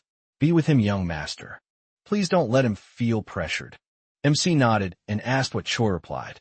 It was time to tidy up the ancestral graves before the Lunar New Year, and he also needed to convey something to the guardian of Heavenly Power Mountain. He'd simply escort them, as the head of the family ordered. MC replied, okay, he was glad he wasn't going alone. He thought what a coincidence. It couldn't be true, although his appearance and energy resembled that of an ordinary person. He was by no means an ordinary person, one of the main leaders of the clan, who occupies a more important position than most of the elders. He can't imagine how great the distance is between Butler Choi and him. Choi said, come to think of it, he heard that he stops at the Lee Clan Mountain before entering the Mountain of Heavenly Power. Could he ask why? Cho replied, he plans to visit the family grave. Since these are his first steps outside the clan, he considers it his duty to pay his respects to his ancestors. He thought, actually, this is a plausible excuse. He also wants to show that an illegitimate child has come a long way to pay his respects. Joy said, as expected, he is very smart, young master. Many elders will approve of his decision. MC said he was grateful for his words. He thought it was as if he had read his mind. Joy asked young master, could he ask something? Joel smiled and replied yes. Of course. Joy asked if he likes hiking in the mountains. Young master, MC replied no. He had never even tried climbing mountains. Joy laughed and said, I see he enjoys them. He once climbed a very steep mountain, and there was no road, so he had to make it himself. If he were in his place, how would he climb such a mountain? MC replied, he would climb silently. Looking only up, he would simply strive for the top, without thinking about anything else. Joy said, in fact, he would climb quickly, but it doesn't work that way. Sometimes it's necessary to look back or to the sides to assess the terrain and make sure he's going straight. If he only looks forward, he'll easily lose his way and have to make a big detour. And the higher the mountain, the more often he has to look back. Chill's eyes widened in surprise and wondered, is he really talking about martial arts? After returning, he was too busy before he could digest his newfound abilities. But he didn't think it would be a problem. If this continues, even after time passes, he will still be looking for something new. He nodded his head and said, thank him for his kind words. Butler Choi waved his hand and said, oh no, let them just take it as an old man's grumbling. It looks like they have arrived. The car stopped and Choi said, this is the Lee Clan Mountain. MC got out of the car and turned to Butler Choi. He had heard that only those with the blood of the Lee family were. Those who have received permission can enter the mountain gate. Will he be able to enter? Choi smiled and said, he received permission from the previous head of the family. He needs to tidy up his grave. Where is he planning to go? Sir, MC replied, first he would like to visit the place where the clan founder's ancestral tablet is kept. He thought what a strange feeling. He really passed through the barrier of the ancestral mountain. It feels like he has entered another world. Choi bowed and said, well then, he'll be going. He hopes he can do what he wants. Cho said, thank you. He walked toward the mountain and thought. And there it was, the grave of the first head of the clan. He opened the doors and said, I welcome the founder of the Lee martial arts clan. From now on, even if he commits a rude act, by digging a hole in the grave of his ancestors, please let them forgive him, since he does everything in accordance with the agreements they prepared. He took the sword and placed it on the tablet. Chill thought Black Twilight is a sword, but that's not its only function. For his return, his elder brother revealed the family secret. There are 9 seals in Black Twilight. He only knows about 4. The first of them is proof that he is the owner of the sword. The second proves that he belongs to the Lee clan. The third is that he has passed a test created by the clan founder. That is the naming ceremony. At the moment, he has broken a total of 3 seals. He wondered what the next clue would be. Mana spread throughout the room, and Xiao thought this is the Mountain of Heavenly Power. He remembers, then he's off. The Mountain of Heavenly Power is where the clan's ancestor learned about the energy of heavenly power and chose it as a place to train his successors. The magic here is very strong. He's read about it, Choi asked. An incredible mountain, right?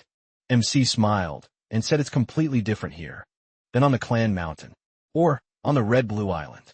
Choi said he hopes he'll be satisfied with the results. Suddenly a voice rang out behind them.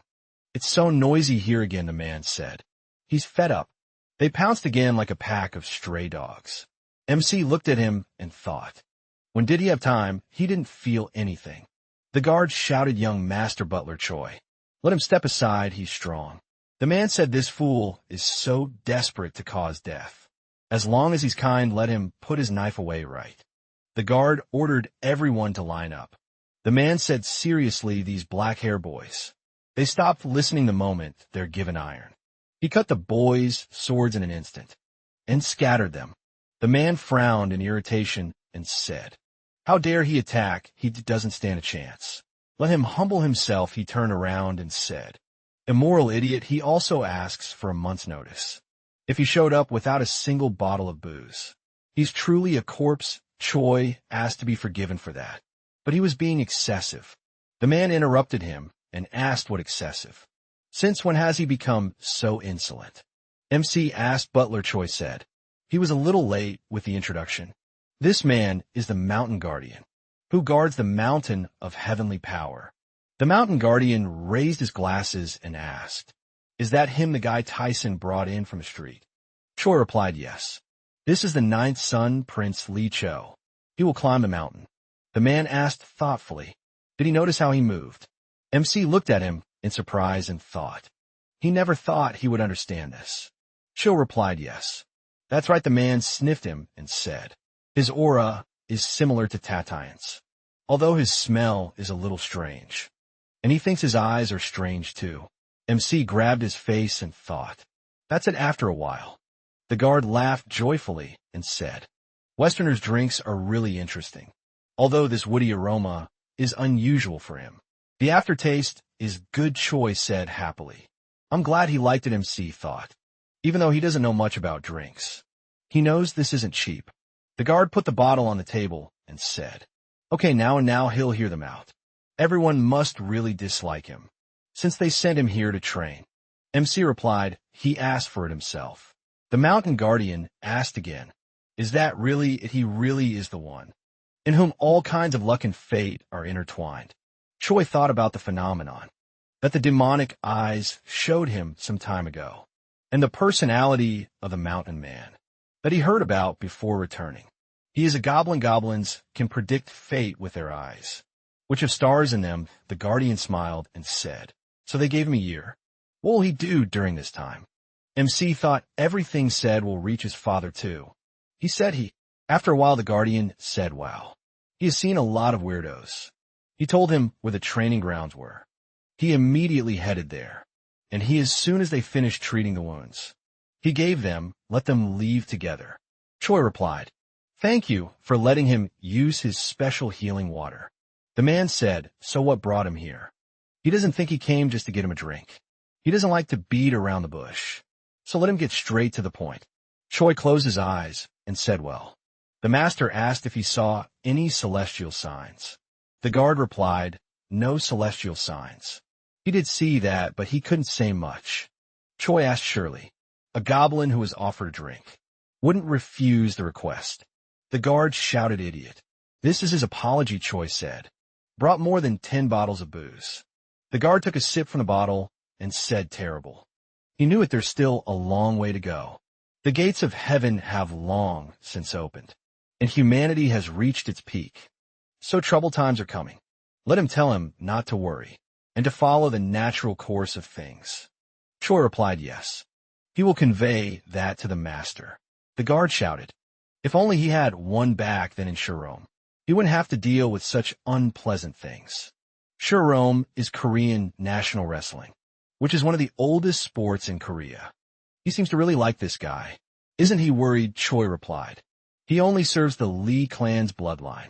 The guard asked, did he hear that he wanted to go there? He's still just a lump of flesh. Choi asked him to look after him for him. He's sure they'll have a lot of fun. After a while, MC created mana and said, it's amazing to see him again.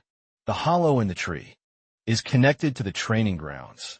Yesterday, the entrance to the mountain god's residence was also a cave. Is this goblin magic? He stretched and thought, if he thinks about it, he still lacks a lot from now on. He only has 1 year magic, weapons and techniques, demonic eyes, a sixth sense, and even dark energy. He must be sure that he has mastered all of this 100. Chio created his blade and said that his goal is to do everything 1,000 times, and if he can't get used to something, and he will try again and again until he wins. After some time, the guard lay on the floor and watched him see. He said that the boy was so stubborn. It was the first time he saw someone like that. He thought that he trains to the point of exhaustion and then recovers with the help of healing water. It resembles self-flagellation. There is little benefit to the body from this. He snapped his fingers and said that. It is no wonder that his fate looks exactly like this. He folded his hands behind his head and thought that he was destined to either die young or become a victim of an accident. But now he is changing his predetermined fate, even defying his innate energy. A creature without a destiny. Has he ever seen one like him? The guard snapped his fingers and said, "Of course, like father. Like son, even heaven has had enough of his family." 3 months later he said, "Oh my God, he's an idiot, Choi." He said it would be funny to watch him. He screamed he was tired of him, so he stopped watching. The kid did nothing but basic training all day long. He didn't even say anything. He only came to ask permission to collect herbs. Although maybe he's not dead. There was a loud squeak, and he thought, was it the scream of the monster spirit? Park he would enter the mountains. Guardian snapped his fingers and thought. It couldn't have happened because a barrier was set up. What those guys from the main house? Who delivered food and drinks? Did they scare them? The Guardian looked at the monster and screamed. What did that idiot do to them? Was he trying to eat the monster spirit? He saw MC running after the spirit and threw open the doors and ordered him to stop. He ran after him and screamed. Hey kid, what did he do here? MC asked a mountain spirit. We haven't seen each other for a long time. By the way, could he step aside for a minute? Li Cho, 14 years old. The guard shouted. How dare he attack a spirit right in front of him? He had never seen such insolent people in his life. MC frowned and asked what is he talking about. The guard shouted the spirit he was chasing. Trying to kill is a monster spirit named Parky. Chill asked why would he kill a spirit. The guard looked at him puzzled and said. A basket and a hoe MC swung his weapon and shouted. This idiot, the guard, asked him to wait a second. Why on earth is he chasing Parky? MC screamed, this creature stole his elixir. He started to run and said that he would explain later. The guard asked young man, how is he going to find a spirit that lives not only in the physical world? He stopped and thought this guy, he's running right there right, even with a highly developed sense. It wouldn't be easy to do, although an aura covers his legs. There's no damage visible on the ground. Was he really that fast right away? No more than 3 months have passed since he last saw him. What even happened during that time? After a while, the guard said so, while he was looking for the last ingredient. For the elixir he was chasing after Parky, who escaped after stealing the elixir. Well, he's very sorry. MC replied, Jean Sung. That's at least 40, if not 50 years old. Perennial root, white, phosphorus herb. Dragon scale flower, truffle mushroom. Cordyceps grown on the corpse of a magic beetle. The guard froze in confusion and Chill said. All these ingredients were hard to come by. He made this medicine for 100 nights. Barely slept, and everything went to waste. The guard asked him to listen. Chill said sadly his plan. The reason he came here failed. One of these, this elixir, was one of his key goals. The guard shouted. He gave him permission to collect whatever he wanted. One theft doesn't ruin the whole thing. MC replied, that's right. He gave permission, but in the end, he got on his lands. It's his fault that he didn't handle it properly. The guard replied, that's enough. He will make up for it. He will do everything. Chill smirked and said right now, he will do everything right. Guardian of the mountains. He would like him to do 2 things. After a while, the huge spider hissed and MC stood in front of her. He exhaled and thought, needs to remember the power of aura. Skills used in sequence should be the same as the first skill. Chio swung his blade and used a chi strike. Lord of Hell. The spider screamed loudly from the wounds it received. Chill swung his sword and used a chi strike.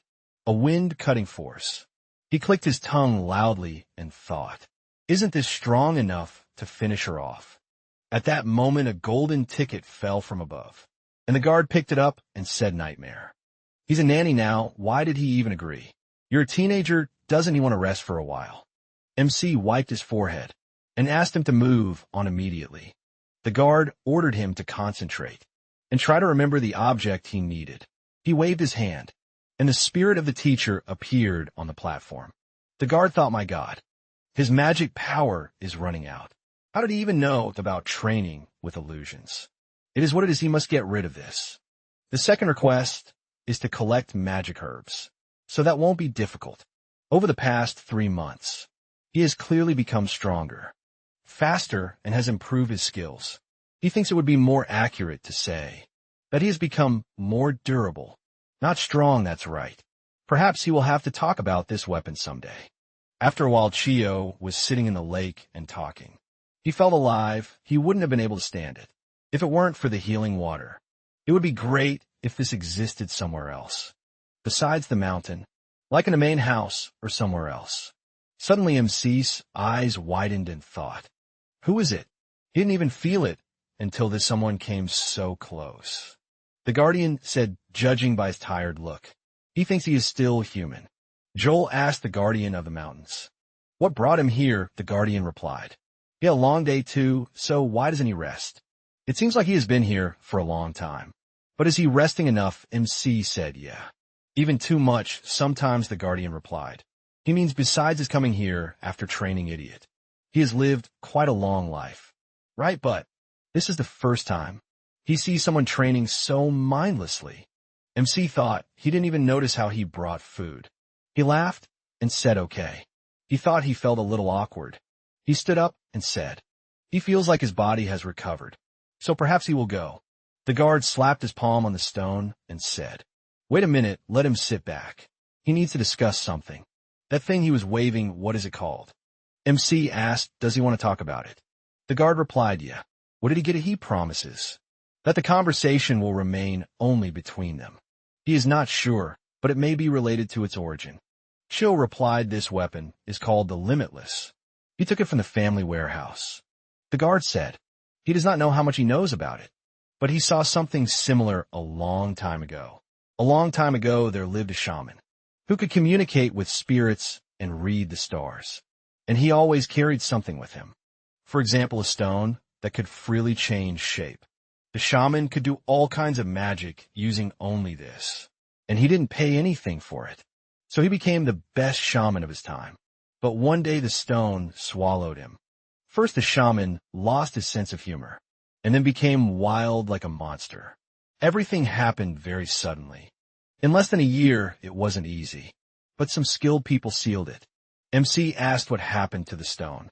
The guard replied, it was destroyed. A huge number of magicians combined their powers for this. Chu thought this sounds like the story he read in a hall of sacred texts. He asked, is the place where the shaman was sealed called the Mountain of 1,000 Ghosts? The guard replied, no. It was sealed on an island in the eastern part. Jill thought, so he read about something else. The stone and the boundless are different objects, but interconnected, the guard said. Back to history then. He felt an unpleasant odor emanating from the stone. That's what he smells like now. A strange smell, neither human, nor monstrous, nor spiritual boundless. It's a foreign substance of unidentified nature. Perhaps there are better weapons. So why not give up on this one? Chu thought his tone sounding like a soft suggestion, but he felt threatened and his heart was clenching. He frowned and said when he received the demonic eyes, his father recommended him to seal it. He said exactly the following if he is given power. Then he will subjugate it and use it. The guard smirked and asked, cheeky kid, did he say that to Tajian? But does he think it's the same as his demonic eyes? Cho replied to him, they weren't that different. The guard stood up and said, then there's no other way. He just has to take it by force. He activated his weapon and swung. But MC didn't even move. The guard frowned and said, he has a chance to give it to him, as long as he asks nicely. It's been a long time since he last used his weapon, so he's not sure he can control the power. Joel spoke up, guardian of the mountains. You can't do that because if he does that, he'll break his oath. The guard chuckled and asked, he knows everything, right? MC replied, of course, for the sake of protecting the mountain and helping the disciples. He made this oath to the founder of the lineage. He was just testing his willpower right. The guard said, since he knew, he should have just said it. He's a cheeky guy, MC asked. He really wasn't going to collect it, was he? The guard replied. As for him, his place is where he can earn money with his mind. And Tung Chio thanked him for the compliment. And the guard shouted it wasn't a compliment, idiot. MC asked why he didn't try to take it by force. He could have done it under the pretext of helping. The guardian replied that he didn't feel the strange energy he sensed from the shaman. It didn't look like a monster devouring its hosts. MC looked at his ring and said, I see, thank you for letting him know. By the way, guardian. The guardian asked what Gio asked. He just threatened the disciple with a weapon, right? When it comes to calculations. He's very meticulous, he knows that. The guardian screamed the little idiot, would have gotten something even from the Grim Reaper. Li Cho's temporary residence on Heavenly Power Mountain. MC sat in the dwelling and said, he didn't think. It would take 3 months to read the sword's memories. Before leaving for Heavenly Power Mountain, he received 2 swords from his 7th brother. Li Jie hacked the masterpiece, Sword Judo. The masterpiece blade, Eppenberg. Eppenberg possesses an innate yin energy that allows him to exude cold. Since he didn't have many accumulated memories, he was able to deal with it back in the main house. Then should he test Judo's capabilities? He saw the second memory of the Boundless One before the quarterly cadet evaluation, and he gained new abilities from it. The ability to use the power of a copied weapon. Shao released mana from his hand to the sword and pulled it towards him. He said Judo's ability is the ability to move objects. He thought that simply copying the form didn't result in the ability manifesting. Perhaps he can only use the weapon's abilities that he absorbed with dark energy, since he broke the seal on the family mountain. Well, he will test the memories of the Black Twilight. MC recalled that, before he broke the seal on the mountain, he had only seen up to here. Now, the most important thing begins. Judo said she plans to seal this sword. He can't watch its power affect her children. The man asked if sealing it wouldn't be difficult. But was he sure then no one will be chosen easily again? It doesn't matter if it's not suitable from the start, so it's better not to use it. She understood the mana headed towards the sword, and the sealing was complete. MC still can't hear anything about the seal that hasn't been released. When the 3rd seal is released, this one's abilities will be revealed. Are they okay with that? It won't make much of a difference, so it doesn't matter. But Judah thinks she'll have to check. Joel thought, this is their mana circulating in the Black Twilight. Complexity is no different from that of a human. The mana headed towards the sword. Not only is it weakening, it's also dissipating. Judah decided that the seals needed to be strengthened. A little MC grabbed his head and asked the ability to dissipate mana. Who knew such a weapon existed? Time passed, and Chill went to train as usual, heading towards the spider. He used a chi strike lightning and pierced her body, finishing her off in one blow. While he was resting, the mountain's spirit appeared and asked if he was finally able to defeat her. He knows. This is his first victory after a losing streak, right? And it took him 7 months. MC smiled and asked if he knew for sure he could defeat him now. Right, the man looked away in displeasure and was forced to admit it. After which he asked what he would do now. He told him that he was thinking of stopping training. For a while the mountain spirit was very happy and patted him on the back, saying that it was a good idea. She just wanted to rest. But Xiao said that was not what he meant at all. He thought it was about the time to accept the challenge. A test created by the clan spirit. A bloodless dream, this is a testing ground, created specifically for the Li clan. It's a fantastic place where all kinds of witchcraft, the power of the spiritual mountain, and plundered magic are combined. And it is here that those who pass the test are selected. This is another oath the mountain guardian made. He measured the young man with a glance and asked, is he really going to try this? He confidently confirmed this, because this is what he was working for. and the spirit said that he didn't have the necessary skills to pass the test. Right now MC was already upset, but the mountain spirit said that that wasn't all. He said with a smile that he thought he was at the level where he could try. He allowed him to undergo the test of bloodless sleep. Joel shook his hand with a smile and thanked him for, after which the mountain spirit led him to a cave and said that this was the entrance to bloodless sleep. He asked, "Isn't this the cave that leads to his abode?" He answered him that it was so for now, but as soon as he approached the cave closer and touched the cold stone, a huge door appeared in front of them. The mountain spirit turned to him and said that once he entered, he would not be able to leave until the test was over. Let him open the doors and go in. He passed by him and said that he would be back soon, and he smiled and told him not to rush, but to leave as soon as he could. At least he would get some rest from it. He wished him luck at last, after which MC opened the doors, and a bright light immediately hit his face. He thought that for some, he was the god of war. For others, a dragon hunter, or he was a fictional character, created as part of a legend, the one who created a clan that is considered the greatest in the world. Finding himself in a spacious field, he saw the founder of the clan, Lee Hyan, and greeted him with respect. He immediately felt an incredible sense of presence, as if he was actually alive. In the history of the clan, only once every few generations has someone attempted to defeat the bloodless sleep. The victory conditions are simple. Defeat the founder, who is 15 years old. They both drew their swords, and Chul closed his eyes, deciding to start with reconnaissance, but immediately felt a searing pain in his chest. It turns out the founder had already struck. Waking up, he took a frightened breath and wondered what happened. Had he hit him? It's not that he'd let his guard down. His throat had already been slit in the simulation, but back then he'd at least noticed the movement. However, now he can't say anything other than the fact that a blade had been stabbed into his chest. He shook his head and told himself to calm down and look around. It didn't look like he was using any secret art or technique. He hadn't even used body enhancement skills using aura. Suddenly a thought occurred to him. Even with his sixth sense, he hadn't noticed it when his eyes were closed.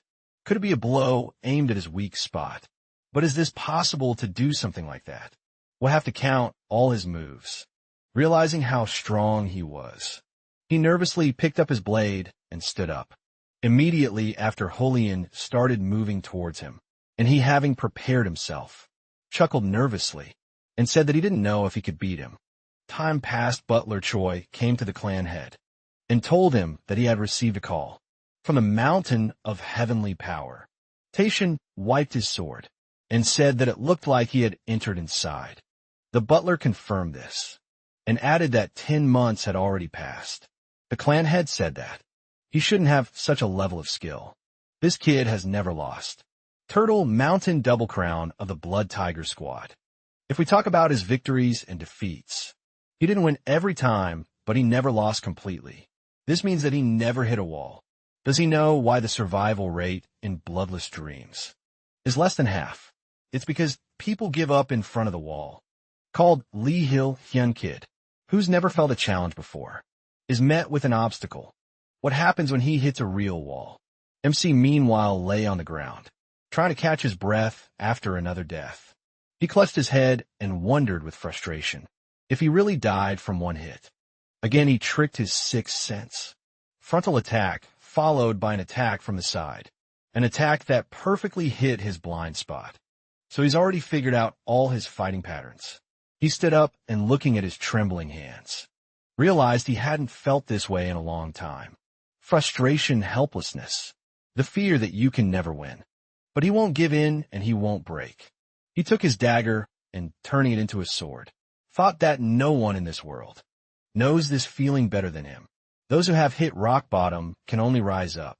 After that, he pounced on the founder in a leap, and he prepared himself, waiting for the right moment. And he thought that his attempts were not in vain. He increasingly understood that the founder spirit did not possess any unknown power. The source of his strength was his talent for finding the right answers. Each time, He instinctively knew what would be best at the moment. The essence of martial arts, their original centuries-old foundation, is to follow the movements of the sword. On another attempt, he finally succeeded. He saw that he was about to use a horizontal slash, from left to right, and when it actually happened, he smiled in dying, thought that next time he would definitely succeed. A new attempt's shell clashed with the founder in combat, and blocked his first blow, then the second, third, and fourth. Gradually, he could compete with him on equal terms. The founder's sword was enveloped in aura. MC leaned his upper body back, dodging the blow, and then looked at him with a smile, thinking that he had finally used the aura, stepping away from him to a safe distance. He reflected on his own unique fighting style, its unconventionality and freedom, and what he lacked the ability to handle any weapon. All these techniques built on an unshakable foundation.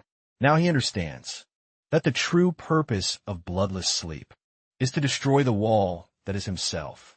Transforming his sword into a spear, he pounced on the enemy and thought that the founder didn't have that.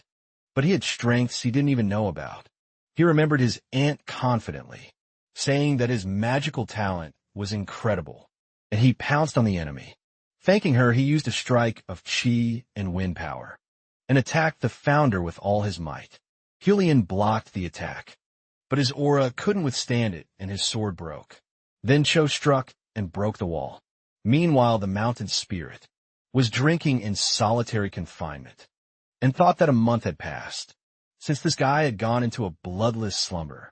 Before Taschen, he hadn't allowed a test for over 100 years. But who would have thought that? In less than half a century, another one would appear suddenly. The alcohol in his glass trembled. Everything started shaking, and he thought what happened in the mountains. Did he really get out? He immediately rushed up the mountain to check it out, and stopped in front of the doors, not believing that he had finally passed the test. After that, the doors opened. The MC came out of the cave with a smile, and said that he was finally back. After that, he decided to relax in the hot springs, and the mountain spirit pestered him with questions. He said that he never wanted to go through that again, and he noted with a smile that it didn't look like that from him. Usually everyone comes back with eyes like dead fish. Some even have a change of personality. Chill looked down and thought, that. It seemed like they were all finding their own answers. He asked, does he know how his father felt after that? The mountain spirit laughed and asked, is he that curious about his father? He asked, does he know what he said as soon as he left? After that, he quoted him in a cold voice training, is over. I'm going back, thank you very much. The MC felt uneasy and asked, is he really impersonating his father now? Confirmed it and asked, well, isn't it like that, by the way? He accomplished something unimaginable. He underwent a bloodless sleep at a very young age. Chu smiled and thought that this wasn't a test, where speed was important. And when the spirit asked what he would do for the rest of the month, he stood up and said he planned to take a break and systematize what he had learned. The man smiled and said that he thought he hadn't changed at all, but it turned out to be the opposite. Does he hurt somewhere? Or is he under the influence of magic? MC reminded him that it was time to receive his reward, and all the spirit's joy immediately disappeared. And he asked, he still hadn't forgotten his threats against him. Last time, did he? The man looked away, cursing discontentedly, and when he said he had a small favor, he became wary. Shiel said he would like to borrow his goblin club, and he looked at him in shock, then exclaimed that he wouldn't even be able to use it. A boy like that couldn't do it. He told him that it was nothing serious. He just wanted to touch it. He was sure there was nothing wrong with it. The mountain spirits said that wasn't the case, then grabbed his head and, after thinking, agreed. Since he couldn't do anything with it anyway, he took out a club and thought that it was a weapon, created by mixing a goblin soul. With a piece of a star, he handed it to him, and said that he would only lend it to him for 1 hour. If he tried to use force, he would only get into trouble. So let him handle it carefully. MC took it and thanked him with a smile. But the club turned out to be heavier than he thought, and it hit the ground with a crash. The mountain spirit laughed at him. He said that he couldn't handle it, while Chio was trying to lift it. He left and waved goodbye to him, telling him to have fun after some time. MC dragged this club into the training room and thought that he could barely move it. It's so heavy that he has to use all his magical power to lift it. And this isn't even the club's true form. They say that with just one swing of this weapon can cause a typhoon, a tsunami, or move a mountain if this were the full form. The weapon itself would become a natural disaster. There's only one reason why he borrowed the club. He used his power on it and thought, if black chi is a weapon, will he be able to absorb it? Or does it only work under certain conditions? He needs to know as soon as the black streams of energy envelop the club. He heard someone's voice saying that he is so stubborn. What is he even going to do with this? Immediately after that, Cho felt a sharp pain in his chest and fell. He was still glad that he was able to read the memories, even though he was thrown out after one sound. But if he can read memories, then he can absorb it in that case. He can handle a weapon that no other person has ever given in. Soon it was time to leave. He checked if he had packed everything in his backpack, and the mountain spirit came out to see him off. He said that it was no wonder that it was so restless at the foot of the mountain. Is today the day of his departure? He confirmed it, adding that today marks exactly a year since he has been here.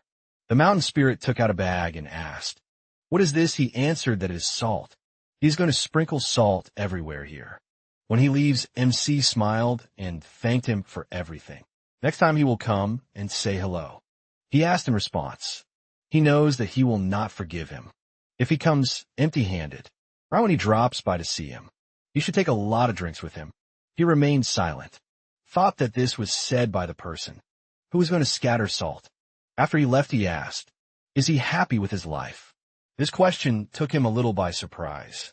He looked down and asked, what difference does it make? It's just his life. It may seem like he's locked up, but at least he goes out to eat and drink what he wants. Where does he think all this comes from? Now, let him stop bothering him and go. Chio promised him that not now, but someday he will definitely return his name to him. And he looked at him dumbfounded.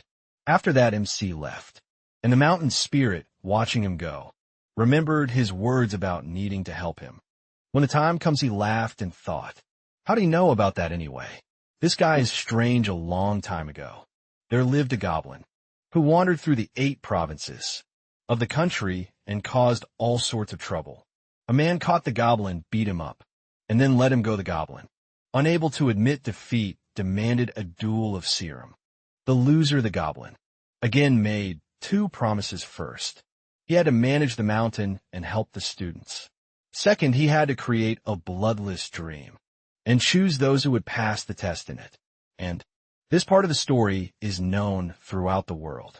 He remembered how he had lost again, and Hyen said that now that he had won, he would no longer cause trouble in the human world.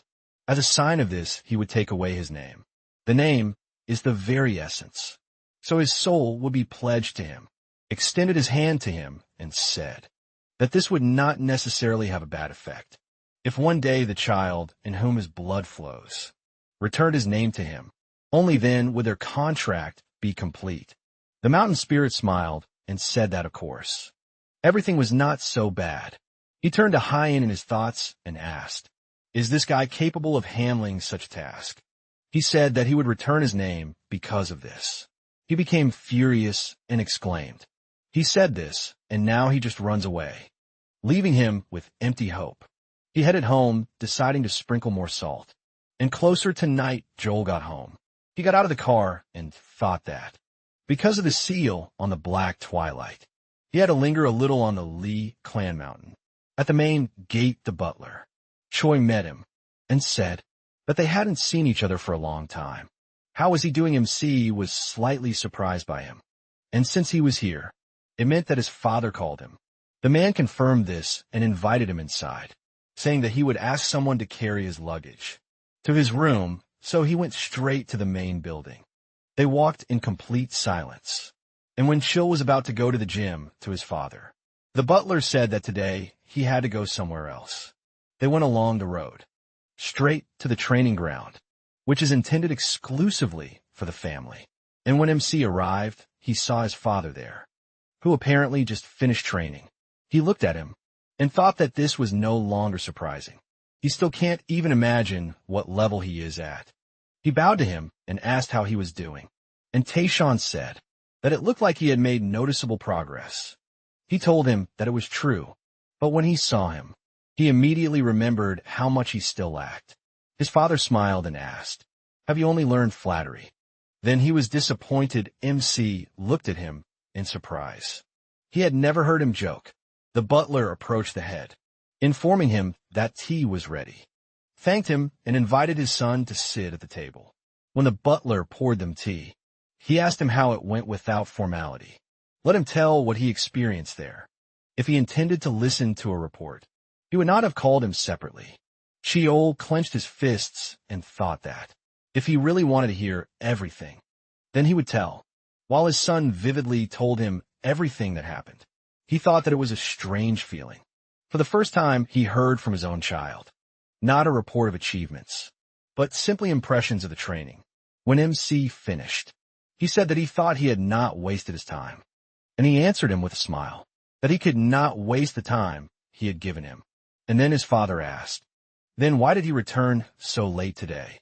Cho's smile immediately faded. He became nervous and lied to him that he stopped at the Lee clan mountain to pay his respects to the ancestors. His father asked, "Is that all?" MC stated that he wanted the elders to see this. His father immediately became angry. He asked, did he become arrogant after success? Is he seriously telling him now that he used the dedication of the ancestral shrine only for his own prestige? Under his enormous pressure, Sheol became nervous and thought that he would have to visit the clan mountain often because of the black twilight. He could not go through this every time. He told his father that he wanted to show adherence to traditions and respect through actions. Not words. He is called a bastard, but the blood of the Lee clan also flows through him, and he dared to try to set an example. His father remarked that he spoke well. This time he would forgive him, but he must be careful not to let this turn into self-indulgence. MC bowed his head and asked for his forgiveness, but his father did not finish. There is something he did not tell him. He allowed him to go to Heavenly Power Mountain, but he does not remember him, allowing him to undergo the bloodless sleep test. The only thing he asked was to be allowed to train at Heavenly Power Mountain. He deceived his father, so he must be punished. He rose from the table and picked up his sword, telling him to follow him. Tyson stood in the middle of the arena, drawing his sword, and told him to take up his weapon as well, to show him what he had achieved. The butler brought him the black twilight, and he thought he was wondering why he had called to the training ground. Was this really all for this? He was about to take the black twilight, but when his father asked if he could show him everything he had learned with it, his hand froze, and he thought, did he know everything? He decided to fight him with Boundless, and transformed it into a sword, then looked confidently at his father. He indifferently examined his father's weapon and ordered him to attack, and he immediately used his demonic eyes. But he saw nothing, which surprised him slightly. There was no sign of magical power or energy. Even his demonic eyes couldn't see it. In that case, there was no need to use them, since it only took away concentration. Against his father, neither reconnaissance and force, nor warm UPS meant anything. He needs to give it his all right away. He used the first Boundless formation, then swung his sword using the demon slicing technique. Stream of energy flew at his father. He imbued it with an aura of piercing wind and icy air, even if he couldn't touch his father's toes. If only it would have some effect. Tayson prepared himself and swung his sword, cutting through his attack. Streams of strong, frosty winds spread throughout the area. MC was covered by a shockwave. Cracks appeared on the floor. His father told him to stop. Is this the answer he received when he met the founder? He caught his breath and confirmed it, saying that this talent is inherent only to him, and that no one else has it, and the constant breaking and crushing of this talent is needed to lay a solid foundation. That will not shake this, is the answer he received. His father looked at him and thought that he had chosen the difficult path. did not bend or break, he raised his hand, indicating that the fight was over, and asked how the bloodless sleep test went. Cho put away his sword and told him that he couldn't express it in words.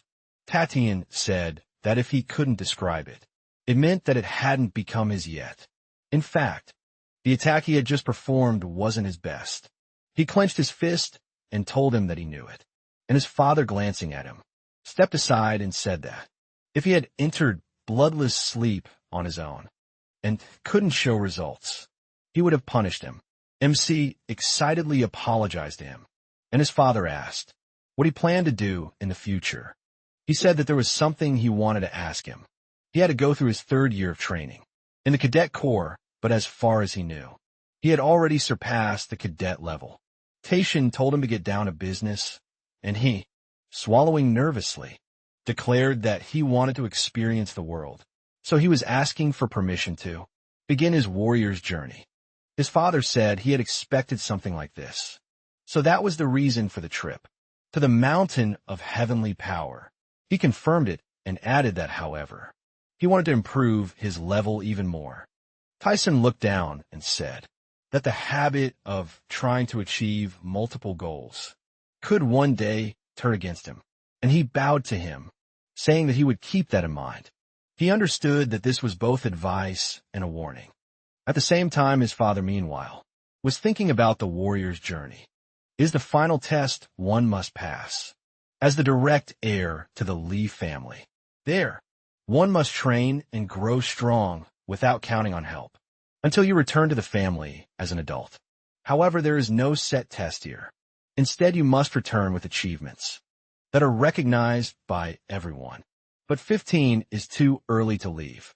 Usually they leave at 17 or 18. However, this child does not fit into the universal framework.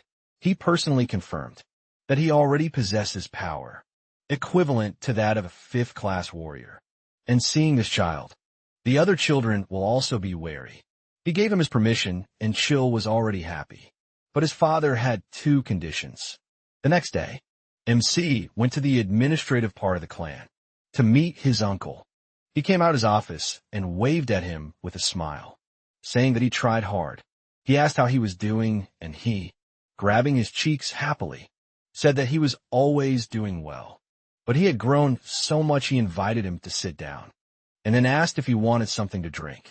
Chill refused, and remembering how much the nanny had fed him, he said that he had just had dinner, so that was enough for him. Taeyong laughed, and MC, noticing the bruises under his eyes, said that he looked a little tired. He tiredly rubbed his neck and told him that he had been busy lately. Was it really that noticeable? Xiao said that in any case, he had a gift for him. He put a box on the table and said that inside was a pill that he had prepared himself.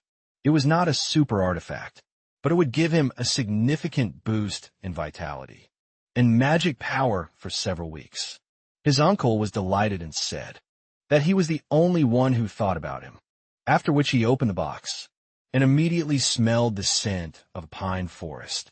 After Rain, MC said that the mountain guardian also admitted that it was a good pill, and his uncle was surprised to hear about it. Chill told him to try it right away, and he excitedly agreed, after which he took the pill and thought, is it really so effective that even a goblin approved of it? As soon as he put it in his mouth, his question was answered. If someone practices magic and takes this pill, then undoubtedly, that person will be able to advance far, feeling a surge of strength. He told Xiao that he was impressed, except for the instant effect of the medicine. It is not much different from a spiritual elixir. Did he really prepare it himself? He confirmed this, and his uncle asked with a smile. Did he know the recipe? He confirmed this, and added that he could even replace rare ingredients. The effectiveness, however, would decrease slightly. His uncle closed the box and advised him not to tell anyone about this, and only keep it in his head. Later, when he grows up, he will have the opportunity to use it in various ways. MC smiled and thought that he was thinking first of all about his future, not his own. His uncle had not changed at all. He said that then he would count on him, and he laughingly patted his head asking is he going to use his own uncle. Then, when the time comes, he will use it himself, recalling something. He said that he had heard that he was going to go on a warrior's journey, but it would clearly cause a lot of controversy. He looked down and thought that everyone would inevitably talk about favoritism, since no one could reproach his brother. All eyes would be on Kyle. He asked if a warrior's journey required the permission of not only the head of the family, but also the council of elders.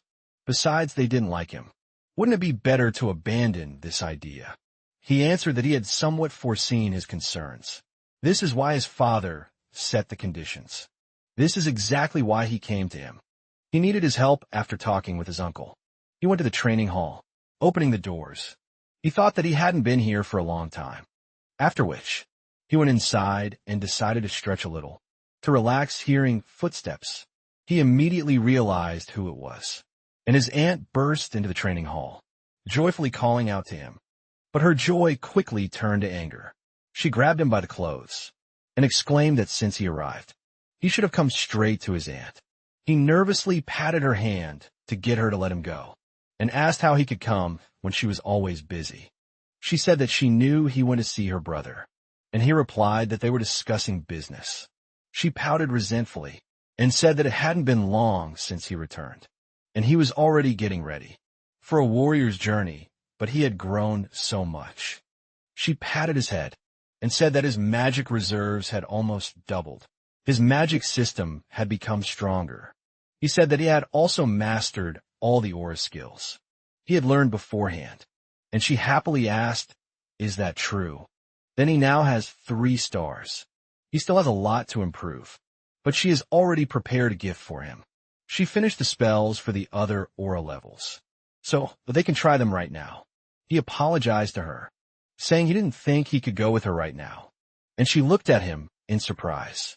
He said he'd be busy from today on, and at that moment, the doors opened and his older brother walked in, saying that he was still on good terms with his aunt. MC was very happy to meet Myung-young, and Jong got angry again.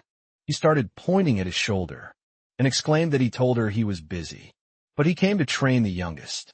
He scratched the back of his head and told her that he really was busy, but he did help her figure everything out.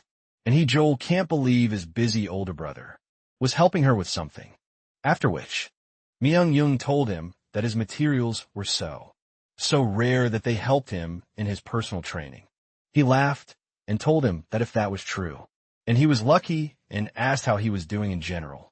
He told him that everything was fine, and then approached him, which made the MC nervous for a moment, and he hugged him and patted his head, saying that he couldn't believe that. He left for the mountain of heavenly power, without even saying a word to him. He told him that it was his own fault. He was always traveling, and Myeon Jun said that as soon as he returned, his father called him to task him with teaching the younger one the basics. Myeon Young was surprised to hear this from his father, and thought that the training would probably go smoother this way than if it were from the elders. Although he doesn't think he cares, he agreed to do it, and when he was about to leave, his father warned him that he must prepare. He was surprised for a second, then thanked him with a smile and left. A bloodless dream, an exam that even he was not allowed to take, speaks of his growth. He understands why his father asked him to teach the younger one. He wants him to look at the little one and be inspired. Or maybe he wants them to start competition. He will get the answer when he sees Cho now. Stroking his head, he thought 10 years. 20, maybe it will happen even sooner. His younger brother said he was sorry that he was busy, and he answered with a smile that everything is fine. He is the only one who received full access, and who has free time. Full access is awarded to the one who has received all the techniques from his predecessors, including basic skills, martial arts, internal styles, and the secret techniques of the Lee family. And one of the conditions the elders set for Chow to complete the warrior's journey was to learn all the basic techniques of the Lee family. MC asked his brother so he would teach him the basics. Isn't that the elder's duty? He asked, did he think he could get a full education from them? Let him just remember their vile deeds. The attack during the naming ceremony. The sabotage of the promotion exam. Being enrolled in the worst class of the cadet corps. Chill realized that he would have a hard time with him, and thanked his older brother for his help. He patted him on the shoulder, and said with a smile that he didn't need to thank him, and then thought that he had truly grown. Before, he could only see the mana flows by concentrating, but now they were impossible to ignore. But he doesn't think he'll be upset if he catches up. He always wanted to be a brother he could look up to. Their aunt appeared between them with a gloomy face, after which she began waving her arms furiously, and exclaimed had they completely forgotten about her. Myung-young asked her to calm down, and she abruptly turning to the exit, said that she was tired and she was leaving. He could not stop her. MC asked they would still see each other in the evening. Right, she looked at him with offense and asked, "Isn't he going to train? He will be messing around with it until late." He answered her that training is training, and research with her is something special. How can he pass up the chance to work side by side with someone so famous for her deep knowledge of mana techniques? So he asks her to be magnanimous and wait for him. His words flattered her, and she said with a smile that it seems she has no choice. The aunt widely known in the world will understand the situation, and now she is leaving and not because. It is time for her favorite series to start. When she finally left, Joel breathed a sigh of relief, and his brother said they could now begin training. He pulled out his sword and suggested he make sure it perfectly met the criteria their father had set. Cho's gaze immediately became serious, and his brother said he would definitely teach him everything. A week passed at first.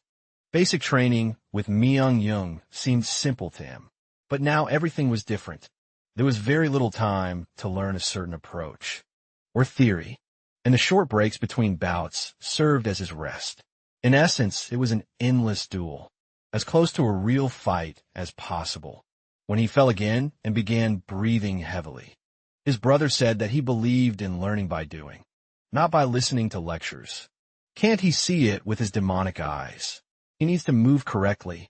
MC thrust the sword into the floor and leaned on it, helping himself up then with a furious cry.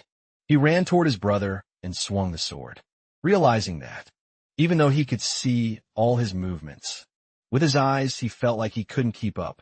The sword strike was delivered at a completely incomprehensible angle. Not only his muscles, but even his joints shouldn't be capable of this.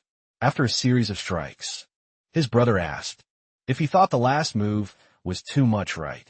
He suddenly appeared next to him and said that the Lee family members' bodies were much stronger than he thought.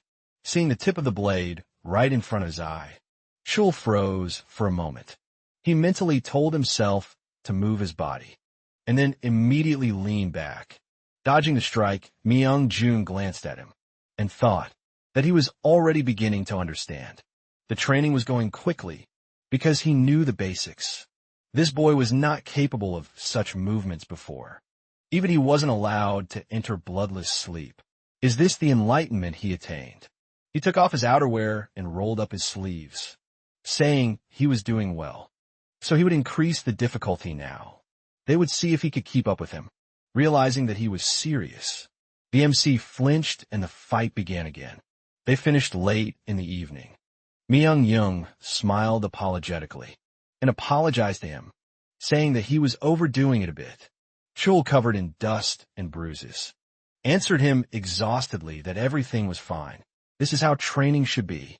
His brother helped him up and asked if he seemed to be slowly beginning to understand everything. Was he right? He confirmed it and asked if he himself hadn't said that. The Lee family members had strong bodies.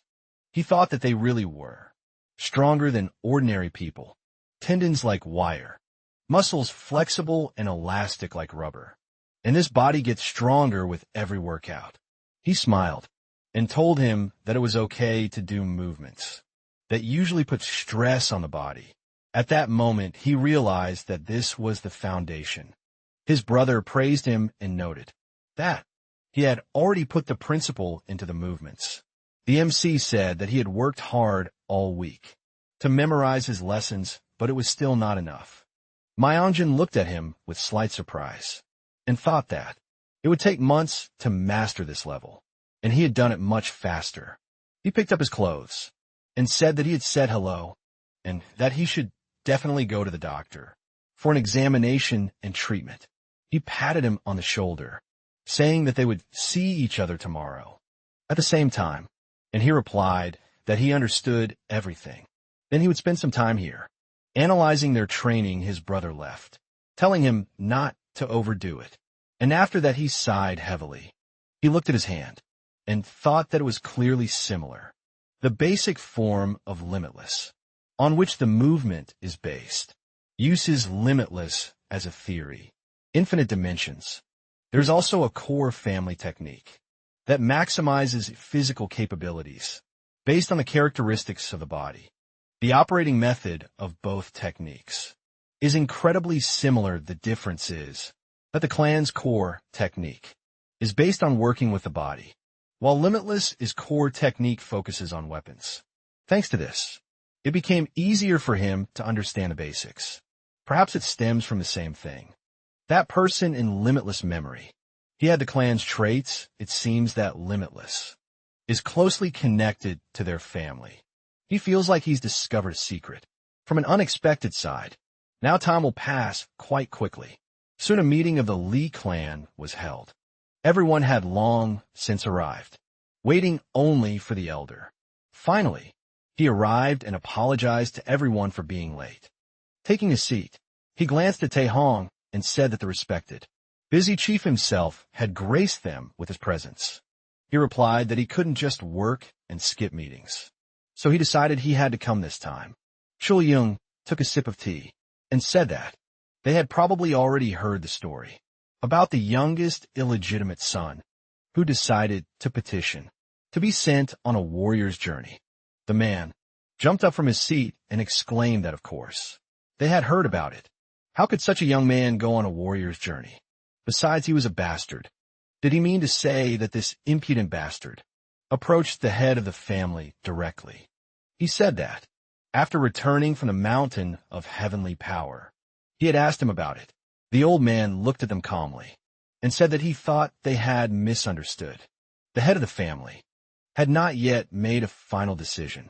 He said that the decision would be made after consulting with the elders. One of them asked, "So the final decision is in their hands?" The man next to him rejoiced and said that since it had come to this, you could simply refuse this little parasite. Children stroked his beard and told them. It wasn't that simple, the head of the family said. The child had the same level of strength as a fifth-class warrior. Since he had even undergone the bloodless sleep, they had no reason to refuse. So they were in the midst of the chaos of an illegitimate child who disregarded tradition. And now, they would have to come up with a suitable excuse. For refusal, does anyone have any ideas? Taeyong raised his hand and asked if he could say something. Li Taihong never took sides in the political arena. The elders who watched him closely described him as a gray molecule who pretended to be pure, avoiding commitments. So looking at Li Taihong during the meeting, the elders had thoughts like, he sided with him because he was a fellow bastard. And Taihong knew this fact. There are 3 trials that heirs of the direct branch of the Li clan must pass: ritual of steel, the naming ceremony, and the warrior's journey. Direct descendants who pass all these stages are considered high-ranking officials of the family. They're granted powers and qualifications, including the right to attend and speak at important council meetings. Such a person is practically considered a semi-elder. There is no way in hell that the narrow-minded and bloodline-obsessed elders would allow this. Before raising his voice at the meeting, Taehong thought, this guy, didn't he bring the elixir to ask him for something like this? He really doesn't know if this is right. Then, he raised his hand and asked if he could say something. The elder gave him the floor and smiled, saying that he had heard that he was quite close to the youngest illegitimate child. Taeyong immediately heard the sarcastic tone and asked him with a smile, how could he hate him when he put so much effort into it? However, he simply thought it was all a bit excessive. Children became intrigued and asked if he really thought so. He said that, of course, the child had good reason for this, but could they really ignore traditions and procedures? He thought even a junior should know that there were things he couldn't do as he pleased. The advisor said that he seemed overly satisfied with traditions and procedures. Taeyong smiled nervously, thinking that he was not a simple old man, then asked, but that doesn't mean he doesn't understand their importance, right? Being an ordinary performer, he was just afraid that everything would be too rigid and formal. The old man said he understood what he meant and asked what decision he was talking about. He replied that if the assembly had no reason to object, it could be done. In fact, this issue wasn't particularly concerning after all.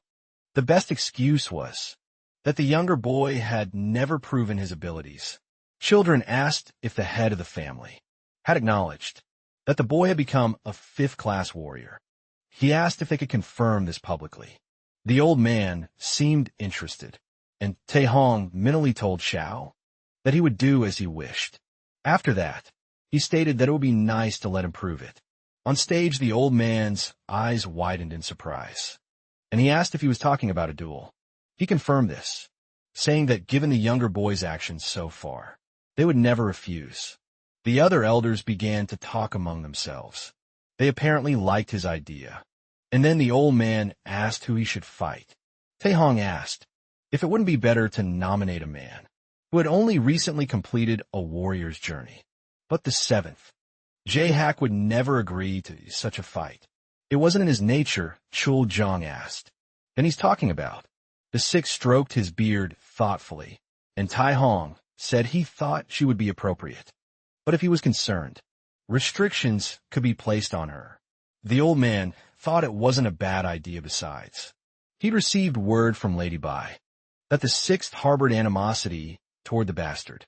He smiled and said he thought the idea was not bad. What did the other elders think? They also liked the idea, and Taehun smiled slightly, pleased with his success, after which the meeting ended. Taehun was about to leave, but children stopped him and thanked him for his hard work today. The man turned around watching the old man approach him, and he said that he thought he had misunderstood him all along. What gave him such wisdom? He answered him that everything was exactly as he had said before. The elder said that, of course, he fully understood his devotion to the family. But in pretense, even small details matter. Taeyong's face darkened for a second, after which he asked with a smile, what was he talking about? He said that every look, every tone, every word influenced. He kept calling him Junior, while everyone else called him Bastard. That's how he gave himself away. After that, he left. 3 weeks passed. MC took out his sword and told his brother that he thought today was the last day. He asked after he beat him so badly yesterday. He smiled and asked didn't he feel the same. Myung-young prepared for battle and asked him to show him again, then lunged at him and swung his sword. But his younger brother blocked the attack and knocked his weapon away. He praised him for his excellent positioning, then pounced on him again, and Chul thought he had a sixth sense and demonic eyes. The transcendental senses developed through training allow him to recognize all the sword's trajectories, and he can block them. He pounced on his brother in a jump, swung his sword down, and when he blocked his attack, a shock wave spread throughout the training hall. Myung-jun was pushed back, and MC was thrown aside and rolled on the ground. Afterwards, his older brother laughed and said that he had already mastered the basics. It took him 3 months to fully master it. He really is a genius. A week to get the feel, 2 weeks to get used to it, and it took him only 33 days to apply the magic and complete them. He extended his hand to his brother and said that he never ceased to amaze him. He confirmed that he had completely mastered the basics. Besides, it seemed, he had learned something more than just the basics. Jill smiled and thought that nothing could be hidden from him, after which he accepted his help and said that he would think about his own moves. When he asked if he needed help, he said that he would be very grateful. Meanwhile, Ziola wandered through the forest and irritably cut up the bodies of monsters. Muttering something, she was very bored. She went on and said that it was all because of that bastard. she was stuck on these tedious missions. Her mother's anger also did not subside. It was all because of that idiot. One of the monsters she passed by stood up and attacked her with a loud roar. But she immediately stabbed him in the head and irritably said that she was so bored. As soon as the monster fell, she made a slight movement of her fingers and pulled the dagger out of its skull, after which she thought that she had already gone on a mission 20 times. This was the 21st, and almost always she just had to kill monsters. Usually she carries out such assignments only 4 or 5 times a year, and so the promised year has passed. When she returns to this family, this insolent idiot will return too. A man appeared behind her, and he knelt before her. Greeting her with respect, she ordered him to introduce himself first, and he said that his name was Kaguk. He was from the 12th part of the Dark Sword Squad. She turned to him and asked, "Why?"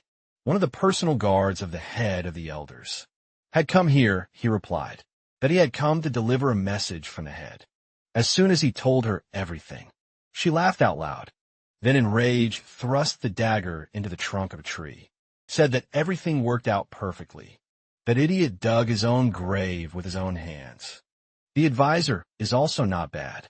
Let him tell them that she received the message. When he left, she lit her blade with flame and said that she was looking forward to it. She would trample this bastard.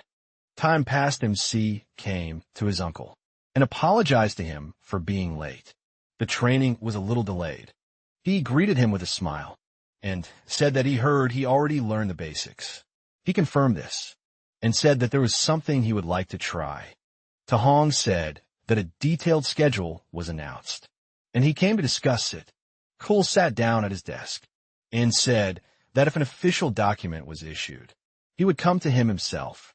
After this, his uncle sighed heavily and asked, "Isn't he nervous?" He asked in response. "Is there any reason to worry? Everything is going as he expected." He thought that his father allowed him to go on a warrior's journey, but put forward 2 conditions. First, he must learn the basics. Fortunately, thanks to his insight and previously learned magical techniques, he managed to master the basics in a short time. And then comes the second, most difficult stage. He needs to convince the Council of Elders. His father then said that he could use any methods. If he ran out of words without this, he would not be able to set out on a warrior's journey. Currently, he had few reasons to interfere in the council's affairs, so he decided to adapt this stage to his liking, under the pretext of needing to prove something. He scheduled the duel for the 6th, and asked his uncle to arrange everything exactly.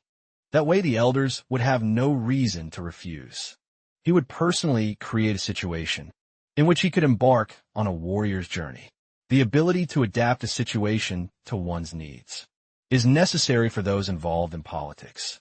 This in itself is a test. Tai Hong sighed heavily, distracting him from his thoughts, and said that he did not understand how he could be so relaxed. He replied that it was because he believed he had mastered everything.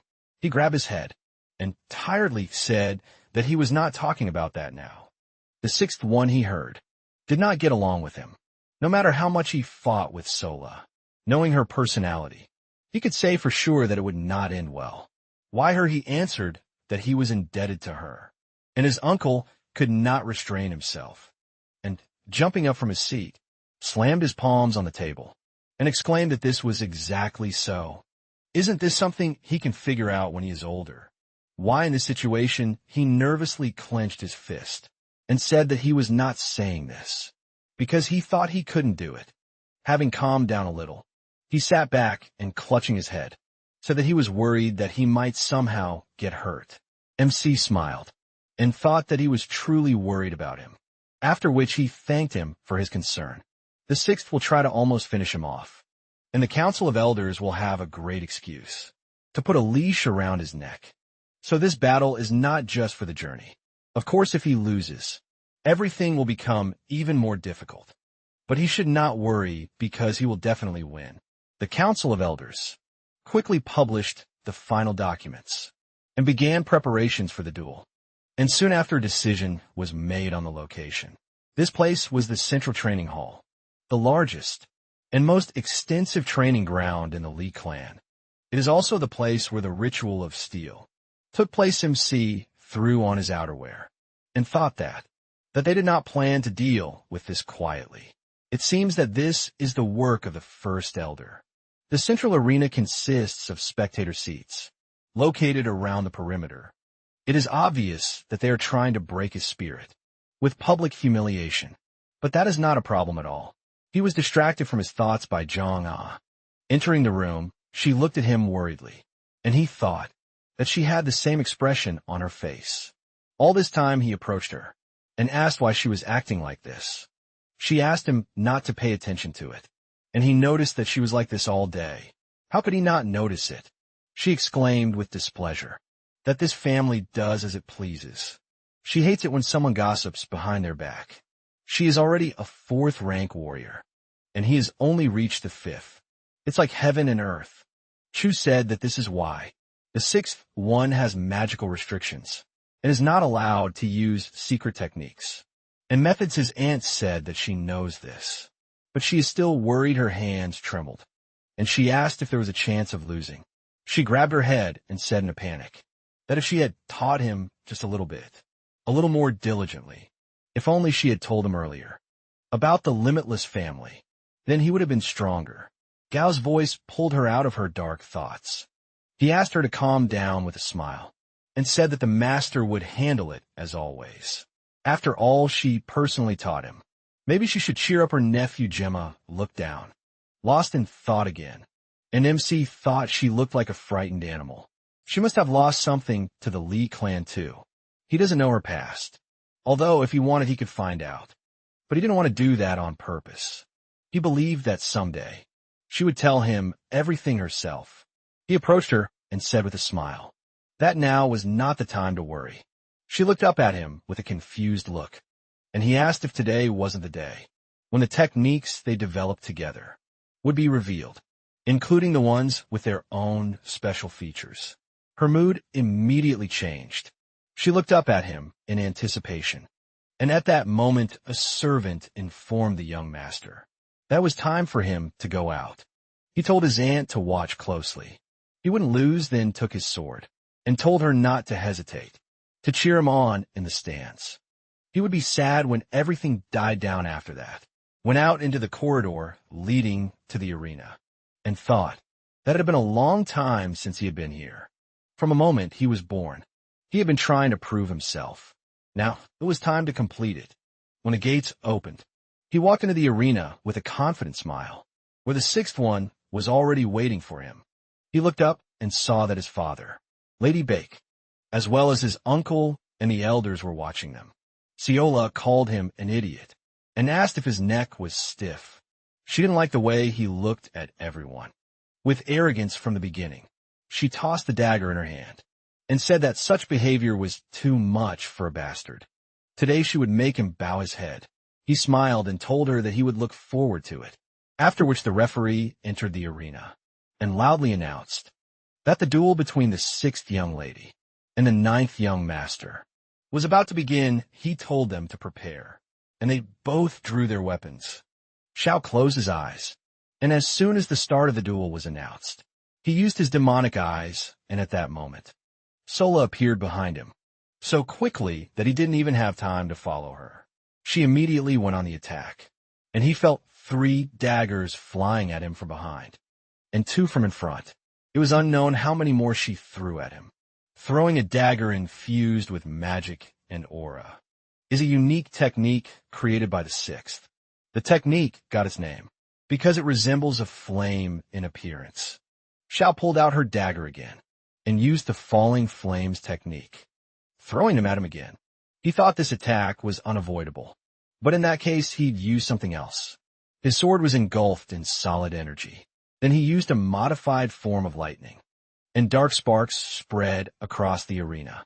Deflecting blades, Ziola jumped back and cursed, then stopped, and MC said that he'd heard a lot about the mysterious dagger technique, but it wasn't that surprising. Ziola gritted her teeth in irritation, then pulled a new pair of daggers from under her clothes and pumped it up, so now he was definitely finished. She ran towards him, striking him, which he dodged, thinking this idiot dare say such things to her face. A multitude of burning daggers appeared behind her, and she was furious after that. All the daggers flew towards him. He thought that the sixth one's movements resembled acrobatics. She attacks with several daggers at once, and at crooked angles. It is impossible to move without impeccable reflexes, and without the ability to read the situation. However, he provoked her to force a frontal attack. They both pounced on each other, after which Cheol swung his sword, deflecting her daggers, and used the first formation, Boundless Slicing Demon. Seeing the bright flashes emanating from his sword, Sola realized that it was dangerous, and immediately crossed two daggers in front of her face. To defend herself after that, MC struck. Bright blue sparks collided with the flames. Then a powerful explosion occurred, and a cloud of dust rose above the arena. All the spectators began to wonder what happened, and someone said that he never thought that this bastard's skills would be so outstanding. But isn't this just some kind of trick? Joel, meanwhile, looked at his opponent and thought, was that too small? Did she dissipate the energy by jumping back the moment the blades collided? Sola, meanwhile, looked at her damaged daggers and thought, what kind of secret swordsmanship is this bastard? She can't let him hit her. She took new daggers and stood up, asking, is this all he has in stock? What to do? There is only one. She pounced on him and shouted that he should have used it when it was more important. Not now. He prepared himself and thought that she was faster than before. But was she going to rush into a frontal attack? She lunged forward, and he began to move his sword to parry the attack. But suddenly she jumped and spun in the air. And when she was behind him, she asked what was wrong with him. She struck, which he immediately blocked. And then she began to press him with fast, erratic, and consistent attacks. MC thought that even though he was blocking them, it was hard for him to counter her at such speed. However, he could see her every move. He detects her daggers with his sixth sense, and his demonic eyes pinpoint all directions. The reason he absolutely had to fight the sixth one is because his abilities are best suited to fighting her. Sola was furious from his gaze alone, and thought that the dagger's advantage was stealth and agility, but here, all of that was visible. Her fighting technique became very limited, but if she pressed her opponent enough to close the distance, she could get the hit first. If it weren't for these limitations on her magical powers, if she had just a little more than this, she would be able to use higher level skills. For the past year, she'd thought only about how to get revenge on that bastard Trample, destroy his pride, torment that idiot until he begged her for his life. She didn't expect the situation. Chio distracted her from her thoughts, asking if she had enough free time to occupy her thoughts with something else. He suddenly appeared in front of her face and said that she should be focused. She immediately blocked his attack with daggers, but his pressure was stronger, and she, covering her entire body with a fiery aura, said that she did not plan to use it. Suddenly MC felt streams of energy enveloping his heart and realized that his magical power was limited. He immediately stepped back, and Sela asked, does it seem like he has gray matter? Even a worm like him understands that he cannot win without mana. He remained calm and wondered if she used her special ability. The sixth special ability is to bind the opponent's magic and interfere with its flow. It is called a magical seal. If the magical power is significantly higher, it can be resisted otherwise. Even if the opponent understands that this is happening, the sixth will still seal the powers. She shouted that he is finished, and he's spreading power throughout his body. Thought that there is something that his sister does not know. His magic is different from everyone else's. Seeing the streams of magic enveloping his body, she exclaimed that she couldn't believe it. How can he use this? Jenna said fearfully that everything would be fine. That boy was incredible, she thought. Yes, it wouldn't be like that again. But what if everything turned out like that? What would she do then? Suddenly, She heard a guy nearby ask if he was okay. His friend replied that he was even better than okay. He had such a solid foundation that it was frightening. Another guy asked what those aura skills were. His friend replied that it wasn't one of the Lee clan secret mana techniques. They did say the bastard was 15 years old now. Right at that moment, the protagonist used solid internal energy, the lightning skill, and attempted to strike. But Sola deftly dodged. He used solid internal energy, the Death Lord's skill, and bound the girl. Then made a lightning fast dash and used solid internal energy. Storm's skill, Sola, immobilized. Was shocked to think he'd cut through the Death Lord with Storm. Genha, watching the battle, wondered if he was using all the aura skills they created together. She felt all the confusion she'd been feeling. Wash away, she smiled and said he had to win because he was a genius. Sola thought his mana source was sealed by her ability. Then how could he even use it after that? MC thought that there was one thing that the sixth heir didn't know: his magic was different from the others and could only be used through magic circles. He coated his body in magical energy and said he was about to enter. The protagonist struck with lightning speed, but the girl blocked at the last moment. The powerful blow sent her flying. He pressed her further and delivered a crushing sword blow that shook the ground. Sala nervously dodged, thinking that this couldn't be happening. She couldn't be cornered like this. Suddenly, she noticed Huang's gaze and, covering her body in magical energy, screamed with incredible fury that it was all because of that bastard. MC was surprised to think that was a huge amount of mana. She was forcibly drawing out magical power. Didn't she care at all about internal injuries? The girl used a secret technique, the meteor skill, and furiously screamed, "Let him die." Taishan exclaimed that this was against the rules. Let them stop the fight immediately.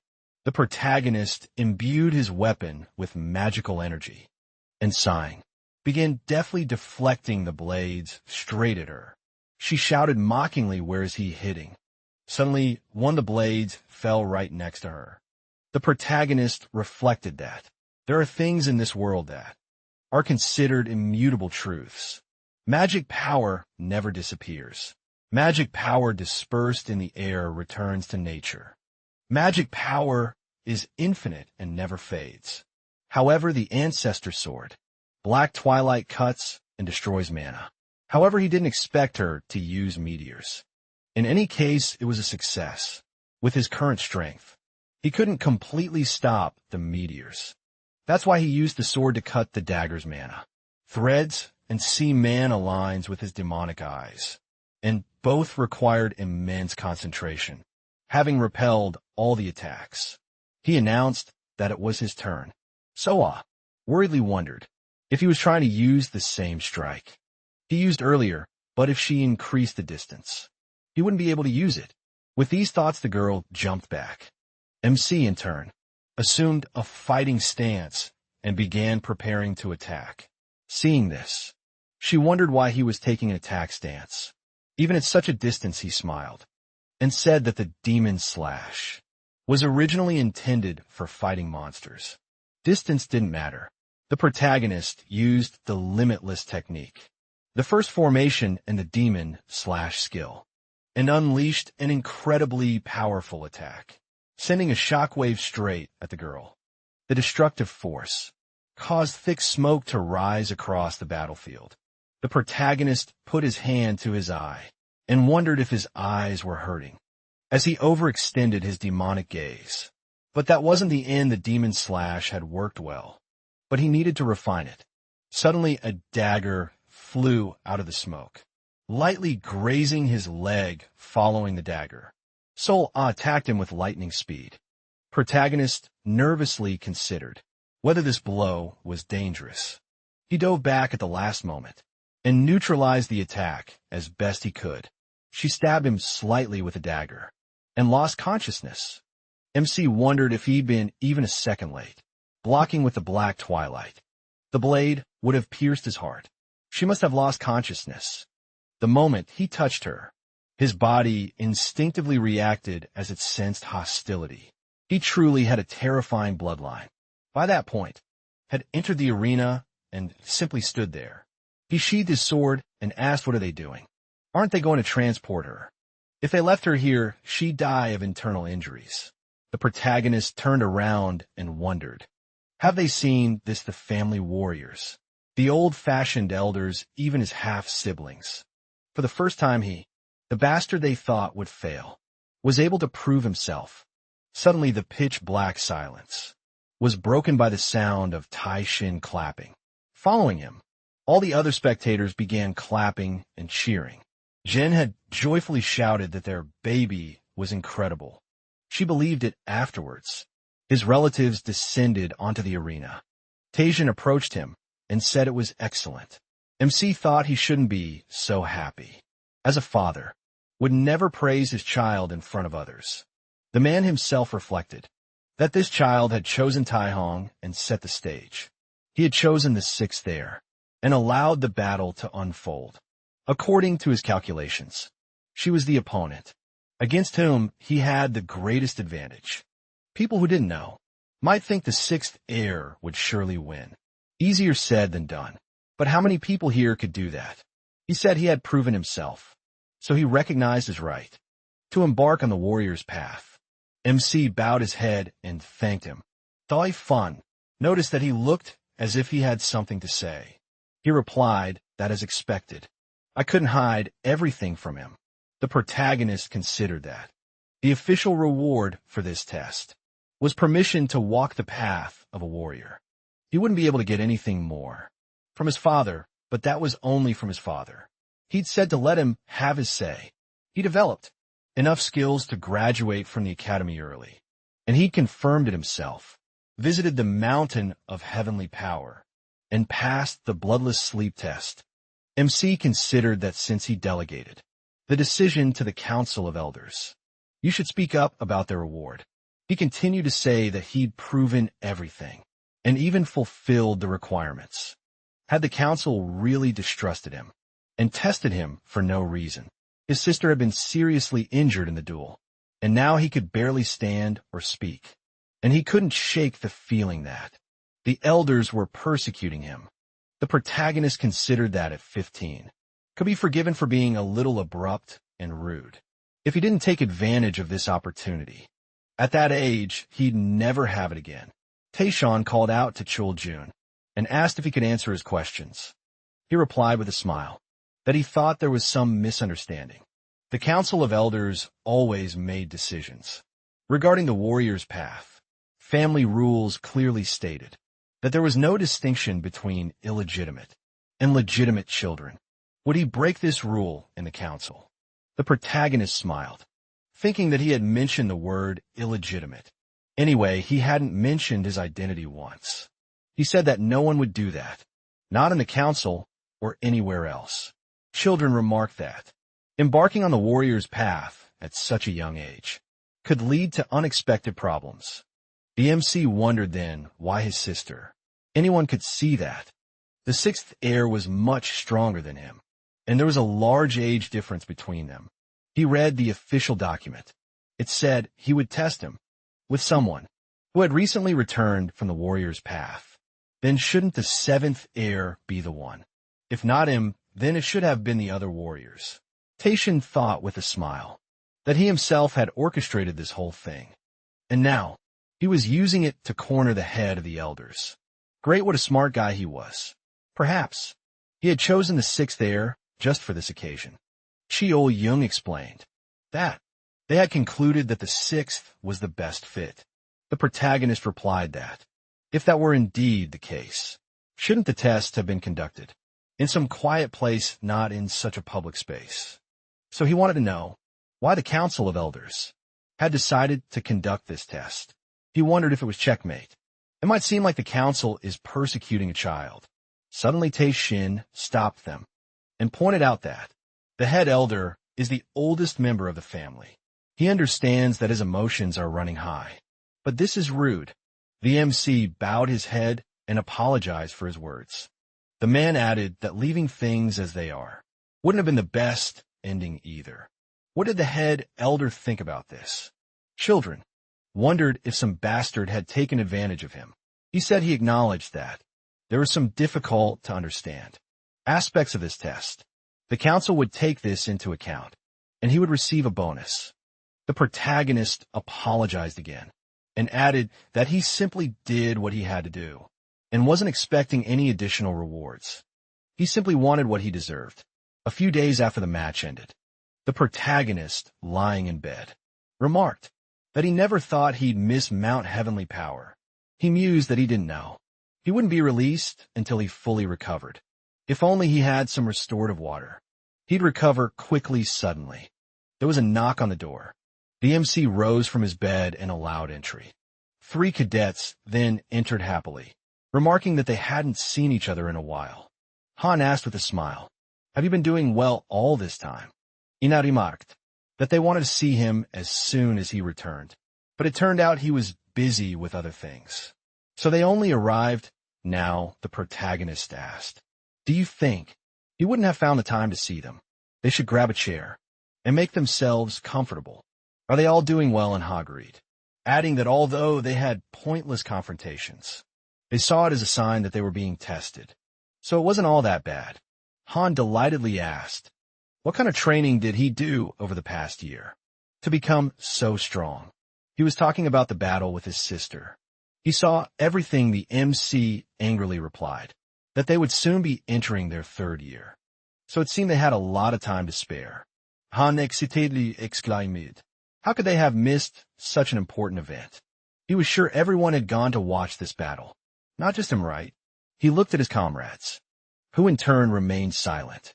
Bo-sung said he had planned to go as soon as he finished training, but was late.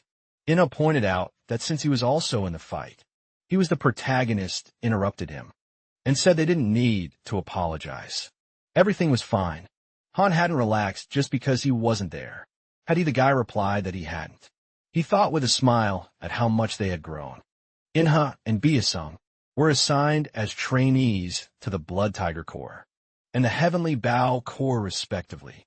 These 2 corps are among the best in the Li clan. Together these 4 elite corps are called the 4 Divine Divisions. Han decided to enroll in Yukman Academy, a fencing class where they teach fencing, and a class on ranged weapons.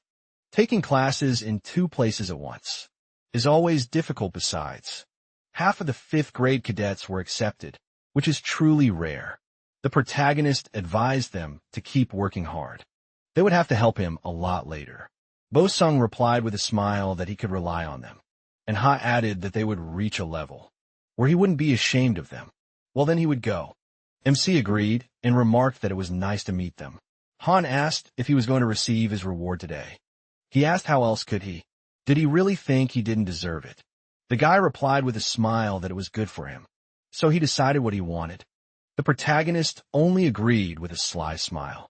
Sometime later he arrived at the Li clan's armory. Getting out of the car, the protagonist thought, isn't it 6 years since I've been here? The guard, noticing him, asked if he was by any chance a junior young master. Could he inquire about the purpose of his visit? He replied that he had received permission to export items. The young man looked at the document and said, yes, confirmed the official nature of the documents. Then he could pass after that. The guards opened the gates at the last moment. They called out to him and said that the battle had been impressive. They too would strive to train to be like him. MC bowed his head and smiled, thinking that this was the first time he'd heard such a thing. Most of them looked down on him and ignored him. Dismissing him as trash, he thanked them for their words and added that he would also continue to strive. After this, the protagonist walked to the building itself and reflected on how this place was jointly managed by the administration department and the council of elders. The administration department was responsible for storage and maintenance, while research, import, and export were the prerogative of the council. Therefore, he asked the head of the elders for compensation. He remembered how he'd said he simply wanted the items he'd chosen. During the steel choosing ritual, children wondered if the weapon he'd chosen was already hanging on his belt. He'd chosen one weapon and left it behind, and now he was claiming it as his own. The MC replied that according to the rules, Weapons chosen during the ritual could be retrieved. Later let the leader tell him, was he mistaken? Tai Shin Surpriseth replied that no, that was correct. In previous cases, everyone had retrieved the weapons they'd left behind. Later the leader said he'd follow suit. Kim Jong said that now that he thought about it, he remembered that was exactly how it had been. He mused that he thought that they could have given him a couple of weapons of the appropriate level to save face. It wouldn't do them any harm to give him a few items. Protagonist mused that's how he thought. If the elders accepted his offer in front of the crowd, it would give him the right to call the weapons his own. Called out to his father and asked if this was permissible. Tai Shin replied that he allowed it. These weapons were intended to be his anyway. If he could properly prove his ownership, the elders would give him the weapons at any time. MC thought this was as expected of his father. He had been able to discern his plans, even when the head of the elders wasn't paying attention. Moreover, he had managed to bring them to the right end by siding with the elders. Taishin added that the head of the elders would decide which weapons to give him currently. He entered the building and reflected on how this was how he had managed to obtain from masterpiece rank weapons. Normally such a reward would not have been granted, but he thought his father couldn't risk it since he was involved. Entry is only permitted on floors 1 through 3. The first floor, where the standard rank weapons are located, is unusable. He needs to choose items that will help him on his warrior's journey. MC went inside and smiled, noting that he should take his time and choose everything carefully. After a while he arrived at Myung-jun's office. He asked if he was planning to leave right now. The protagonist agreed and added that he had finished all the preparations. The older brother smiled and noted that it was spring, a suitable time of year. There was no better time of year to go on a long journey had he met the others. He agreed and added that he hadn't been able to meet his uncle because he was on a business trip. He had been having a hard time reassuring his aunt. Myung-jun chuckled and replied that he could imagine it, and had he also met his father. MC agreed and said that he had scared him again. His father had said that if he didn't achieve satisfactory results after this, he would be punished. He replied that it sounded creepy. Daddy heard the news about the 6th heir. The protagonist agreed and explained that she had entered a closed training center. After waking up, she continued to cause trouble, even while undergoing treatment.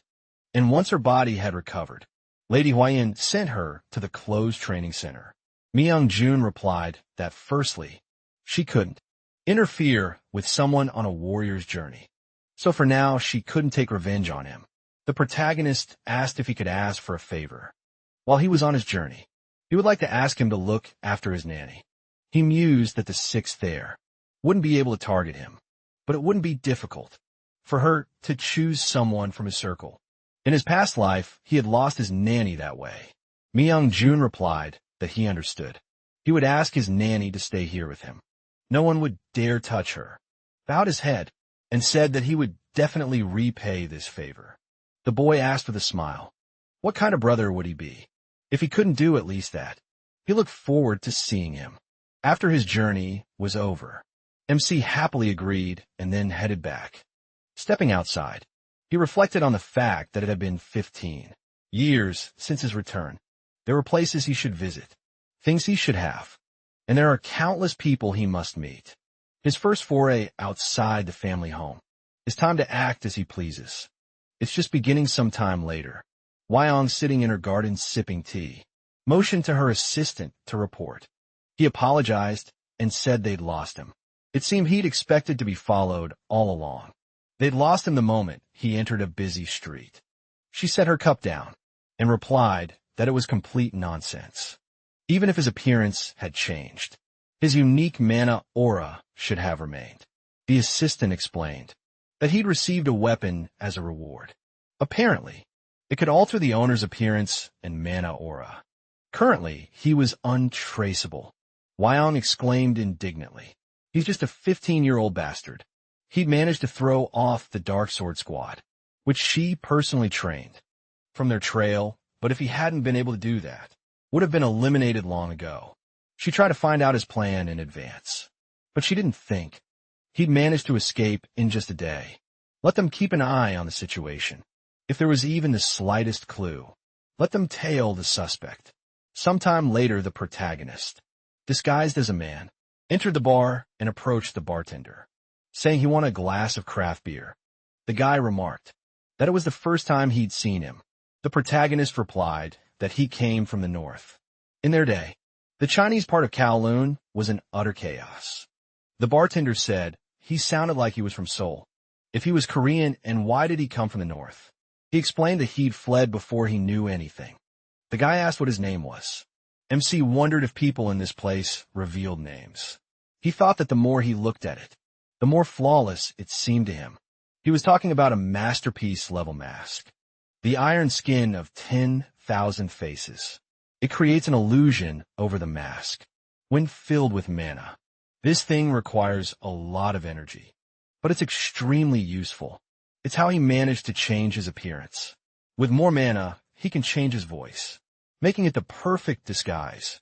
Since so much time had passed, he was worried he wouldn't be able to find it. A place located in the province of Shigando. The monsters were all cleared out, but the region hasn't developed, and such places always attract darkness. Traveling through the most dangerous areas of the world. A village was created by those who committed crimes, using martial arts, witchcraft, and magic. The so-called nest of vagabonds. There were those who tried to eliminate the nest, but this resulted in the vagabonds who lost their homes, causing enormous damage because of this. Governments of all countries and major powers are now deliberately neglecting the nest. It is the largest den in the entire country. It is a place where criminals of all stripes flock, and where secrets accumulate. In his past life, he hid here to avoid his family's notice, but eventually they found him. The reason this place was chosen as the first destination of the warrior's journey is as follows. The protagonist called out to him and asked him to allow him to ask a question. Since he had been to Kowloon before, what organization currently runs this place? The bartender asked why he wanted to do this. He replied that he didn't want to die, because he didn't know his elders. He needed to know how to behave. The guy said it was easy, but he wouldn't open his mouth just for a glass of beer. The MC put money on the table and said there were 100,000 won. Just tell him to get him more beer and snacks. The bartender happily exclaimed that he was a smart guy. The nest has been run by President Baek Chul-soo for 10 years, even if he's been in China all this time. He's heard of him, hasn't he? The protagonist agreed, and thought that it was just as he thought. This is Chul-soo, nicknamed the Butcher. In the past, he was an ordinary warrior, but after killing his master, he became a vagabond before his return. He was the head of the Korean criminal underworld. When he was in his early 30s, he took control of the White Bone sect, and he began trading on the black market. And now is just the time when good goods appear. But he's not here for this guy, but for the item that his family found in his past life. This time he must get it first. Sometime later, in Chul-soo's mansion, he, holding documents in his hands, said with a smile that in the end, trading on the black market is more fun than selling medicine at a pharmacy.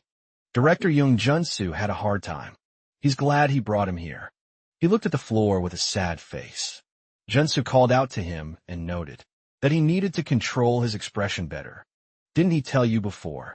He's not keeping anyone here by force. Once he sorts this out, he can go wherever he wants. Jun-soo forced a smile and replied that he would be careful. Jun-soo said with a smile that that was true. It pleased him to see him smiling. He really cared about him. Graduated from a good university, and thanks to it, he makes a lot of money, right? The guy replied sadly that he was right. He said it was time for them to get back to their business. He was worried that they had released too few tickets onto the black market, but it turned out that the higher UPS, on the contrary, liked the situation better this way. How about increasing the number of entrance tickets? A little Jin-soo replied that sending out a very small number of tickets every quarter would help retain the customer base better. Jules said that was true, but he thought he could sort it out. But let him remembers, their goal is to get out of this hole. and get to the very top. They got money and connections on the black market. Using this, they will move to the other side of the social camp. The next day, Jinsu came to his office and said that nowadays, the black market is only for the elite and has become a secret society. It is most effective for entertainment and money laundering through this place. It is easy to acquire items. They're difficult to obtain in the legal sphere through an anonymous system. It seems to him that the black market is viewed favorably. Chul-Soo, holding documents in his hands, noted that they have everything there, from medicines to elixirs and expensive works of art, and even people if necessary. They say, the tastes of people from high society do not change. Earning money is smooth, it is only a matter of time, until their white bones come out of the shadows. So at this crucial moment, they cannot be discovered. Suddenly another employee ran into the office and shouted that they had a big problem. It really is urgent. A guest has arrived at their base in the province of southern Pyongyang. He thinks he should go and see for himself. It looks like it's someone from the Lee family. Sometime later in South Pyongyang province, the security zoned the protagonist approached a building and thought that from the outside, it looked no different from an ordinary office. In fact, it was one of the important strongholds of the white bone. He went inside and, approaching the receptionist, asked them to call Chul-Soo. The receptionist replied that the man wasn't here. MC said she had to be careful with her words, unless they wanted this place to turn to dust tomorrow. The girl, horrified, thought about his jet black hair and golden eyes. Could he really be from the Lee clan? She said the boss was out of town. The protagonist replied that he should tell him to come immediately, could leave right now and wouldn't regret it at all. But he didn't know if Chul-Soo could handle what happened. Next, the receptionist worriedly said she would contact the boss first. She takes him to the VIP lounge. While in the elevator, the MC thought that it was a good thing. He didn't change his hair and eye color, but he looks about 30 years old. Chul-Soo has the skills of a fifth-class warrior, so he can't change his voice with magic right. So he just needs to lower his voice a tone. When the girl took him to the room, she said that she would serve tea right away. The protagonist sat down on the sofa and thought that it didn't matter if something happened in the nest, but for someone from the Lee clan to ask, to meet with a tramp, and then come all the way to the nest, is incredibly unusual. So he has no choice but to make Chul-Soo come here. After a while, the white bone boss himself entered the room. The MC, taking a sip of tea, noticed that he was late. He apologized with a smile and said that he was far away. He came as quickly as he could because he knew that he would wait. More importantly, why did he even bother to visit? The protagonist swiftly kneed him in the stomach and said that if he'd kept him waiting for half an hour, he should have come in with his head down. How dare he come in and look him in the eye? The boss and director immediately bowed their heads and apologized. Chul-Soo, in shock, realized that he thought this was some madman posing as a member of the clan, but he was actually from there. He'd let his guard down, and he knocked him down in one fell swoop.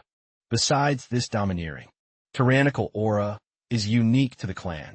At the very least, it's clear he's from a family close to the clan. Chul-Soo said with a smile that it was a great honor to meet a great representative of the Lee family. He runs this company in the nest of vagabonds.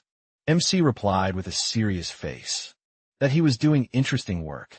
The guy excitedly asked, so what does he want? He replied that he heard he had a black market. Not bad for a loser from the Ten-Sword School. He thought he would always work from the shadows, but it seemed he was planning to switch sides. The black market was probably where he made connections and made money. Chul-Soo wondered fearfully. Did he know everything about his origins and current business? He said. He apologized if his ventures had offended the clan in any way. The protagonist replied that that wasn't what he came here for. His master was watching them. He wanted to start something through them. They were curious to know who his lord was. Chul-Soo asked if he could ask if it was permissible. The protagonist replied that he was a true descendant of the Sun Mu family, and among them the most worthy contender for the throne. the seventh son of the Lee clan. Young Master J. Hack Schultz thought that this was a direct descendant of the Lee family, known for his genius in business. He had setbacks, but never lost. He was an aggressive businessman who ultimately achieved victory. This guy wanted to work with him, no matter how attractive the black market was, but not so much that a direct heir would get involved. And who said the guy was truly related to the direct line? The protagonist noticed arrogance in his gaze. Chul-Soo bowed his head and apologized. He replied that the Lord was too lenient with people like him. He even entrusted him with such things. He shouldn't be nervous if he wanted to slaughter them. He would have done it when he came here. The MC took the package and, opening it, revealed his new sword. Chul-Soo, wildly shocked, exclaimed that it was a demonic spear. 100 trials. He considered the spear's blade longer than the hilt, its curved shape reminiscent of a wave. A few years ago, J-Hack went on a mission to the Northern Sea. Wasn't this the thing, they said? He pulled out of a sea dragon. The protagonist inquired, he knows what is right. Chul-Soo agreed and asked why he couldn't feel any energy. He explained that it was because the energy was sealed. Of course, if they still couldn't believe it. He also hoped they would realize that they weren't their only option. Chul-Soo asked if he could ask what the young master wanted from them. The MC replied that his lord wanted to expand the black market. They had created and take control of the shadow market. He asked, surprised, what did he mean by control the black market? It's just a pathetic place, created just to earn a few coins. The protagonist replied that the master had decided everything himself. Chul-Soo was perplexed, wondering why the heir apparent was reaching into the underworld. After all, money from there was still money. It was no surprise that J-Hawk, with his exceptional business acumen, had decided to take such a step. He asked if he had a choice. The protagonist replied with a serious expression that he didn't.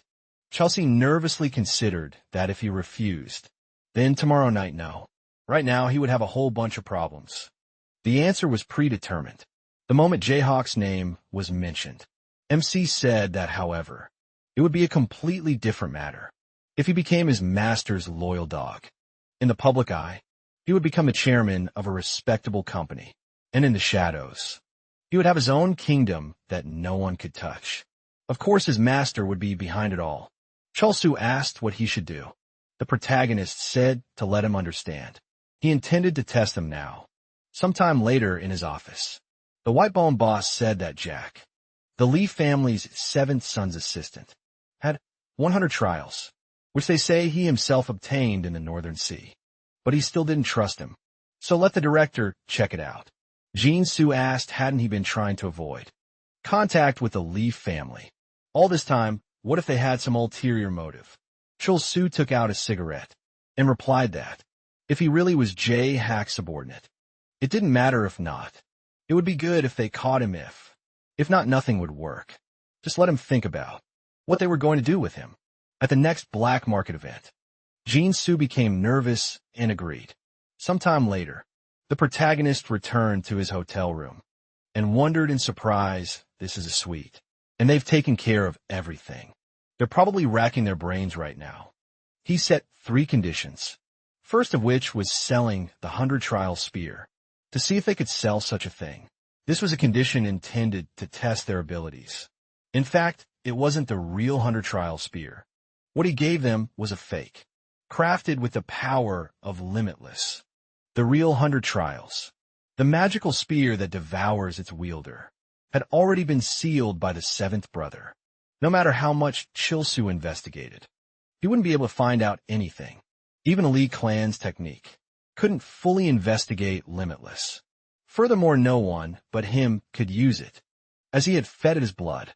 If something went wrong and he lost Limitless, he could summon it back using its power over it. Power over it is the ability to return to it, even when it's far away. Since he had already invested the magical power, he could summon it whenever he wanted. The second condition was verifying the ledger. Chul-Soo hesitated, but in the end, he had no choice but to bring it to him. The last condition is a client list. These 3 things are necessary for the successful completion of the task. He bets. He's racking his brains over the conditions he's set. Chul-Su is a man who uses his head, so this is causing more trouble. By the way, he's sure he knows the man standing next to Chul-Su. Wait, is it really him? After some time, the white-bone boss himself came to the protagonist and asked if he liked the room. He hoped he had rested well. The MC asked if he had prepared what he requested. Guy agreed with a smile and added that he had brought the materials. Would he like to see it right now? He agreed, and the three of them sat down at the table. Chul-Su said that he entrusted this man with practical work in several companies, therefore. It would be easier if he explained the contents of the documents. Jinsu stood up, bowed his head, and introduced himself, then handed over the documents, and noted that they were a summary of income for the past year. The protagonist wondered, is this the one? He remembered knowing this guy before his regression. He earned the nickname E for using his wits and tongue like a sword. He was known as the brain of his third brother. Gung Sung, it was he who came to the fore. As the third brother's man, even his eldest brother couldn't avoid trouble with Jinsu. His left arm is intact, and there's no burn mark. But no matter how you look at it, it's the same man. The growth of the white bone was due to Jinsu.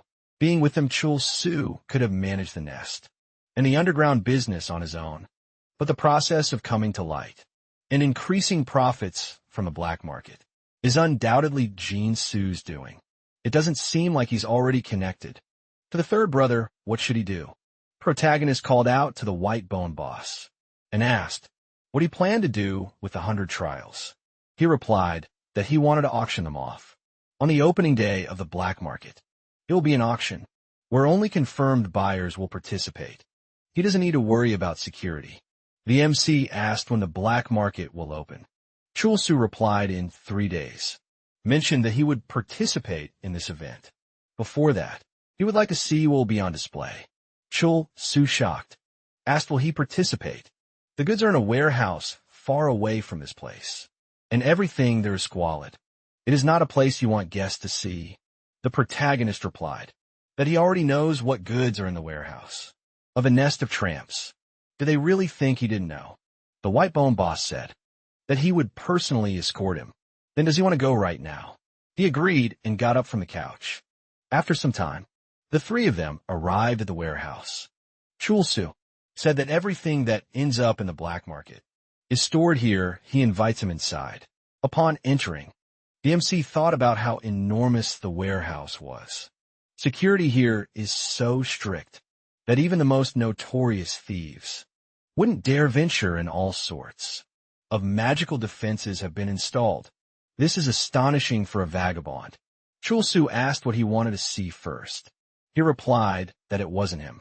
He felt like this director knew more about what was going on. The guy asked, displeased. What he meant, the protagonist wondered if he was even hiding his displeasure. He wondered if he needed to repeat himself. He hated crowds, so one tour guide was enough. Chul-Su grumpily said he understood.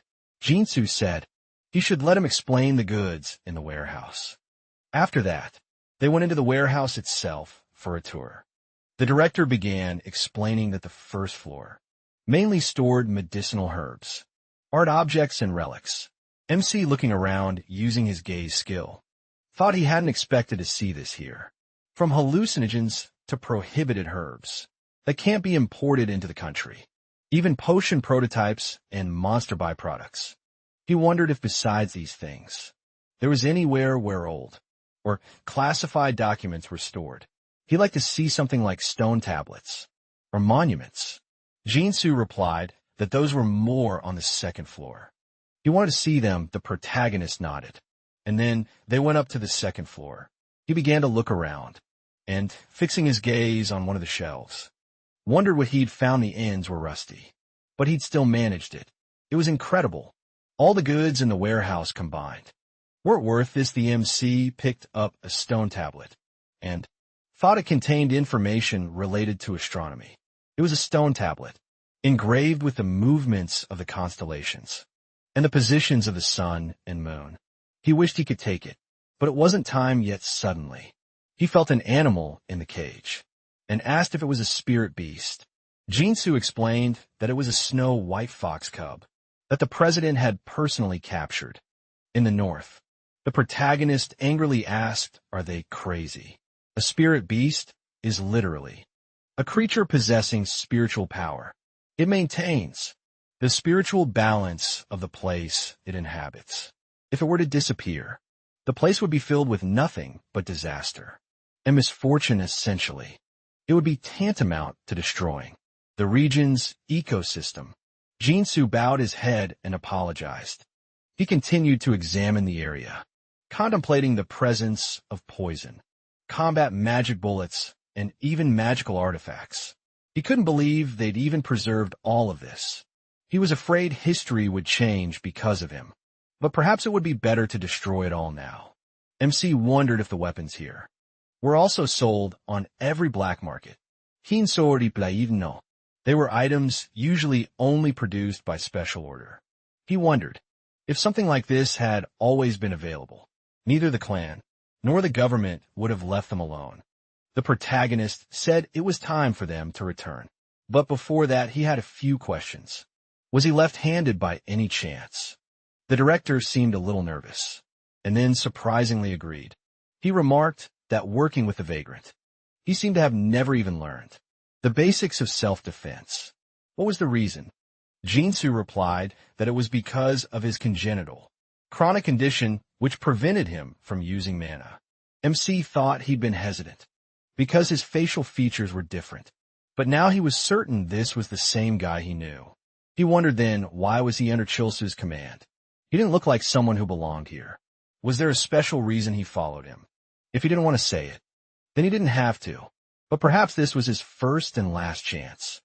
Jinsu replied that he had a daughter, but she had inherited his condition in a worse form. It was a rare condition, so treatment was difficult. The only medicine was ineffective. And in Korea, it was even considered illegal and no longer available. At the time he met Chulsu, through the president of the company he worked for.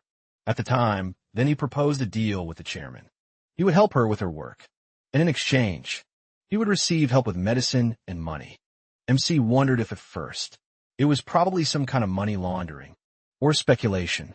His daughter and his career using this as an excuse. Jinsu was put on a leash. He couldn't believe he'd been caught so stupidly. He wondered if he was preparing to betray him. He was already preparing to betray Chulsu. The ledgers and lists were more detailed than necessary. Even if the boss was cunning, he wouldn't make him work so hard. Jinsu replied that it was simply to thoroughly explain what he was asking. For the protagonist said he shouldn't make excuses. He wouldn't have been able to provide such records if they hadn't been prepared in advance. And he wrote down the resolved matters. That is, saved them on paper. He reflected that before his return, he had mostly done administrative work. Thanks to this, he could read ordinary accounting books. Just by looking at them, the problem was the documents Jinsu brought were above that level. The content was so clear and detailed that it was glaring before his return. The White Bone sect had had friction with the Lee clan, and because of something it had disintegrated overnight. The betrayal must have occurred around this time. However, the Lee family didn't completely destroy the sect, because someone was needed to manage the nest. Of course, Jinsu had gotten his comeuppance through revenge, or some kind of deal perhaps. He had ended up teaming up with the third brother. Suddenly, the director himself fell to his knees and exclaimed, "Please forgive him, just don't tell Chulsu." The protagonist mused that this was the man they called the third brother's brain. If the story was going its original course, then he was the one who absolutely had to be dealt with right now. In that case, there was no turning back. He said that he should let him make a proposal instead. Meanwhile, Chulsu, sitting outside and smoking a cigarette, thought about how he'd only brought the director with him. He'd entered his warehouse.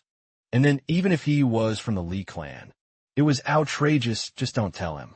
He was going to save Junsu and abandon him. The black market had become so big because the director did what he told him right. A guard approached him and noted with a smile that the boss looked a little worried. Didn't he want him to get him something to drink? Chun-Su silently slapped him across the face and asked, "Didn't he tell him not to call him that? Let them get rid of that bastard." After that, the other guards carried away the boy's body. The boss told them to let him know. When the director and the guest left the warehouse, he thought he didn't like this. A sudden visit from the Lee clan. Even Jae-Hak. And now he had to worry about someone like Jin-Soo. After a while, Kolso called him into his office and asked if he'd found out what he'd asked for. The director replied that perhaps the seal on the demonic spear had prevented a proper appraisal. However, according to the appraiser, if the weapon bore a seal of that caliber, it must be the original. Kolso asked if he was really Jae-Hak's subordinate. The guy explained that they'd been questioning their clients. All he'd heard was that Jae-Hak was expanding his business, but he'd always expanded his business. Cho-Soo said he felt like he'd lost his sense of smell. Did he really think he was the only one who could have uncovered something like that? So in the end, he hadn't found out anything. He hates raising useless people. Does he really think he's the only one who could have brought him such information? Is his daughter okay? Now's the perfect time for a new dose of medicine, right? Earlier in the warehouse, the protagonist had said he had a proposition. He intended to put an end to the black market, including Chul-Soo, and he would use his master to do so. He revealed his true form and said no. He planned to use his brother. Meanwhile, Chul-Soo said he had something to tell him. A while later in the office, Chul-Soo explained that for security reasons, the location of the black market changes every time. The location is revealed only at midnight, on the day of the event, and only to those with tickets. If a ticket is lost, a new one cannot be obtained. They're also going to great lengths to create magic circles and guards. MC thought that was impressive, considering the place was owned by a bunch of vagabonds. This must be Chul-Soo's doing. However, there are gaps that he sees with his own eyes. Due to Kiol-Soo's incompetence, the director failed to properly demonstrate his skills. If he had trusted Jin-Soo, the black market would have grown much larger. The white-bone boss smiled and said this was possible because all the slums in the north were under his control. He would do everything possible to be loyal to his master. The protagonist asked, "What kind of loyalty is that from someone like him?" Chul-Soo replied that unlike everyone else, he didn't distinguish between clean and dirty work. He simply did everything as ordered. The protagonist wondered if he was wary of Jin-Soo. He thought he was worried about not taking him to the warehouse. So much the better. Chul-Soo noted that the auction was coming up soon, so they would hold it. He agreed, and added that he planned to keep a low profile, so they shouldn't follow him once they were inside. After some time, they arrived at the black market. The MC, wearing an eye mask, mused that the items seemed to be on display on the first floor near the host. They were acting like nobles attending illegal auctions.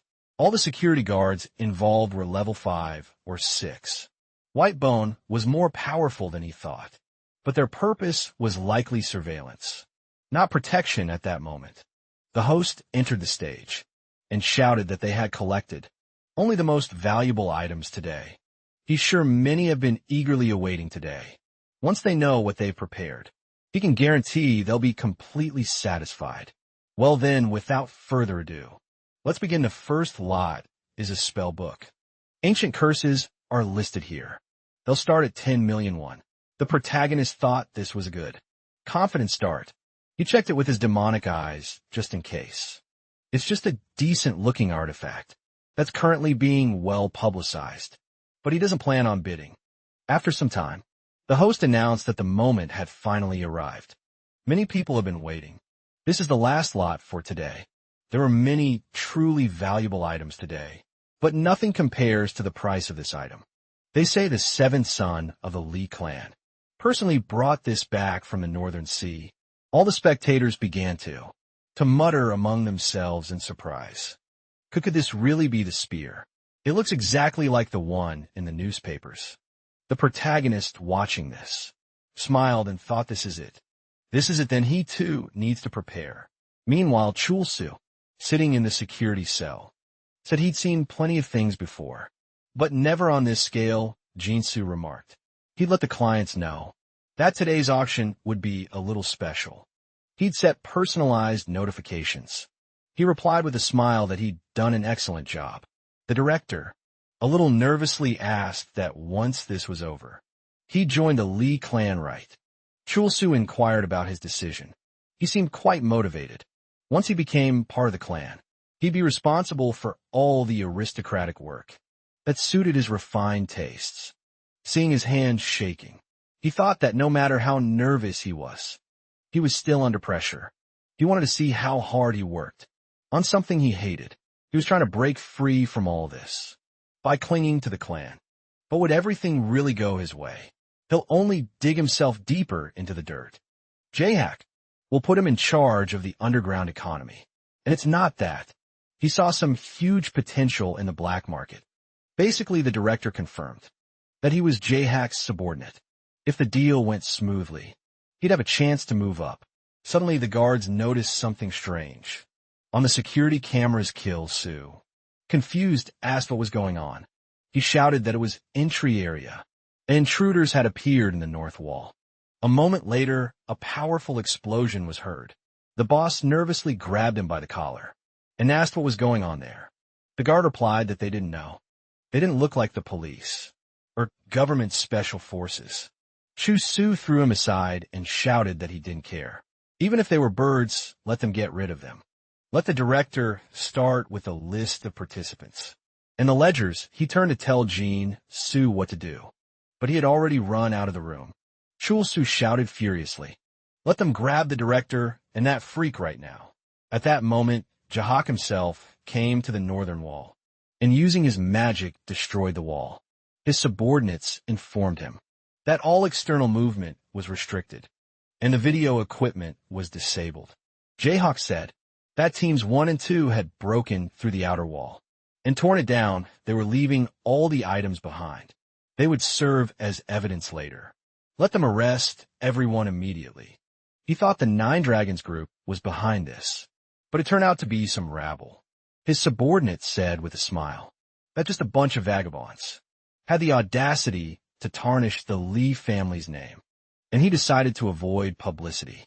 And such things started happening. Jaehack said that all of this seemed suspicious. Of all things, they decided to touch Bikiol, and the information came from 2 other channels. The information was collected from a business partner and his squad. This company is connected to the White Bone, so everything was expected, but it seemed to him that the information, transmitted through the Golden Sword, was meant to reach him specifically. His subordinate asked if this meant that someone brought him here on purpose. He confirmed it, and he asked, so he thought it was a trap set by the Nine Dragons. He answered that he thought the group had unsealed Bakeshaw and used it to lure him here, but no one had touched it yet, and they had no evidence of any action by the Nine Dragons. He thought, then what good would this do to anyone? An idea occurred to him, noticing his wide eyes. His subordinate asked what was the matter, and he replied that everything was fine. After that, he breathed a sigh of relief and thought that if this child had not been exposed, everything would have been fine, but now he would have to pay quite a high price. The auction paused for a while to assess the situation, and Chill noted that as he thought. He always acts quickly. He reached for the sword and used his power, causing it to tremble. The auctioneer looked at it with concern, after which the glass exploded with a crash, and the weapon flew straight into the MC's hands. Shareholder immediately raised the alarm, and guards burst onto his balcony, but he quickly dealt with them and tied them up, after which he said that he was busy now. After that, he started to run, and thought that there were too many soldiers around the auction house. It would be easy to escape, but if Baek Ju-soo appeared, then there would be problems. Suddenly a man appeared in his path, breathing heavily from running. Ju smiled, and noted that he arrived faster than he expected. Is everything ready? It was Jong Jin-soo. A little earlier he told him that he was going to destroy the black market, and planned to use his brother. Jin-soo looked at him doubtfully, and wondered if this was really a direct descendant. He thought about Jack's younger brother, There is someone who has recently begun a warrior's journey at an unprecedented speed, and that is the ninth son, Li Chul. He said that it doesn't matter whether he agrees or not, because the information must have already reached the Golden Sword. If Jack comes, not only will Whitebone be destroyed, but he too should he just leave the man who was in charge of the black market alone. Instead of bet Cole Sujin, Su looked up at him and asked why he was telling him this. Said earlier that he had a proposition. MC smiled and said that he was debating whether he should save him, let him leave back Kolsu, and follow him. Jinsu thought for a few seconds, then asked him to promise him only one thing. He bowed his head to him and asked him to protect his daughter and cure her. Then he will do anything, he is even willing to die. He asked if he thinks he is in a position to bargain now. If he refuses, he will just tell Baek Jusu everything. He stood up and said that Baek Jusu would escape so far. Even the Lee clan would need time to catch him. He is a man with a strong will. He will be caught eventually, but until then he will definitely be a hindrance to him. MC thought that Cho Su would get in his way, as a warrior in revenge. Now he's acting like the Zhongjin Su he knew. He sighed with a smile and agreed to his conditions, saying that curing his daughter is not difficult at all, but he needs to clarify something. It won't take long for the Lee family to catch back. Choose Su one way or another. He will be caught right away or within a few hours. He extended his hand to him and asked if he is ready to join him. In response, he shook his hand and with a confident look, asked what he can do for him. MC said that he should pass the information to Jae Hook and tell Kolsu that he is definitely his subordinate. And now, in the present, Shield looked at him and said that it seemed like he had handled everything. He caught his breath and said that if it were him, he would have prepared a couple of backup plans. If he had betrayed him, would he have been able to stay alive? MC turned to him and asked with a smile. What did he think? He suggested that they continue the conversation on the go, and the two of them started running. At one point, Jinsu called out to him and said that the goods he requested were here. They converted the gold bars into cash and sent them to a safe in Seoul. The web wallet, which contains the cryptocurrency, is stored on a USB drive. He took out documents and a flash drive from the folder. And Joel asked what about the stone tablet he asked for. Jinsu pointed toward another corridor and said that it was there. They went into the warehouse. Jinsu pointed to a case on the table and said that it was inside. Opening it, MC saw the stone tablet and confirmed that it was genuine. He closed the case and asked. He had prepared the documents. Hadn't he confirmed it? They must have been in his suitcase. Joel told him to keep them safe, because they could be his lifeline. He also had to deliver the letter he had given him. They might think he had given up and was living alone. The man nodded and told him not to worry, after which MC said that he needed to leave before the Golden Sword Warrior looked for him here. Suddenly he felt something. Immediately after which there was a roar, and a huge hole appeared in the wall. Chilsu walked through it into the warehouse and said with a smile that he had found the scammers. How dare he mess with the great baked Chilsu? Dust rose in the warehouse. MC stepped forward protecting Jinsu and told Kolsu to give up. He was done for anyway. He said with a smirk that it looked like that. He pulled out his sword and said that it was unfair, that he was going through this alone.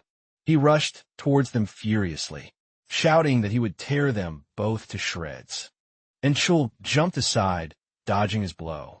Kolsu turned to Jinsu and said that he was a scoundrel. He decided to betray him after he saved his daughter. MC meanwhile took out his sword, and Kolsu told him that he thought he used some kind of magic trick, but he simply changed his appearance. Now it makes sense why he had the voice of a child. Chul thought. He figured everything out with so little information. As expected, he is a difficult opponent. After that, the man abruptly turned and pounced on him, wishing him death, and swung his sword. MC dodged again, and his opponent noted that he was not completely hopeless. Who is he? He told him his name, and the man let out an irritated laugh, asking was some bastard just deceiving him, a child who looked like a flower in a greenhouse, born into such a family. He seems to have no idea how scary the world is. Chil smirked and thought that if the Lee clan were a greenhouse, the world would have already collapsed. He beckoned him towards him with his hand and asked if he was only good at talking. Let him attack. Chil-Su immediately pounced on him, showering him with insults, and said that it looks like he will have to work as a butcher again. Today MC blocked his attack, causing a flare-up between them. He thought the fight would be easy, but the pressure is incredible. He and Baekcho Su are the same rank 5th, but even with the same rank, the difference in skill is obvious. Baekcho trained in magic and martial arts, in a real martial arts school. He has been in many real battles over his years. Moreover, his physical strength surpasses his, but he has never dealt with anyone weaker than himself. He changed boundless his form and parried his blow, which surprised Chol-Su and thought that a long sword had appeared out of nowhere. What kind of weapon is this? I can change shape at will. It wasn't Baek-Ju to begin with. He gritted his teeth, cursing Jin-Su, and MC asked why he was distracted during the fight. He immediately struck him, and he, looking at his wound, cursed again. Chul caught his breath and thought that this was too much, but demonic eyes read the path. His instincts capture movements. His strong bones withstand the giant. He even fought and won against his sister, who was faster than him. The buildings shook from their blows. Joel was pushed back, but he quickly got up. Meanwhile, Su caught his breath and thought, is he really a child? He understands that their level of magic could be similar, since he is from a prestigious family. But his fighting skills are so great that they match those of a mature and experienced master. He feels like he's dealing with a huge rock. He can't believe he's feeling this way. While fighting a brat, he decided to deal with him quickly, and his aura flared up, after which he rushed into the attack with a loud cry. After striking, he thought that his base was like an iron fortress, and he also has an anomalous weapon that changes shape. He feels like he's fighting a crowd, but he was just planning to deal with Jin-Su and quickly get out of here. They probably don't know yet that he has a connection with the 9 dragons, and even if he escapes now, he might be able to keep him alive. Even if he dies, he will take these 2 with him. He slammed the floor with all his might, thinking that he won't be able to dodge, and debris flew at high speed at MC. He quickly swung his spear, deflecting each of them, after which Chil-Su pounced on him and decided to use a strike that severed his teacher's neck. The first formation of the Sword of Duty is the incredible attack of the Silver Forest. Chil used demonic eyes and thought he was very fast, and held his spear in front of him, blocking the blow, but at that moment, Chil-Su stabbed him in the shoulder, with a knife in his other hand. MC staggered and grunted from the sharp pain, and Chil-Su, stepping back with a wide grin, thought the moment had come. His body was enveloped in white sparks. He pounced on Cho, wishing him dead. He concentrated, carefully watching his every move, and even brought out the black twilight. Chil-Su noticed this and became slightly nervous. But it was too late. He cursed loudly and waved his hand.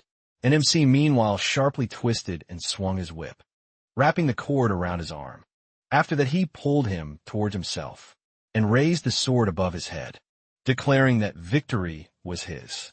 He used the demon slash, causing a wide slash across his chest, causing blood to immediately spurt from his mouth, and he fell to his knees despite the pain. He found the strength to insult him, and he, raising his sword over his head, said that he did not need the last words of a third-rate gangster. After that he executed him.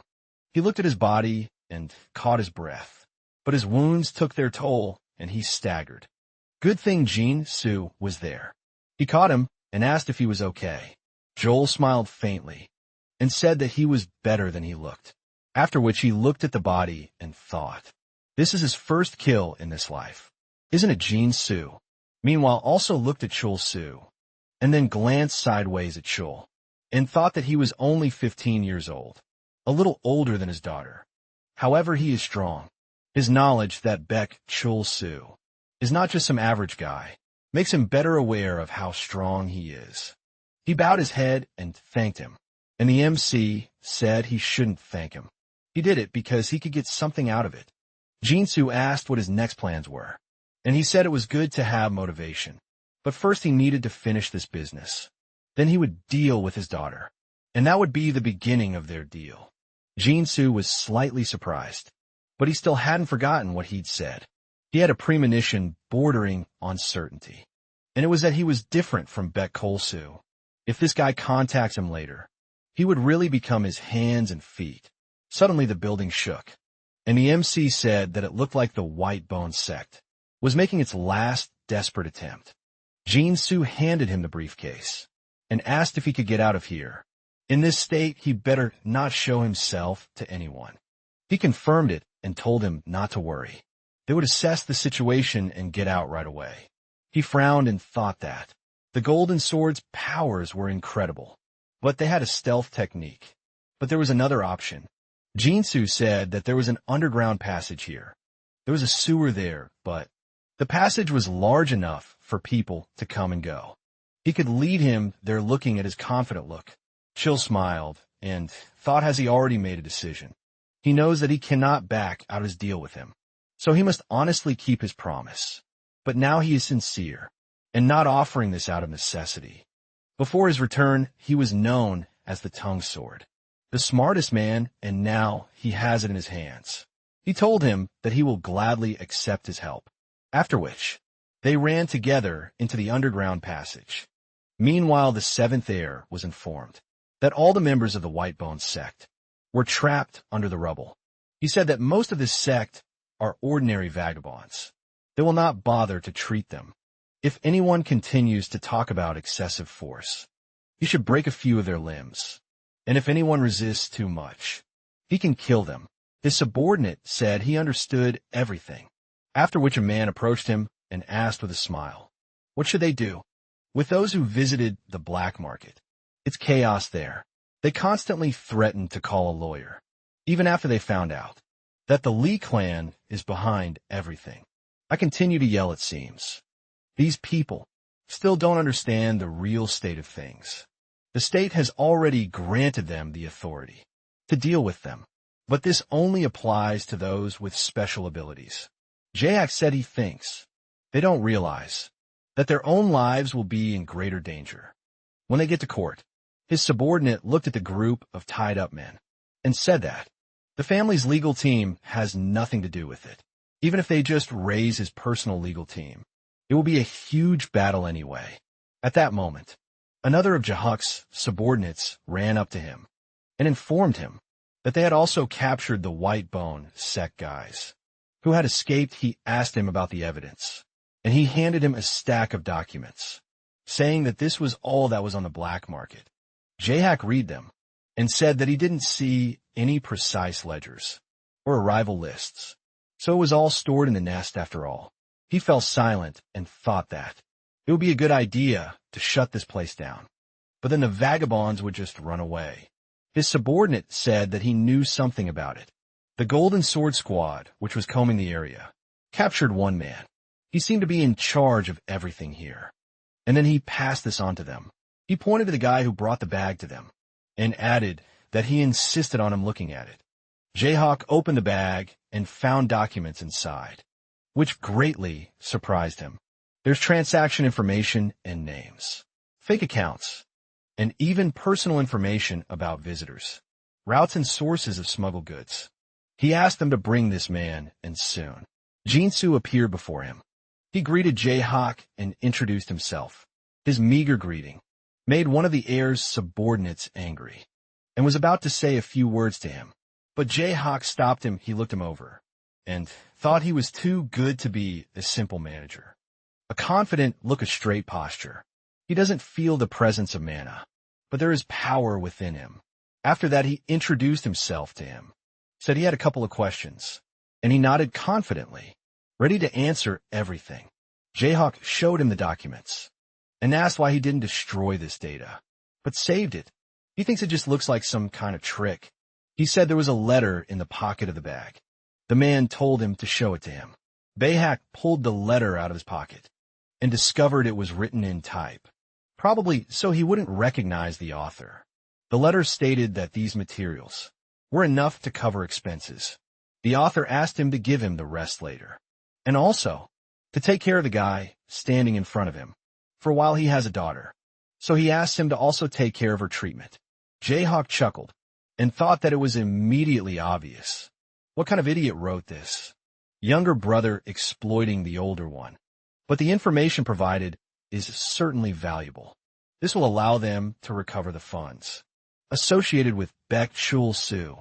They will also be able to exploit the weaknesses of his clients, and they will also be able to take credit for cleaning up the black market. Even though he laid the foundation for everything, he is the one who has to clean up, and now he is even trying to bargain with him. Besides, he shouldn't accept the clan's help. During a warrior's journey rite, Jayhawk said there were a few more lines on the back, and he immediately turned the letter over there. She wrote that he doesn't think that Mr. Great Golden Sword will decide to put a fly in the ointment, and since all the profits go to him, he asks him not to try to find out who he is, unless he's not too much of a person. He supposes he will simply and quickly close this matter. He believes he was not mistaken. Jayhawk was silent for a few seconds, staring at these lines, and then thought with a smile that the postscript was longer than the main text. Does this guy know what a postscript is for? Has anyone ever started their warrior's journey? Like this, he tucked the letter into his inside pocket and thought that it was impossible to find fault with the younger one. After all, he didn't contact him directly. He is indeed an arrogant guy, but a good one. He likes this kind of deal after defeating the sixth. He does such things. Choosing him instead was a good decision, as expected from the younger one. They will most likely get along well. He smiled and suggested to the captain that they finish here, which took him by surprise. He said that when employees from the relevant department arrive, he should hand everything over to them and close the case. He must be careful as some of the items are dangerous. With these materials, further investigation will not be difficult. After that, he turned to Jinshu and said that he was now responsible for his safety. He should be grateful to the person who entrusted him with this letter. Time passed. MC finished his meditation and finally healed his wounds. The fight with Baek Chul-soo was a valuable experience for him. He had obtained Boundless a long time ago, and this was the first time he used it against a person. Before that, he fought a tamer on the island and trained with his father. But that was different but to fight with a warrior who is much stronger than him. That happened for the first time. The outcome was predetermined by Baek Chul-soo's arrogance and mistakes, but he is confident that he would have defeated him, even if this had not happened. Such real battles are important during a warrior's journey, because so far his battles have been limited. He got out of bed and threw on a shirt, thinking that judging by the fact that no one had come, it seemed his seventh brother had agreed to the deal. Apparently, it was time to slowly call that man. After that, he went into the city and found a restaurant he needed, which from the outside and without the sign looked more like an ordinary house. Entering, he told the girl that he had a reservation in the name of Jong Jinsu. The girl showed him to the room, and Jinso, seeing him, immediately got up from his chair and smiled. The MC went inside the room and said that he didn't know such places existed. Jinsu said that this place is for those who want to talk in silence. From the outside, no one will be able to hear their conversation. After that, he sat down at the table and chill. Asked why he was smiling, he apologized to him and said that he was just now realizing how young he was. He thought that maybe because of his background, he felt more mature than he actually was. But looking at him now, he still sees the face of child. He's just a boy, but his gaze and the aura he radiates don't give the impression at all that he's communicating with a boy. A 15-year-old boy dragged Lee Jae-huk, the Lee family's golden sword, into this matter, caught Baek Chul-soo, and destroyed the black market. He said that first of all, he would like to express his gratitude to him. He and his daughter were incredibly grateful to him. He told him that he shouldn't thank him. It was just a deal. Jinsu said that the fact that he offered him this deal was a great blessing if it weren't for him. He would still be attached to Kolsu. MC smiled as he exhaled and said that he understood everything. Is his daughter okay? He confirmed this and added that she was not completely cured yet, but she was much better the clan's medical center is. As incredible as the rumors say. Joel said he was glad to hear it, and Jinsu hesitated slightly, then said that he had kept all his promises, and now it was time for him to keep his. He would do anything. What would he want? MC smiled and said that his words suggested that he would make him do some dirty work. He immediately, excitedly told him that he didn't mean that at all, and he said that he knew first. He wanted to ask him for something. After that, he put the folder with the flash drive on the table, and Jinsu asked why it was here again. He told him that he just took it to confirm something. He would leave it with him for safekeeping, to let him take care of it. He thinks they have big expenses in the future. Jinsu stared at him in surprise, and after a short pause, asked what made him trust him so much. This money, doesn't he think he'll just run away with it? Xiao asked him why he would do that. He said he meant something else. MC said that of course he didn't believe him, since he hadn't convinced him otherwise yet. But he believed in the circumstances surrounding him now. First, his daughter's ongoing magical treatment. Second, the fact that he was connected to the White Bone. He was only freed thanks to a deal with his seventh brother. He changed his mind. His past would be used to shackle him. So that answered his question. Jinsu bowed his head sadly, and he said that he just couldn't trust him yet. He hoped that someday he would truly be able to trust him without thinking about deals, situations, and such complicated things. He hoped that they could trust each other. He extended his hand to him, and Jinsu wondered why he was being honest with him. He thought he would try to exploit his weakness. Lie by Josu. Although the young master calls it a deal, ultimately their relationship is one of indebtedness. But right now, his behavior makes him feel like his equal. He smiled and shook his hand, saying that he would earn his trust step by step. It wouldn't take long. He told him that he would wait for it, after which he thought that now he didn't see someone who had lost his light. Under Bet Kolsu, his appearance was increasingly reminiscent of a sword. Tung Jinsu asked where he was going this time, and he replied that he was going south. After that they said goodbye, and MC went outside, but he immediately began to attract the children's attention because of his warrior-like appearance. Chelsea thought he was trying to hide it, but it seemed to be still too noticeable, after which he continued on his way. Meanwhile, a woman was sitting in a coffee shop resting, and the screens with graphs in front of her began to beep. She immediately looked up and said that something interesting had come up, that it was the first time she had seen such numbers. Should she check for herself what kind of guy this was? She had to see him with her own eyes. Meanwhile, MC was already on the train. He glanced at the bank book and thought that he had a deposit of about 100 million. Won-wee, which would be enough for current expenses for now. Thanks to Jinsu, he could reach his destination comfortably. He was curious to see what else he would show.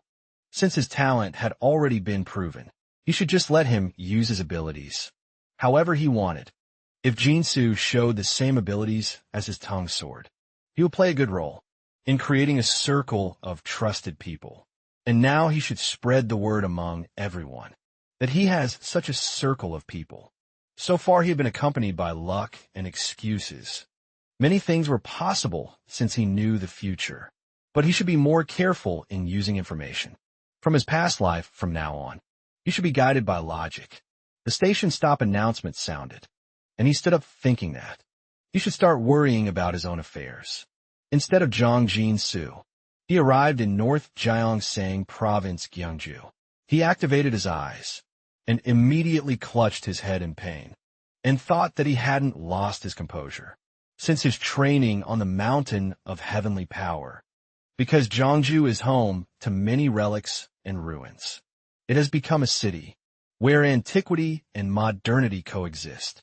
Objects with a long history possess power, and this power conceals a secret that cannot be comprehended in their time.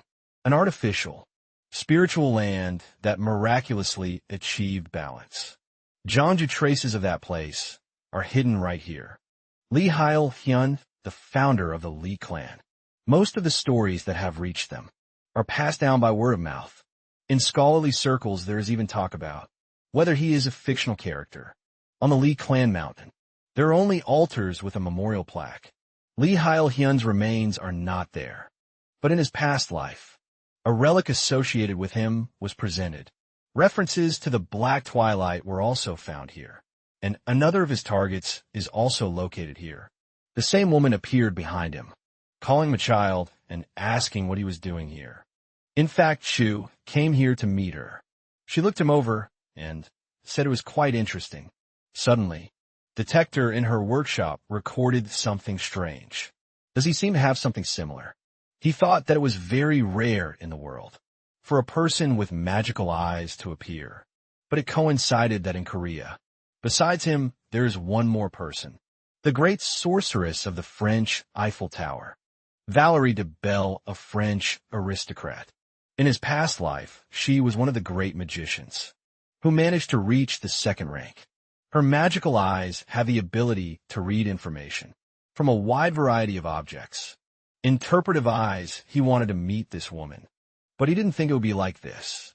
She suddenly approached him and asked if she was really scaring him, or if he wasn't Korean. She greeted him in different languages, and he said that he was actually Korean. She immediately laughed and said that she actually only spoke Korean. He sighed heavily and thought that even though he knew she was a woman whose actions were impossible to predict, a strange person from a magic tower. So they gave her the nickname, the eccentric from the tower. The reason she came to Korea was because she suddenly wanted to learn shamanism. She didn't even get permission from the tower's leader to travel. She also said she wanted to get citizenship because Korean chicken was too good. She asked him what he was doing here, and he told her that she was the one who talked to him. Why was she asking him about this? She noticed that he was so unhappy, and then offered to start getting to know him, as he saw she was not Korean, but a sorceress from France. He shook her hand and introduced himself in return, and she asked if he was from that same family in Korea. It's called the Lee clan. He confirmed it, and she asked if he was from that clan. Then isn't he supposedly of royal blood here? He told her that it was true that they have great power, but they are too far from the members of the royal family. He lit a cigarette again and asked, then why does he cover his cute face with a mask? Is he running from someone? After that, he took off his mask, and she noticed that. He wasn't surprised that she realized it, and he thought her eyes were similar to his, and she awakened them much earlier than he did. So there's nothing surprising about it. He answered her that he saw that she had the same eye abilities as he did. She said that she had never heard that there was an owner of magical eyes. In a Lee family, what power do his eyes have?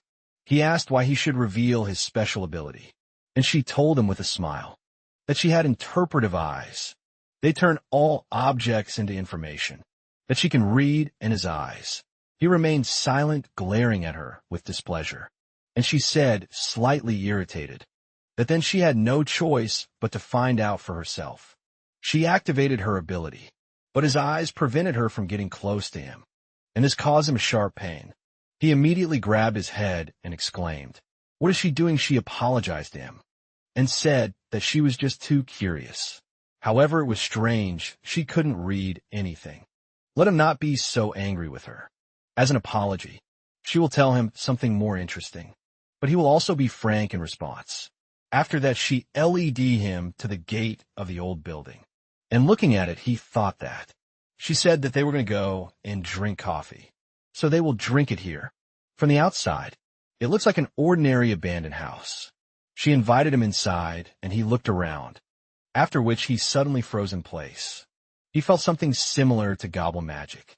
Seeing his reaction, she asked did he notice it. Did he understand it? Without even using his demonic eyes. Did he by any chance study magic? He told her that he had not studied it. He feels something strange. Does this surprise her? She said that no one except her teacher could do something like this. He thought she meant Madame Michelle Garrel. the head of the magical Eiffel Tower. Only someone of that level could sense this. Had she created something like this before? He sighed and told her that he had had a similar experience. And she said that this was different. Even if he had experienced something similar before, he shouldn't have felt this, unless he had trained his magic to the limit. He felt a little nervous and thought that he had been experiencing a strange feeling of déjà vu for a while now. She reminded him of his aunt. This made him uneasy, and he asked, "Is this a teleport?" She opened the gate and went inside, telling him that she had money, but not that much. It was some kind of tunnel connected by magic. An inner strength let him go inside.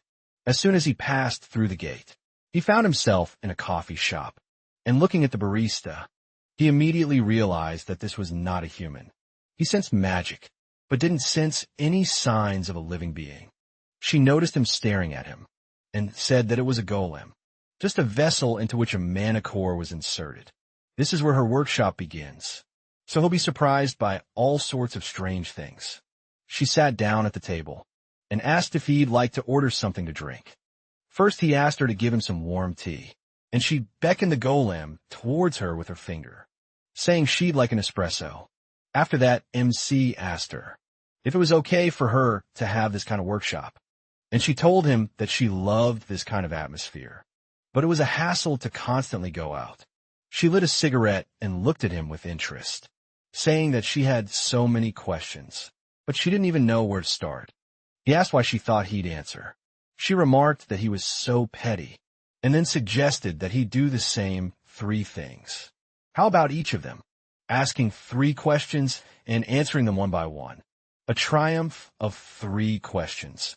When Valerie's unique magic doesn't satisfy her curiosity, she proposes a game to her opponent, during which they exchange 3 questions and answers. This unique magic, created by her especially for this game, later became one of its symbols. She said that simply asking questions was not interesting. They could play using her magic. Shield took a sip of tea and thought that everything turned out as he expected. He firmly answered her that he did not want to, which made her a little taken aback, and he said that he only met her today. Did he have anything to ask her? She became nervous and asked if he did not want to know about her eyes. He answered her that someone had already told him everything about them, although he did not ask. However, the game was interesting to him. If one of them loses, he will fulfill the request of the other. If she agrees to this, then he will play. She asked, so does a game of wishes. If, as he said, he is not interested in anything, what will he ask then? He answered her that he will think about it later. It is not often that you have the opportunity to ask something from a magician who even has a workshop. She became slightly wary, and then said that it didn't sound very simple. But she agreed. She waved her smoking pipe and said that the rules were simple. From now on, they would ask each other 3 questions and answer them. The questions could be anything, and the answers could be either true or false. But you had to guess whether your opponent was lying or telling the truth. The person who guessed correctly won, and the loser had to answer the 3 questions. In detail, overly obvious questions were forbidden. He asked how the truth would be separated from the lies. She answered him that it was mental magic. It read mental waves emanating from the subconscious. And even if the loser didn't want to tell the truth, the magic would reveal everything. It would make them talk. She raised her hand to her chest and swore on her name that she would honestly do what? She said she would not cheat and promised to play fairly and by the rules. After that, a magical flash appeared above them, and she said that it was a wizard's oath, an oath according to which, if she broke it, she would lose all magical power. Now can you trust that she won't use tricks? He agreed, and she snapped her fingers, saying that the game was on. 3 magical clots appeared above both of them. MC asked her to go first, and she said she would start with something simple. His eyes, what powers do they have? He thought that with the first question, she would immediately find out what interests her most. He answered her that his eyes had powers similar to hers. One of the magical clots above his head evaporated, and she asked disappointedly, "What was that?" He asked if he should consider this the second question. She sighed heavily and said that now was his turn. He asked why she was so interested in his demonic eyes. And she answered him that it was because of her thirst for knowledge. Being a sorceress, she is curious by nature. The magical cloud above her head disappeared, and he thought it was a vague answer. In any case, the answers given in this game are not important. The important thing is to ask questions that you really want to know the answers to be able to determine whether the interlocutor's answer was truthful or not. When he wins, he will be able to get detailed answers to his questions, so he does not need to weigh every question he asks. He smiled slightly and thought that he was aiming to win the game, because then he would have the opportunity to ask her something